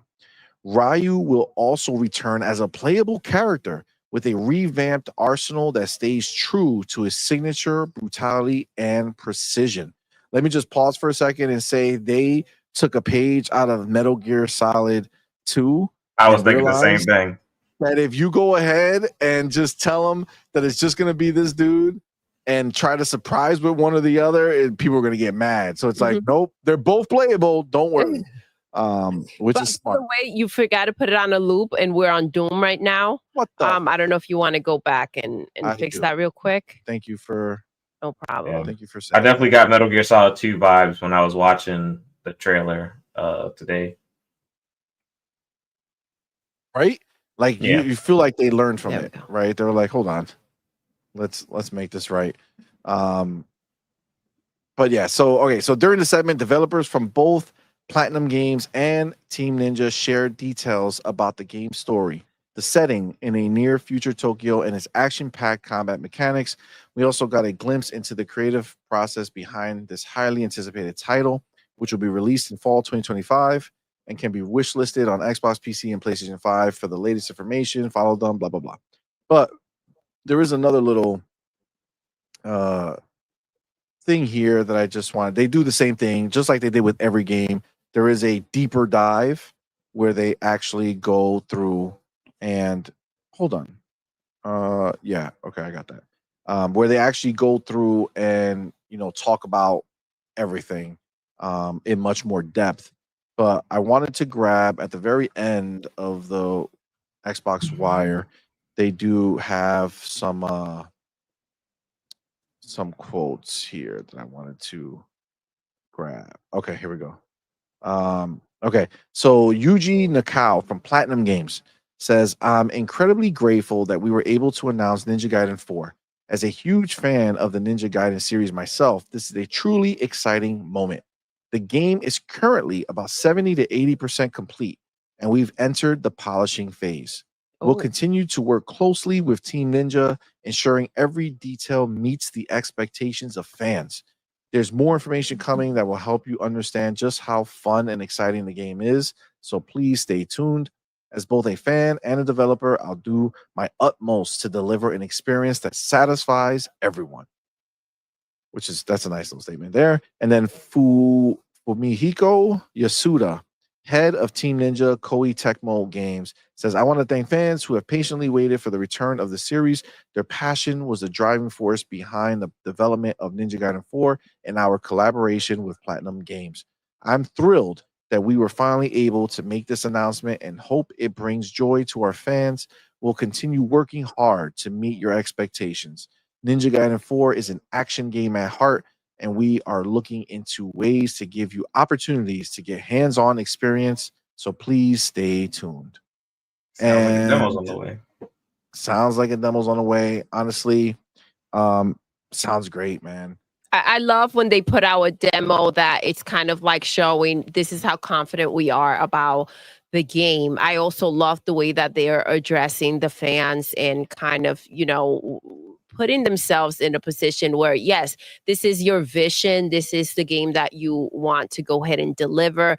You also want everyone to show up for it and to like it, right? And to feel like they're trying to please the fans. It's a big deal rather than, well, this is what we made. If you like it, you like it. If you don't, you are tasteless.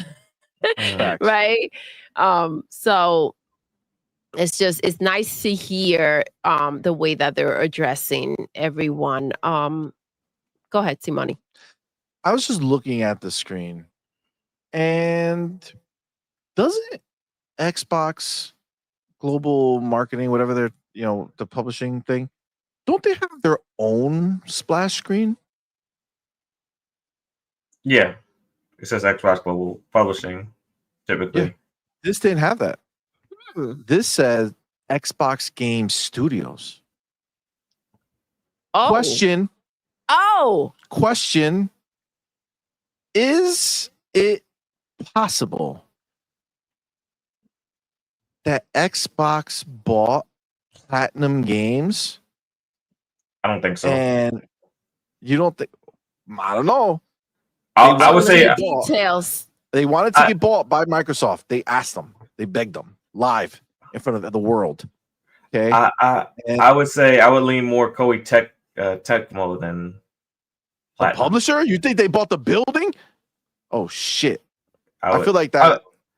If I had to choose between one of the two, I would go Koei Tecmo over Platinum. And the only reason I say that is because like Platinum paying attention.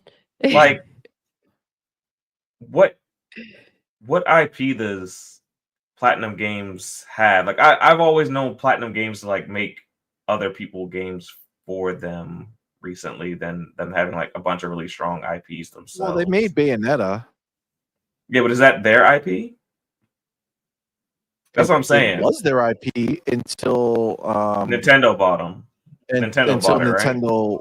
Yeah, I don't know if they bought the IP, but they definitely bought the part 2 and part 3. Yeah, for the games. Yeah, that's my thing when it comes to Platinum. I don't know what their IP kind of looks like, so that's why I'm like, I know Koei Tecmo has a lot of IP that we associated with Xbox in the 360 era, like the Dead or Alives and the Ninja Gaidens and things like that. So I can see them purchasing them more than I can see them purchasing Platinum.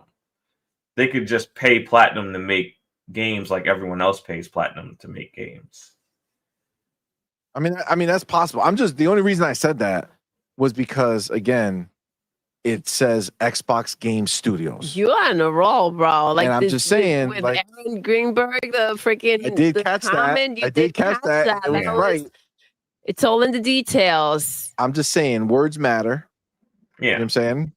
And it says Xbox Game Studios. I'm trying to first of all, I think my screen is dead over here. I don't know what just took place. Even your camera, I don't know. I don't think you're doing that, but it's flickering where like sometimes you're gone, sometimes you kind of flicker off. Yeah, he doesn't disappear for me, but he like kind of pixelates.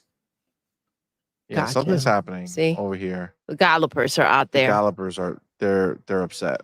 They're sad. All right, everything's working, so I'm not going to touch anything. But yeah, I was trying to look, but everything seems to have crapped itself. Maybe I can check over here. Actually, everything looks great on my end. So yeah, so it's just literally my web page went black. Okay. Yeah, so it looks the best that it's looked. Really? So it shut me out. So it's like, let's cut him off. let's make it look better. No, I'm trying to think of a Microsoft global, like the global publishing, right? What game have they done, or what can I Google? I would maybe just Google. Powerborn's global publishing. Ori and the Blind Forest is global publishing. Let's see. Trying to think of some global publishing deals. Those are the two I can think off the top of my head: Ori and the Blind Forest and Towerborn. Oh no. Okay. No, they do the same thing. Okay. All right. I got too pumped. It just says Xbox Game Studios. As Dust Falls is another one. Yeah. That's fine. I thought they had their own, for some reason, I thought they had their own kind of like splash screen, but they just consider it Xbox Game Studios. So yeah. So stay with your chest, CMoney. You were looking for an acquisition. I'm always looking, man. I'm always looking. You're waiting for that moment. I mean, I could see them purchasing Koei. That makes a lot of sense, and it does fulfill a lot of things in their catalog and kind of keeps IP that were kind of synonymous with Xbox back in the day with Xbox. So I could see that being a possibility. I mean, maybe. I mean, obviously, publishers would be great. I prefer them to buy buildings. So, let me try something real quick. I don't think it's gonna shut everybody out because you guys are still live, but my screen is I can't see shit. I can't do anything. So let me just do this. Let's see what happens. If I disappear, just keep it moving for a second. No, disappear for a second. But yeah, I mean, Koei Tecmo makes a lot of sense. I think Dead or Alive being a part of the Xbox portfolio. Yes. Ninja Gaiden Go ahead, being say that again. I said I would think like Dead or Alive being a part of Xbox, like being an Xbox owned IP would be really good. Franchise. I think Ninja Gaiden being fully owned by Xbox would be really strong. Like there's a lot they could do there if they owned them. That I think would be good for Xbox. And I don't think Xbox would be in the business of buying a Japanese studio. Because I think they would run into a lot of the same issues they ran into with Tango. I think they would want to purchase a Japanese publisher. And if they were going to purchase more Japanese studios, they would put them under that publisher. Yeah. Makes sense. I agree. That makes sense for sure. Meet the Cheetah, you were right. He said, I told you. I get it. I just needed to see it. I needed to see it for myself. They need to make a new. I am ready. I can tell you right now. I think that's what this did for me as well. It showed me so much of how ready I am for what's next. Phil did purchase, man. Bring it up. He did say that they're gonna go ahead and get into the market. Go ahead and get those Asian studios and try to go ahead and expand in that direction. So, I mean, there's no one left to block them. Right? Facts. It's easy. The lane is open. You know what's cool? It's cool when we see now that this is happening, right? And if you guys remember at the time, right, when Platinum was out here, they were vocal. I don't know if you remember, but they were like, Xbox, we were like literally talking to Xbox about it, and look at who left. I'm telling you, that was the sacrifice. they had to get rid of Kamaya or whatever the fuck. And he was out. Look, literally at the same time I said it, Amit says it. Xbox went to Platinum and said, "We'll finance this game if you get Hideki Kamiya's punk ass out of here." Literally what happened. Yeah. Like literally what happened. The Book of X, baby. That's exactly how it was handled. I could 100% see Xbox purchasing Koei Tecmo or Square or Sega, one of them Japanese publishers out there, and then as soon as the deal closes, then purchasing the Platinum games. But that's how I think it would happen. You had mentioned you think like, you know, after the anniversary, the 2-year anniversary of that ABK deal coming to an end, right? This is when you feel that we're going to start hearing about more acquisitions, and that's possible, right? Yeah, that's what I would say. Around August, because that's around the time that Bethesda was announced. So I would say Bethesda. Yeah, no, Bethesda was in like the fall. November. It was in November. Yeah, it was in they announced it right before the pre-orders went live for Series X. For Series X. Yep. Okay. Yeah. It happened right at the last minute. It was like, hey, you're gonna pre-order this shit. Guess what? We're buying Bethesda, and the world melted. So, we all spending money. That was his baby money. And then the next time was in January, right? Yeah, January was the ABK, yeah. It was ABK. So we're in January. It's almost over. So let's go. Let's fucking pop some cherries. Tell me something. Maybe they're just not in a rush because they have so many games coming out already. I don't know. I want more. I think there's a couple Japanese publishers that are like, please buy us. So I think they'll have some options. Yeah, I think they're not going to not keep on growing. Spend them out of business, baby. You gotta keep spending. Agreed. I know Sega and Square have kind of leaned themselves out over the past couple of years to where they might both get acquired.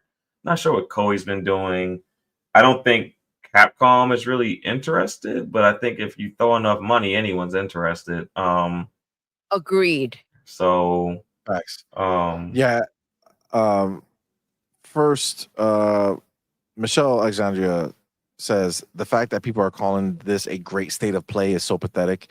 That's wild. Are they really saying that? That's them just coping with the situation, self-soothing, making themselves feel better, because state of play is, I mean, it's true for them. These are a bunch of games that they're going to have to buy if they want to play them. You know what I'm saying? It's just the normal situation for them. So they're just attributing what they want. I told you, your PlayStation is an Xbox. Yeah, calling it a state of play is why PlayStation's in the position that they're in now, because they're not demanding more of PlayStation. They're getting these games, but they're not realizing the ramifications that come with that. And I was damaging their brand over time. Agreed. And you know, the fact that it seems like they just don't care about that shows the commitment that they have for PlayStation, and that, you know, and it goes hand in hand with the commitment that PlayStation has for them. It's non-existent. Mm-hmm. Facts.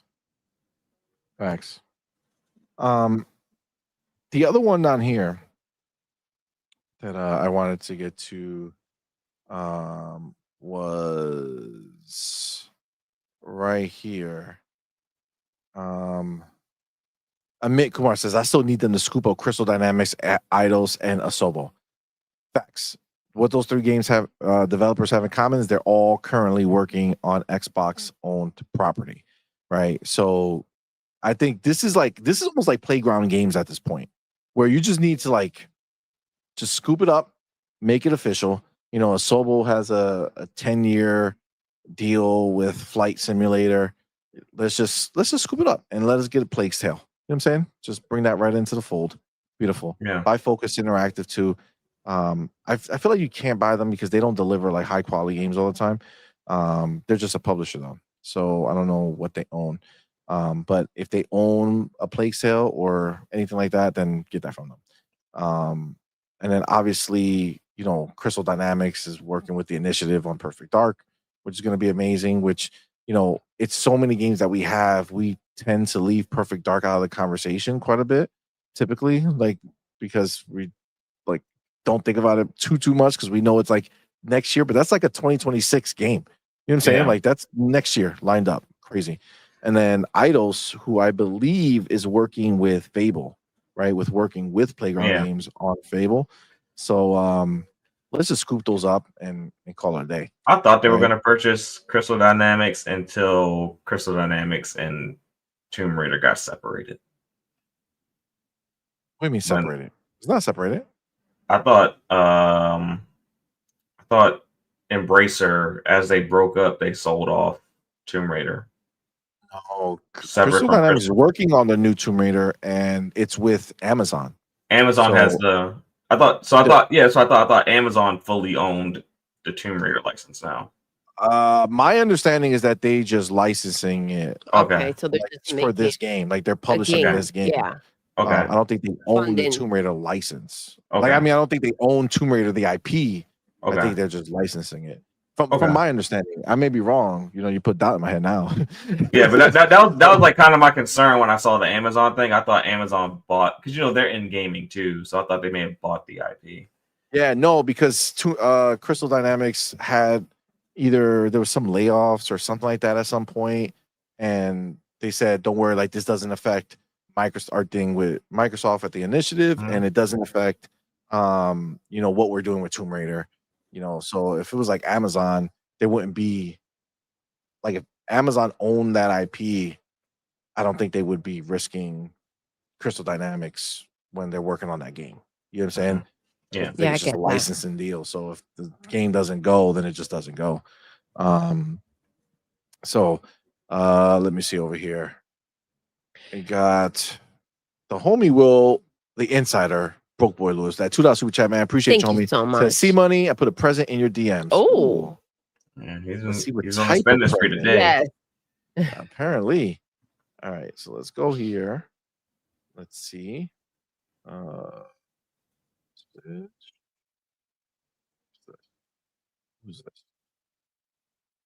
What's this?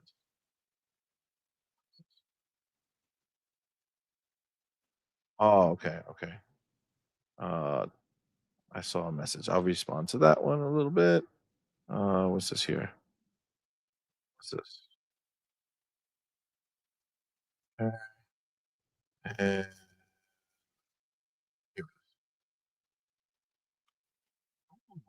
Interesting.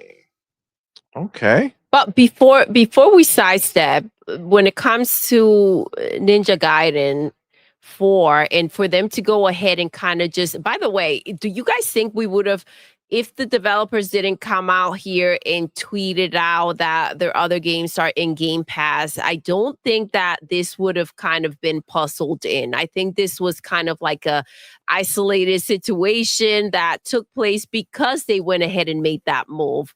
And that's just to show you, like, how excited they were about it, that they couldn't contain themselves and they had to go ahead and kind of, in a way, even though, like, it was still not necessarily confirmed, and it was kind of like, oh, this makes sense that it could be, right? Kind of ruined the surprise, right? But what better way than to go ahead and put the second one, the remake for it, in now to kind of get everyone excited for the fall of 2025, for the fall of this year, to go ahead and release the fourth one, right? But the game looks freaking dope. This is how agile and how badass ninjas should look. For some reason, it just kind of took me back to Wolverine and that disaster that we saw. And it was like, this is what I expect when I'm looking at ninjas, the way they move, the way they look.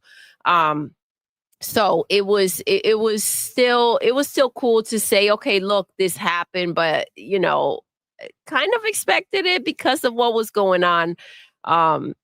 But yeah, I think they did it well with the shadow drop. Yeah. I mean, we're still gonna talk about that one. Yeah, I think the leak did kind of hurt it, because I think we would have been hooting and hollering if we just saw Ninja Gaiden out the blue, but it was still a great announcement, and it was still somewhat surprising because though it leaked, it didn't leak from an official source. So we're like, is this official? Is it not official? So I think there was still a level of surprise to it. But yeah, if we had just saw it off the rip, I think the excitement level would have been, 2 or 3 points higher. Yeah, I agree. Agreed. 100%. Agreed. We got the homie Damage Control in the building, man. Thank you so much for being here, bro. Appreciate you. Thank you for that $5 from chat. Says, don't overlook Xbox publishing. All those trips to Sega and their resurgence could be fueled by Xbox. If you can't afford it, Xbox will publish it for you. Oh, snap. Woo. I mean, let's go. That's true, man. Xbox publishing is a big deal. And obviously we see what that means for us, right? That's their version of going out there and grabbing these, third parties in a more official capacity, not like, hey, here's a Game Pass deal. It's more like, hey, we'll fund this, let's get it going. And obviously it's in Game Pass, right? So that's dope. You're right, man. 100%, bro. 100%. Okay. So let me grab Broke Boy. What we got over here? So he has an image over here, and I'm digging it. So let's look at it real quick here. Let me present this. Go here, go there, go there, go here. Beautiful. Okay, go here. All right. So this is the image that he sent. So we're gonna go here, right? So this is a popular meme, he says, like that people use this, right? So it has like some PlayStation games on the bottom, some Nintendo games in the middle, and then Xbox multi-plat, right? With a laughing face and shit. That's what they do, right? So he said he went ahead and fixed it. So now that Xbox slide up there,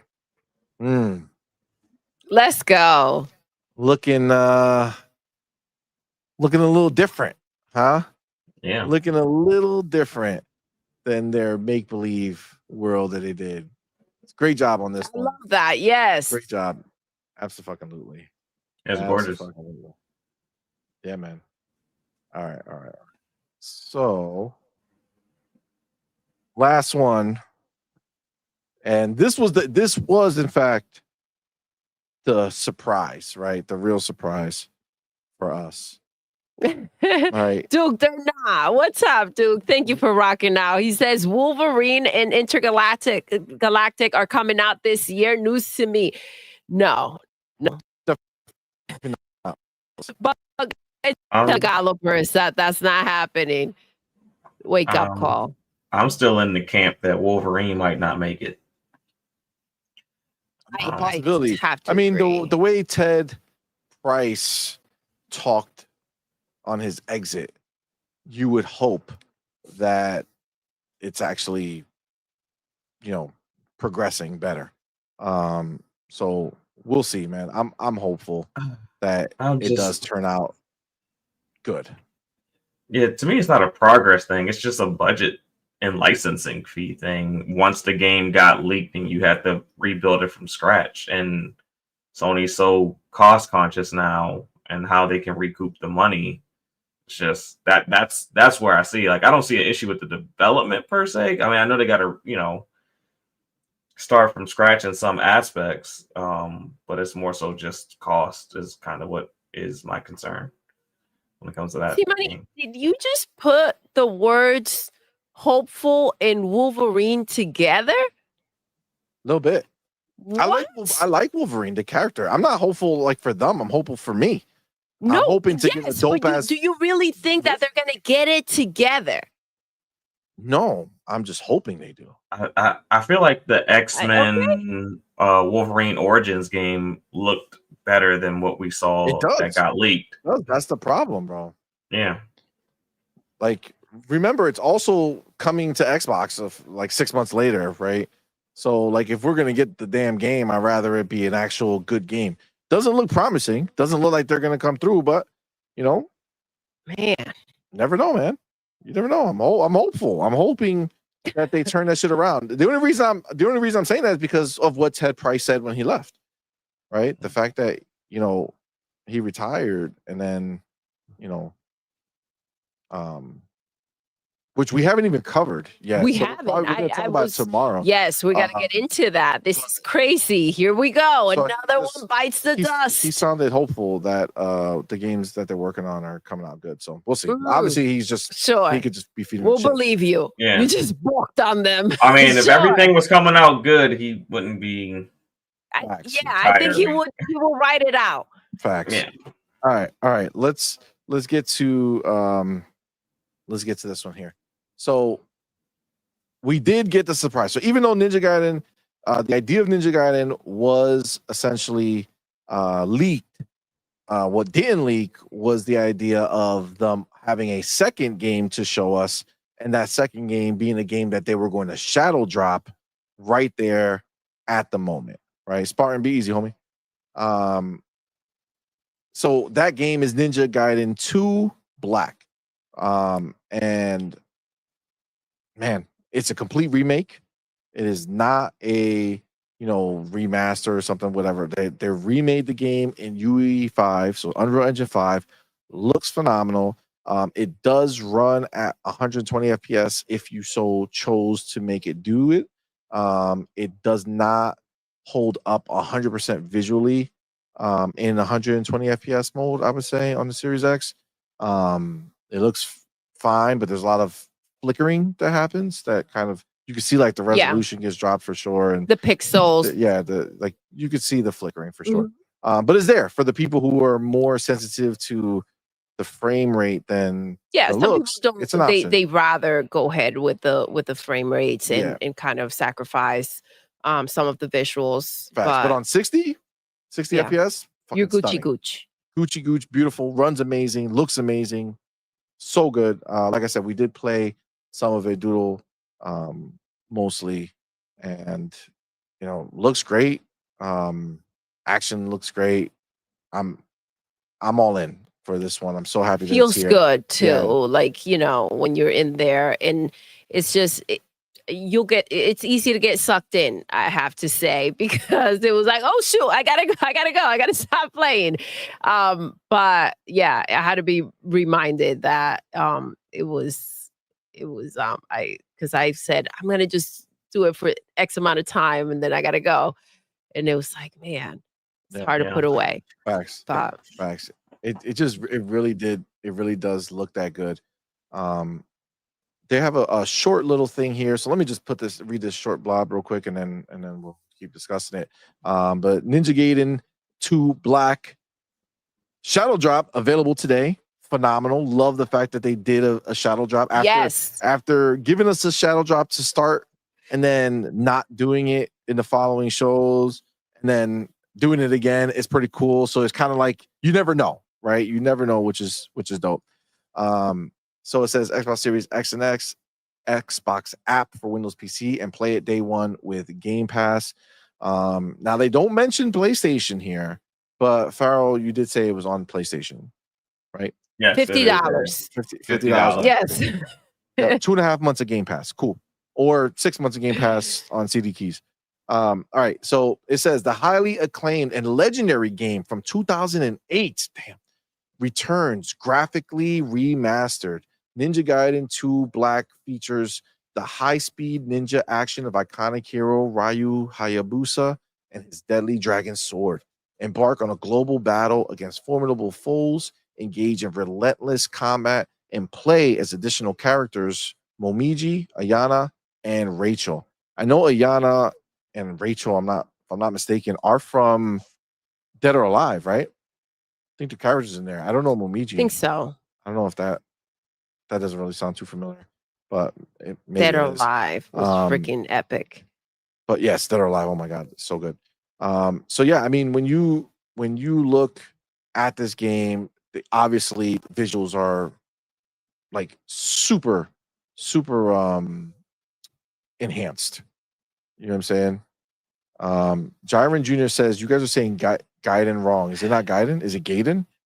That would be the funniest. That would be hilarious. That would be the funniest. Every time we're correcting CMoney, and now I've to the point that I've confused myself every time. Facts. like I said, I do both. I'd go Gaiden and Let us Gaiden. know if you know the proper way. Is There is no Gaiden. proper way. It is Gaiden. Meet the Cheater says Gaiden. Okay. And I mean, there has to be a proper way because that word is like a real word in Japan, Japanese or whatever. Gaiden sounds the best. Okay, well now we're just doing this shit based off sounds and shit. What do you see? Which one sounds better to you? But yeah, I mean, listen, the beauty is that we already got hands-on this. It's out right now. If you're in Game Pass, go download it. It's dope. It's amazing. It plays really well.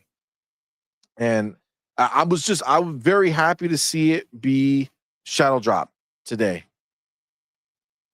So Jiren Jr. says no, Gaiden is wrong. Okay, so write it out for me so I can say it correctly, Jiren. I appreciate it. Well, he said G-A-Y, so I think he's saying Gaiden. I'm seeing Guy wrong. here. Oh, Gaiden is wrong. No, yeah. Gaiden. Yeah, I said Gaiden, no? I thought that's what you said. That's what I heard you say. Maybe I'm cracked out. Who knows? But yeah, I think no, it's not. It's Gaiden. Okay, I think it's Gaiden. Okay. Yeah. Either way, I think we got it. But but yeah, I mean, listen, I was super pumped to see this. This was shopping. God damn it. Now the words are just going crazy. Shocking. It was shocking to me. I did not expect tomato. But yes, I mean, it does. Even from this footage, you can see the upgrade is real. It looks really nice. And in person, it does the same. Baby, you got your hands on with it already. Yes. What was your feeling getting your hands on and kind of seeing it live in the flesh? It was fire, dude. Like it kind of just sucks you right in. You get into the story. You just want to go ahead and kick some ass. Badass, man. They did such a great job remaking it instead of trying to do some remaster, kind of half-assed the situation.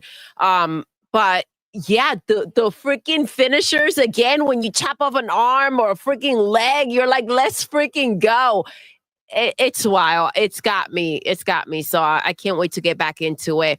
I believe it was Game Shark. He's deep into it too. Say it in the chat. Look, chapter 4 complete. Okay, so this is what I'm talking about. You go ahead, you do it like this. People get excited for it. Let me go check it out. And you have the attention, especially when you're going to go ahead and drop another game later on this year. Yeah, I don't know. How do you feel, CMoney? I felt right away, even the story, you know, the cutscene right in the beginning. It's like, yeah, it's intense how good it gets you. It gets you. Yeah, so for sure. The butts there. What's up, fam? Yeah, a little bit, like always. So for me, I'm right there with you. I think aesthetically it looked great.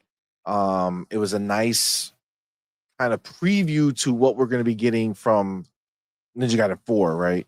Again, this is like their practice, so they're just going to go up from here, right, and do a better version of it.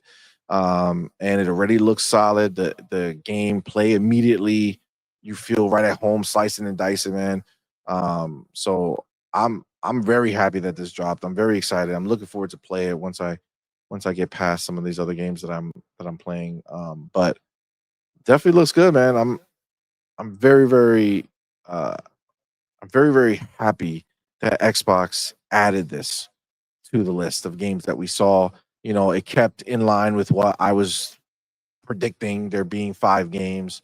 5 sounded like the number to me, and 5 it was. I was pretty on point with all this shit, man. Agreed. You kicked ass. So yeah. So I'm really happy they did that. And what I didn't think they were going to do again, or I kind of took out of my head, was the shadow drops. I said, let me stop thinking about shadow drops, and boom, and magically they gave us a shadow drop. You know what I'm saying? So Hi-Fi Rush was during their first direct. What happened with obviously the game is on PlayStation, but they threw it right into Game Pass. Why am I blanking out? Power World, yeah. So they went ahead and it was early access, kind of go in and play. It's in Game Pass now, and yeah, it's fully out now as well. and it's doing great on Steam still, averaging like depending on the time, but like You know where it's 100,000 not doing people. great? The piss station. The piss, the pisser. Facts. Yes. Facts. I get the feeling that in this case, Ninja Gaiden 2 being a remake, it probably wasn't the most expensive remake to do, and it kind of made sense because it's marketing for Ninja Gaiden 4. Kind of sets you up. Yeah. Facts. So it made Facts. sense to shadow drop it. Like, you know, where it makes sense, we'll get shadow drops, it seems like. Agreed. And I'm still not gonna project this onto the next one, you know, so I'm not gonna go in with like the shadow drop mindset anymore. I thought they were gonna do it like consistently. As soon as they didn't, it's like, okay, well, now it's just a surprise if it happens. Well, yeah. So that being said, we do have our boy JD Gamer in the Let's go, baby. Thank you for being here, brother. Appreciate you, homie. Tell him, JD. Thank you for being here. Thank you for that $5 Thank super you. chat. Says Xbox Dev Direct was fire. Seen all that salt flying everywhere, and ponies want to be where Xbox are. By the way, pathetic port begging ponies still got no games. They don't. Amen. We got games. Yes. That we are selling to them. That is the fact. That is the fact. But yeah, man. I don't know. That for me, very excited that this happened. What do you think about the game? I know you downloaded it. You didn't get to kind of jump into it yet, or so you didn't really get to see it in person of how good it actually looks. But where were you feeling? Were you super shocked when you saw this? What did you feel about the fact that it's happening? Did you play the original part 2? I played some Ninja Gaidens back in the day. I can't say I played 2 though. But I was definitely surprised to see Ninja Gaiden 4.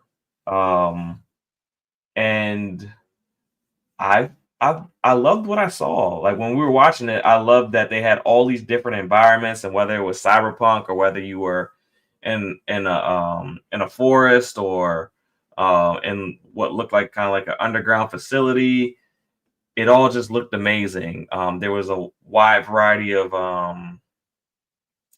different enemies. So you had like robotic enemies, you had human enemies, you had what appeared to be like other ninjas. The giant ninja, yes. Yeah, so you just got so much variety, and then it looks like you got a lot of weapon variety too. It doesn't like you use the same static weapon throughout the combat. So very stylized, look a lot of fun. I like seeing the dual protagonists. I'm hoping that because they have dual protagonists, that there are other modes that they create where you kind of get to maybe have like a co-op mode where you kind of just run through some of these levels and just fight and do a bunch of badass shit with your friends. That'd be dope. Yeah, I think I would like that a lot. And yeah, this, like, just look at it. Like, you got winter settings, you got like these demon-like settings where like you're in hell almost. It's so much, and I can't wait to take it all in. Yeah. Agreed. Yeah, I think they did a great job with it for sure. And like I see people in the chat mentioning, like Meet the Cheater and Paramedic Eagle. You know, one of the things that we talked about here is the fact that they like to find an easy way to get accustomed to new tech, right? So obviously they're working on the new one, Ninja Gaiden 4, but like as practice, right? They go ahead and they make a remake, right? They take their old game and say, okay, well, let's bring this using the new engine. Let's see how it works. Let's see how we can make it work. And that way, once they do that, they're that much further ahead to go ahead and get the next one done, right? To do the actual part 4, right? So I agree with you guys. This is what they're doing. I think that's exactly what these people were doing for Elder Scrolls. That's why I thought Oblivion was going to just be in their engine, but then there was rumors that it's on Unreal, and it's like, well, that's stupid because I don't think they're going to do Unreal for Elder Scrolls. So like for 6, right? So like that kind of threw me off, but this is what these studios typically do. What is their name? Coalition. They're famous for doing this. They make those mini games and shit to go ahead and practice, right? Yeah. And so like this is just a smart thing to do. And it looks like it came out really well. And again, we've already got our hands on it. Plays well. So looking forward to kind of being able to go forward with this. But yeah, what a time, man. We have so much good stuff coming our way. Cannot believe we started already with the shadow drop. What a way to set the stone. And this is the difference, right? We have all these games scheduled, right, throughout the year. All these Game Pass day and dates. And then we get a remake and it boom. No crazy build up. It's like, hey, guess what? We're making a remake and it's free for you right now. Go download it. If this was PlayStation, you would have had to wait You mean God knows how PlayStation? long, and you get ready to pay, right? Like they would make it like this is a major sales moment for us. Okay, we need you to buy this game because if not, we can't make new games, right? What a freaking trade-off. If you don't buy our remakes, we can't give you new games. But That's those new wild. games are not guaranteed. And we Oh don't my know God. when they're going to come out. And we are not going to let you know when we've made enough money to go ahead and move forward with that new game. Yeah. That's wild. That's wild. The life of a galloper. The life of a galloper indeed. All right, guys. There's a little more. I'm not. Ooh. We're not going to do anything crazy, but there was one little part at the bottom that I want to read. Okay, go ahead. Where he says, "Looking ahead." Says, as with every developer direct, today's show marks just a selection of the games coming to Xbox this year. Next up is Avowed, Obsidian Entertainment's upcoming fantasy RPG, which launches on February 18th, 2025 for Xbox Series X and S, the Xbox app for Windows PC, Battle.net, Steam, Cloud, and will be available on day one with Game Pass. Ooh. With our own studios and incredible partners working on new experiences. Stay tuned to Xbox Wire and Xbox social channels this year to see why there's never been a better time to be an Xbox player. Woo, let's go. Yes. Again, I say this, and that's why I wanted to read that, okay? Because again, as much as it's easy to get sucked into this idea that they are, this is what the pony bots cry about. They think that they abandon Xbox players, right? But they haven't, right? Everything they're doing is in service of its Xbox players, right? Every decision they're making, putting their games where they are to make more money. It's not to make more money so they can give them more. It's to make more money so that they can give us more, right? Because remember, the only person or the only people that are given are us Game Pass subscribers, right? Mhm. We're the only people given anything, right? Game comes out, they give it to us, el gratis, right? Everyone else, they purchase, they have to buy, right? So they're not giving anybody anything out there. They're putting it up in a store where they can choose to purchase that game. That is a very big difference. And the fact that they always go ahead and make sure that they allude to us. This is for the Xbox players. When they're making a game and that game's going to be on somewhere else, they're not dicking around. They're not going to hide it. They're going to be upfront and say, hey, that game's going to PlayStation 5, right? They're putting it out there. So there's no confusion, no bullshit, right? But as soon as it wasn't their game and it was just a Game Pass game that we know is going to PlayStation 5, they didn't write that shit. They won't write that shit in the same fucking page. You scroll up, it says it on a different game. You scroll down, they're like, nah, fam. If you want to know where it is, go fucking check their website. Mhm. Just to keep you understanding that Xbox, they're fighting for us. They're fighting for us. They're fighting for the Xbox fan base so that we can continue to get what we want. We can continue to get what we enjoy, which is having these games that are fire, that are high quality, put into our subscription model. That is why it was important to read that part, because it's never been a better time to be an Xbox player. What is an Xbox? Well, wherever you can get Game Pass, wherever you can buy the game, that's up to you. But they're here for us. But they're the ones making the games, and they're the ones stepping up to the plate when PlayStation's just dead on the side. Absolutely. Barely a pulse. So this is the fact that they're carrying the industry on their back. That's just a fact. And I think that it is time to stop, the pony botting and the nonsense where Phil has to sit there and say to himself, is it games that we got to give them or a bottle and a pacifier? I think this clown bullshit needs to stop, because these are things that you are not necessarily smart enough to go ahead and act as if you're the one who should be running the business and making these business decisions. I think we need to leave that to the big dogs, especially if you can't even understand, a simple statement that they put out there. Facts. If you have trouble processing those words, I think you should have no input into what they do as a business. Yeah, 100%. Absolutely. I do want to get our boy E Ranks in the building. My dude, thank you for being here, brother. Thank you, Says love. somehow I get the feeling like people are sleeping on Avowed. This is an Obsidian RPG. Woo. Master RPG makers in a fantastic Pillars universe. The hype level for this game is way below what it should be, in my opinion. I agree. I cannot wait for Avowed. I think this is the problem, right?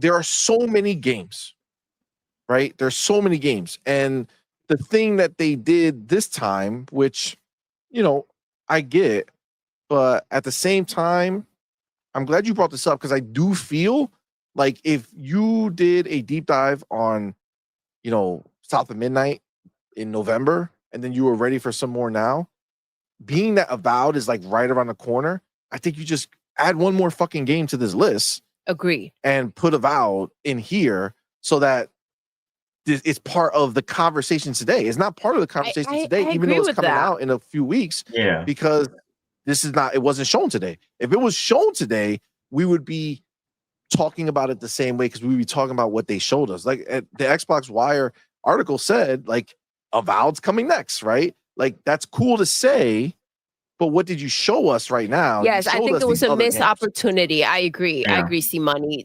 E-Ranks, thanks for bringing light to this. It is something that they themselves kind of decided to kind of just sleep on.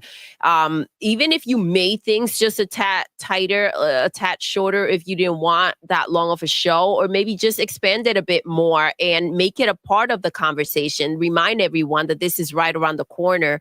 And, when you think of the shadow drop, you bring in February, you bring in in April, the end of the year, and then when it's at May with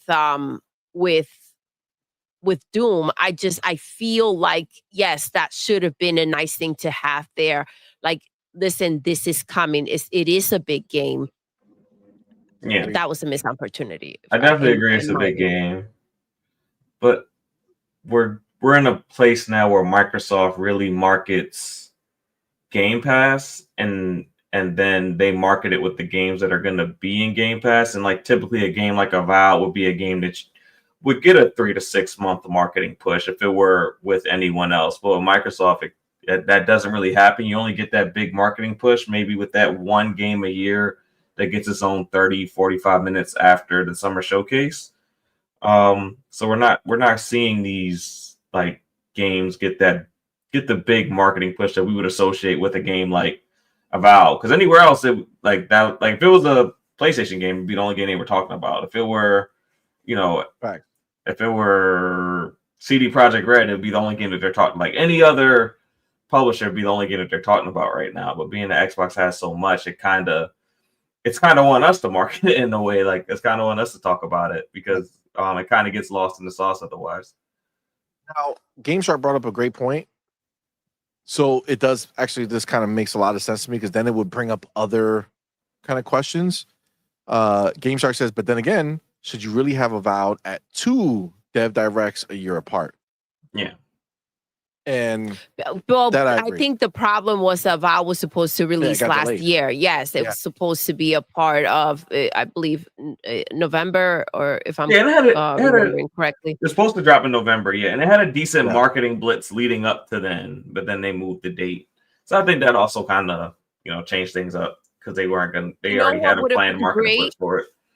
Even if it wasn't a deep dive, just kind of like a reminder that it is coming. It was a part of, if it was because even like a splash screen at the end, like Avowed, just February something. 18th. You brought up Game Pass. Sometimes people just kind of watch these shows. They may miss, the route that they take with the marketing here and there. And it's kind of like if you showed up for the show and you're looking for people to sign up for Game Pass, you're telling them, shadow drop now February, in a couple of weeks, you're getting this. And it just to stack it just a bit more. But I do get the fact that it was in the last direct. I also understand the fact that the game was delayed because of that. Maybe you make an exception. Agreed. Probably have a 10-day marketing blitz from the time of release. That's probably what happened. That's the thing. You could just kind of go into it right when it's about to launch, go crazy. All right, listen. Before we wrap it up, don't think I forgot. I didn't forget. Those of you who are still here, you will now have the opportunity to win our giveaway, courtesy of our boy Big Migs Gaming. Let's go. 3 months. 3 months of Game Pass Ultimate. That's right. We're gonna rip through this, guys. You're gonna be winners. I feel it. You're gonna be winners. It's gonna be quick. I feel it. Doodle, you ready? I'm setting up. I'm ready now. Okay, guys, you know the rules. Okay, this is all about guessing a number. I'm gonna pick a number. You got to guess the number that I have. Okay, if you guess it first, you win. If you don't guess it, then you lose. Okay? It's just it's simple. The first round is from 1 to 1,000. 0 to 1,000.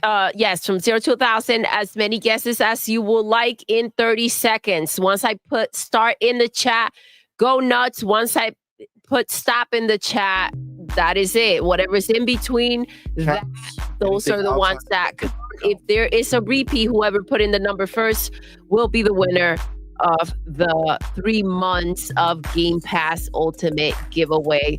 Shout out to Big Miss Gaming. Here comes the music, baby. Ready. Let's fucking You got the go. number? I got the number. Let's freaking go. Let's do it. It's in the chat. Did you do it? Yes. Okay. 30 seconds. Start putting in your numbers. Okay, let's make it happen. Let's go. Get your guesses in.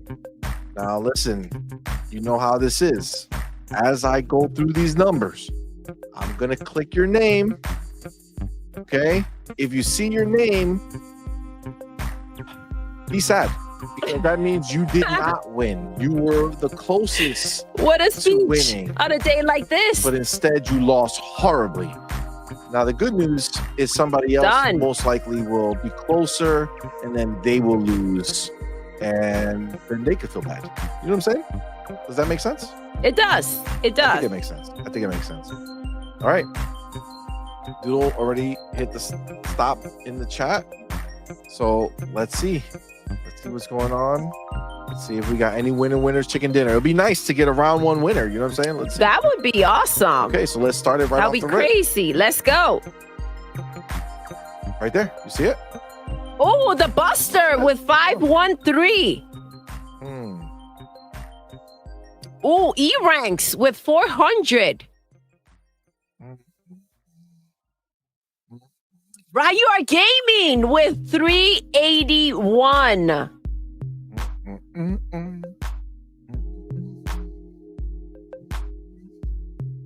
Let's see. Anybody? Ooh. Oh, Zach with Zach, right. 345.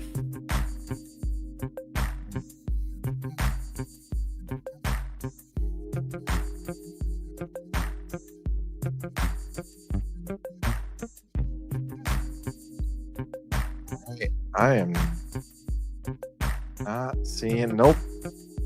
All right. Zach again? Zach was the closest. Zach. Feel the You pain. can't catch a break with this stuff. That hurt. That hurt. You ready? All right. This is from 200. Wait. Oh, hold on, bro. You gotta see the thing. 361. Close. That was pretty close. That was pretty close. That was pretty close.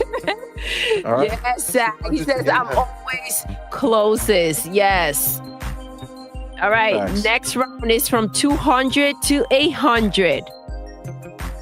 All right. We're closing the gap. All right. I got my number. You got your number? Got my number. 3, 2, 1, go. Let's do it. Bam. All right. So remember, keep guessing as much as you can. 200 to 800 is the range. Once I start clicking, if you see your number, you lost. So feel lots of pain. I want you to feel it so that when you do eventually win, you feel the opposite. The extreme joy. Yeah, so the more pain you feel when you see your number, the better you feel if you ever Done. All right, done. Ready? Let's go. Okay, the number was from 200 to 800. Yes. Okay, so first of all, so Oh, Zach. technically he's that's where we back. start. 201. The Buster with 203. Amit Kumar, 204. Demon Time Reezy with 400, baby. Amit Kumar, 492. Zach, again with the 800. CMoney, what? They were the close. I had to go by who's closest. So I'm just going through the numbers. The Buster, 794.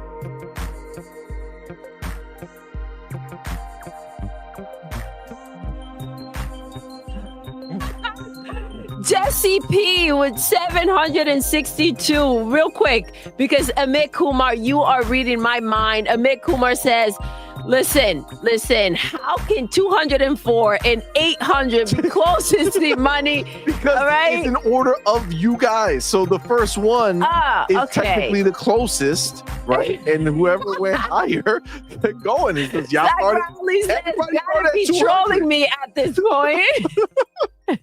Yo, everybody was close, like was at the 200 The Buster range. said this is C-Money's math. Listen, Torino Johnson with 777. Torino, that's gonna hurt. Oh, That's gonna hurt. That is gonna hurt. damn. Oh, Torino. That is gonna hurt. Damn. Nope. Let's see. You know what's wild? I was like, how much? I also see a lot of people doing 777. Like, look through the fucking chat. Look at you, all of y'all. There's so many of you doing 777. The fuck? Like Torino reminded them that this Like, that sounds like a good- yeah. But all of y'all were wrong. Okay, so this is not just on Torino. There's a bunch of y'all with that 777. So feel the pain. Feel the pain. 776. 776. Ouchie, man. ouch. Damn. Damn. All right. The Damn. range just shrunk to between 400 and 600. This is the last round before it becomes member-only guaranteed victory. Yes. Okay. So I got my number. All right. Fucking You go. ready? Let's do it. Let's go. Let's do it. All right. Start is there. Remember, this one's going to hurt the most. This one's going to hurt the most. Let's see if we're going to win or win a chicken dinner. You know what I'm saying? Listen, it's not going to hurt as much as being a galloper, right? So Well, I guess if you gauge everything to like, you could feel this amount of pain or be a galloper, then you're good. immediately- You're good. You winning. immediately the answer is like, oh, hell yeah. No, I'm good. I'm good. Oh, I'm Gucci. I'm Gucci. All that's right. that timer right Let's see there. if Let's Eva go, baby. Was able. I'm feeling good about this round. 400 I'm feeling to positive. 600. Let's go. First of all, I feel really good about the fact that I saw somebody put 300, which is fucking great. Okay, start. All right. So Oh, remember, because it's between 400 and yeah. 600. So remember, Oh I my start gosh. at the closest. The Buster 409. Meet the Cheater with 420. Let's go. Pragmatic with 555, baby. Let's go. Z. Black Rider with 541. Let's go. C. Demon Time Reezy with 540.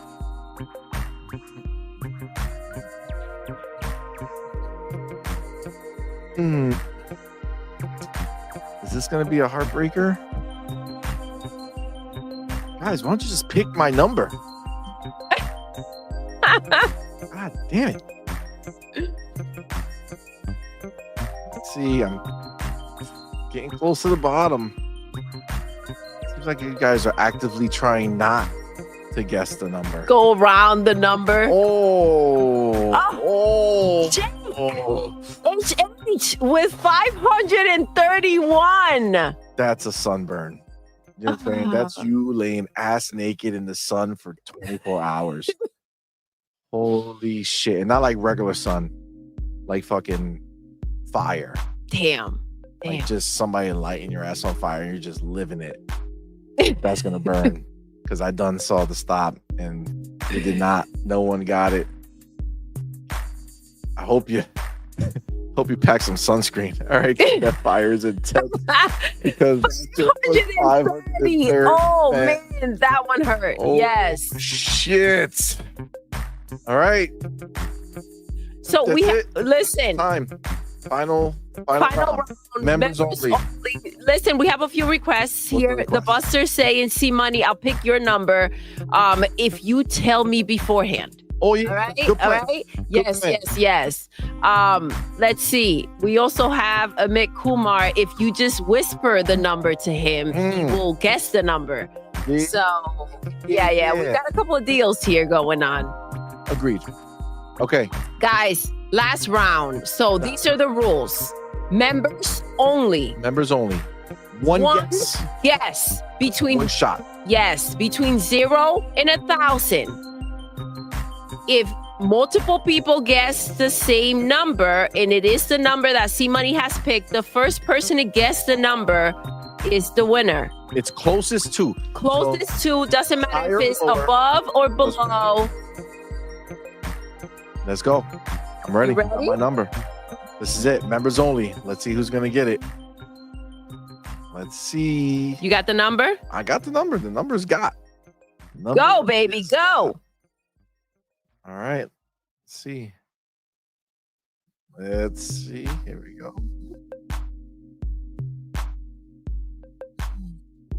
One guess. A second guess does not count. No.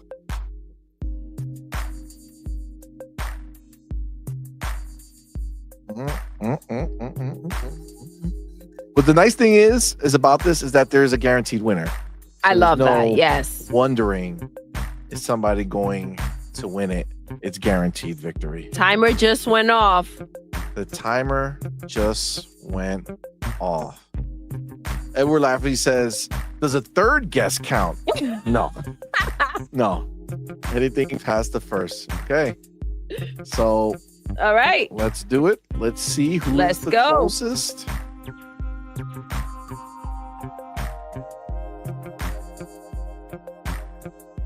Oh, wait. Edward with 500. Right, you are gaming with 721.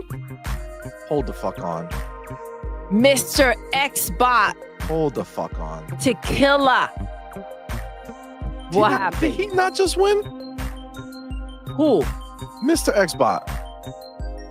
Did he not just win before? Like last time we did this? Check your DMs. Maybe he's a CMoney He mind says reader. I did, and he won the time before, so he's won 6 months. Well, this So motherfucker far. just won another fucking round. Out of here. It's 640, fam. Yo, No. Mr. Xbot. What? This motherfucker's got stacks. Yo. He's got 9 months of Game Pass Ultimate From a boy Chris. Yo, this is the craziest fucking thing. This round is 4 rounds in.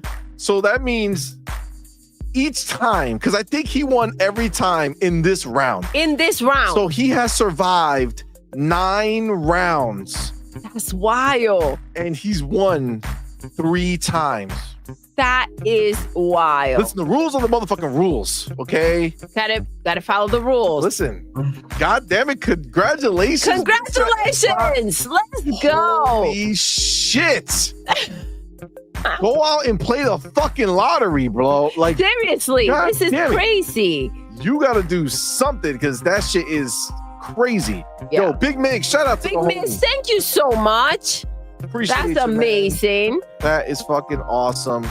Congrats to Mr. Xbox. Let me go ahead and I already know your We know where you're at. thing over here because Let's you just go. fucking won. It's just to confirm. It's on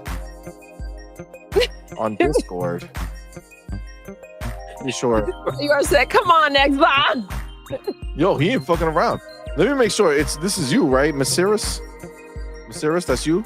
You should let him write to you, baby. All right, just write to me on Just to Discord make real quick, just to sure. make sure. I don't want no crazy shit happening. Uh-oh, Big Mick says he has a requirement. What is the requirement? Dun, dun, dun, dun.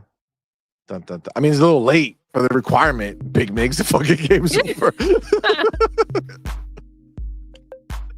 What's the requirement? He must get an achievement every day for the next 3 months. Let's go. There you go. You didn't know, Mr. Xbot, but it came with a caveat. So I don't know how you're gonna give it back if you don't achieve this, by the way. But listen, at least in your mind, you could try. You know what I'm saying? All right, let me see. Did you write to me yet? God damn it! Write to me quicker. Come on, man. I'm pretty sure this is you. You just won. This had to be it. All right. I believe. It's not you. It's Well, gonna hold be on, heartbreaking. because you didn't get Oh, wait, message. hold on. Who's this?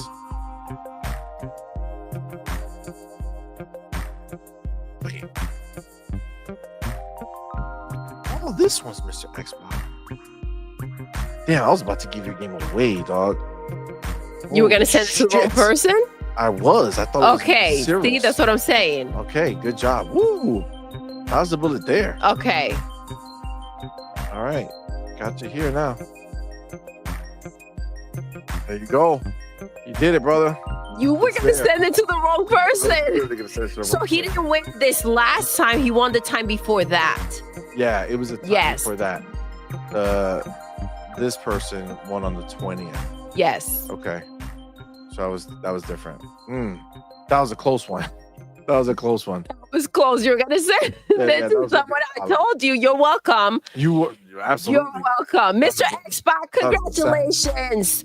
And thank you so much to Big Miss Gaming. That is so amazing, especially on I a like day this like one. today I like when- this. I when like we this one, just Big. have say that again? Big Mick saying he has to play the lotto and that he gets 20% of your winnings, of his Oh. winnings. But then, obviously we're the broker in between the situation to make it happen. So we also get a cut if you win. So I think at that point you'll be fine to share. You know what I'm saying? Let's go. I think so. I think that works. All right, go ahead, baby. Sorry. No. It's just a day like today, right after the direct. That was so generous of you. Thank you so much, Big Miss. And congratulations again to Mr. Xbox, Absolutely. who almost didn't get his gift because CMoney was going to send it to the wrong I was, but person. that's the important part. Okay, let's look at the bright side. It was saved. Okay. C-Money is PlayStation in this situation, always trying to get a 30% cut. C-Money looking for kickback. I'm saying if he wins millions because we advise him. I'm just saying, you say what's up and throw a little love. You know what I'm saying? This is just nice. You know what I'm saying? Just a couple of mil, That's all. here and there. That's all.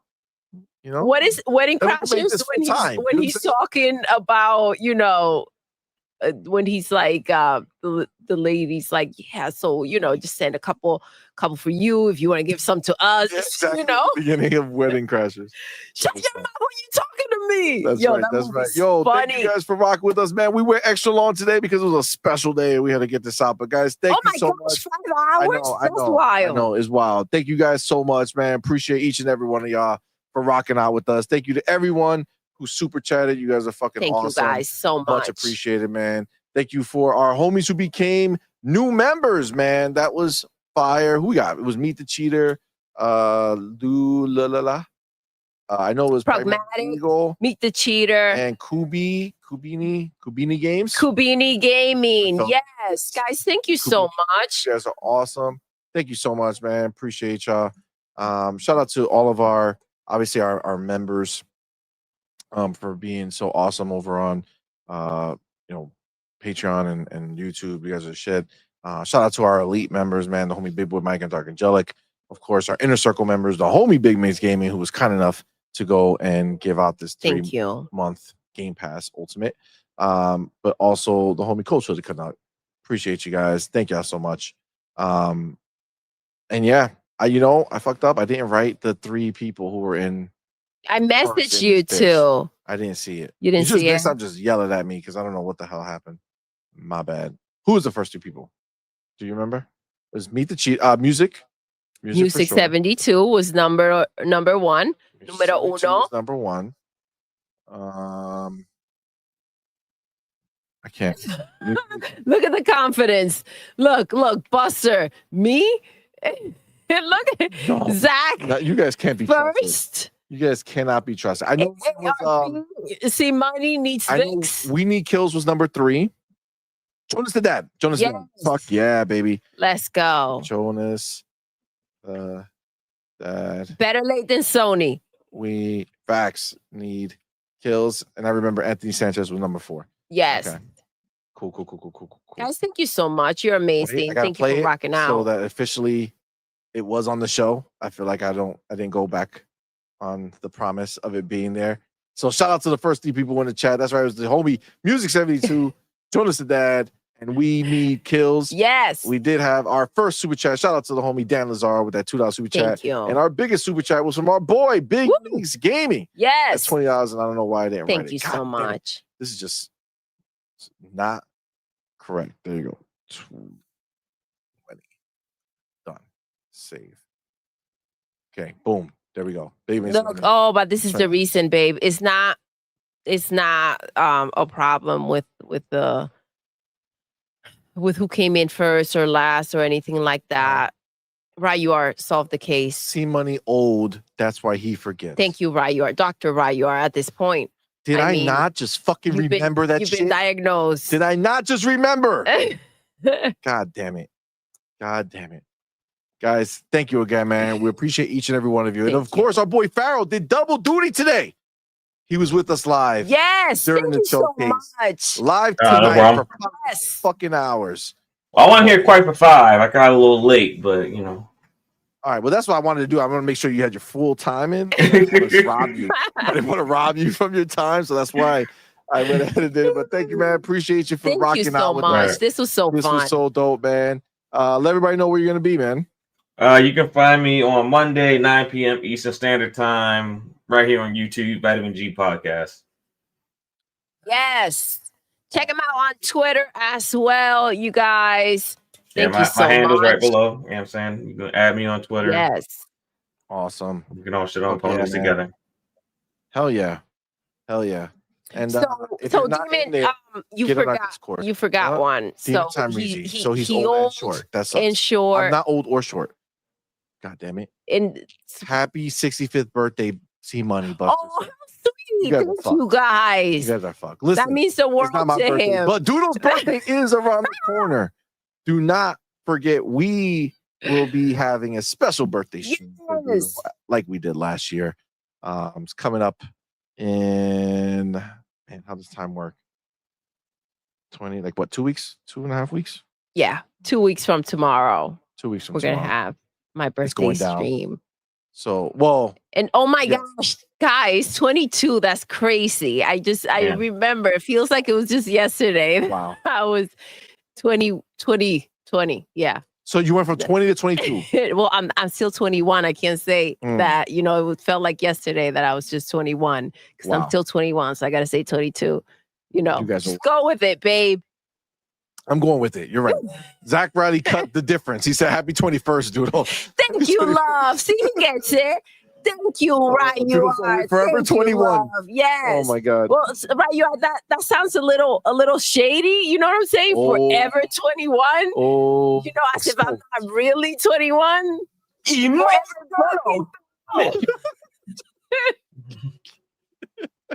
All right. Let's get out. It's late. We're all delusional. Baby. Okay, we're all delusional. Let's get the fuck out, guys. Thank you so much, guys. You're amazing. Thank you for rocking out.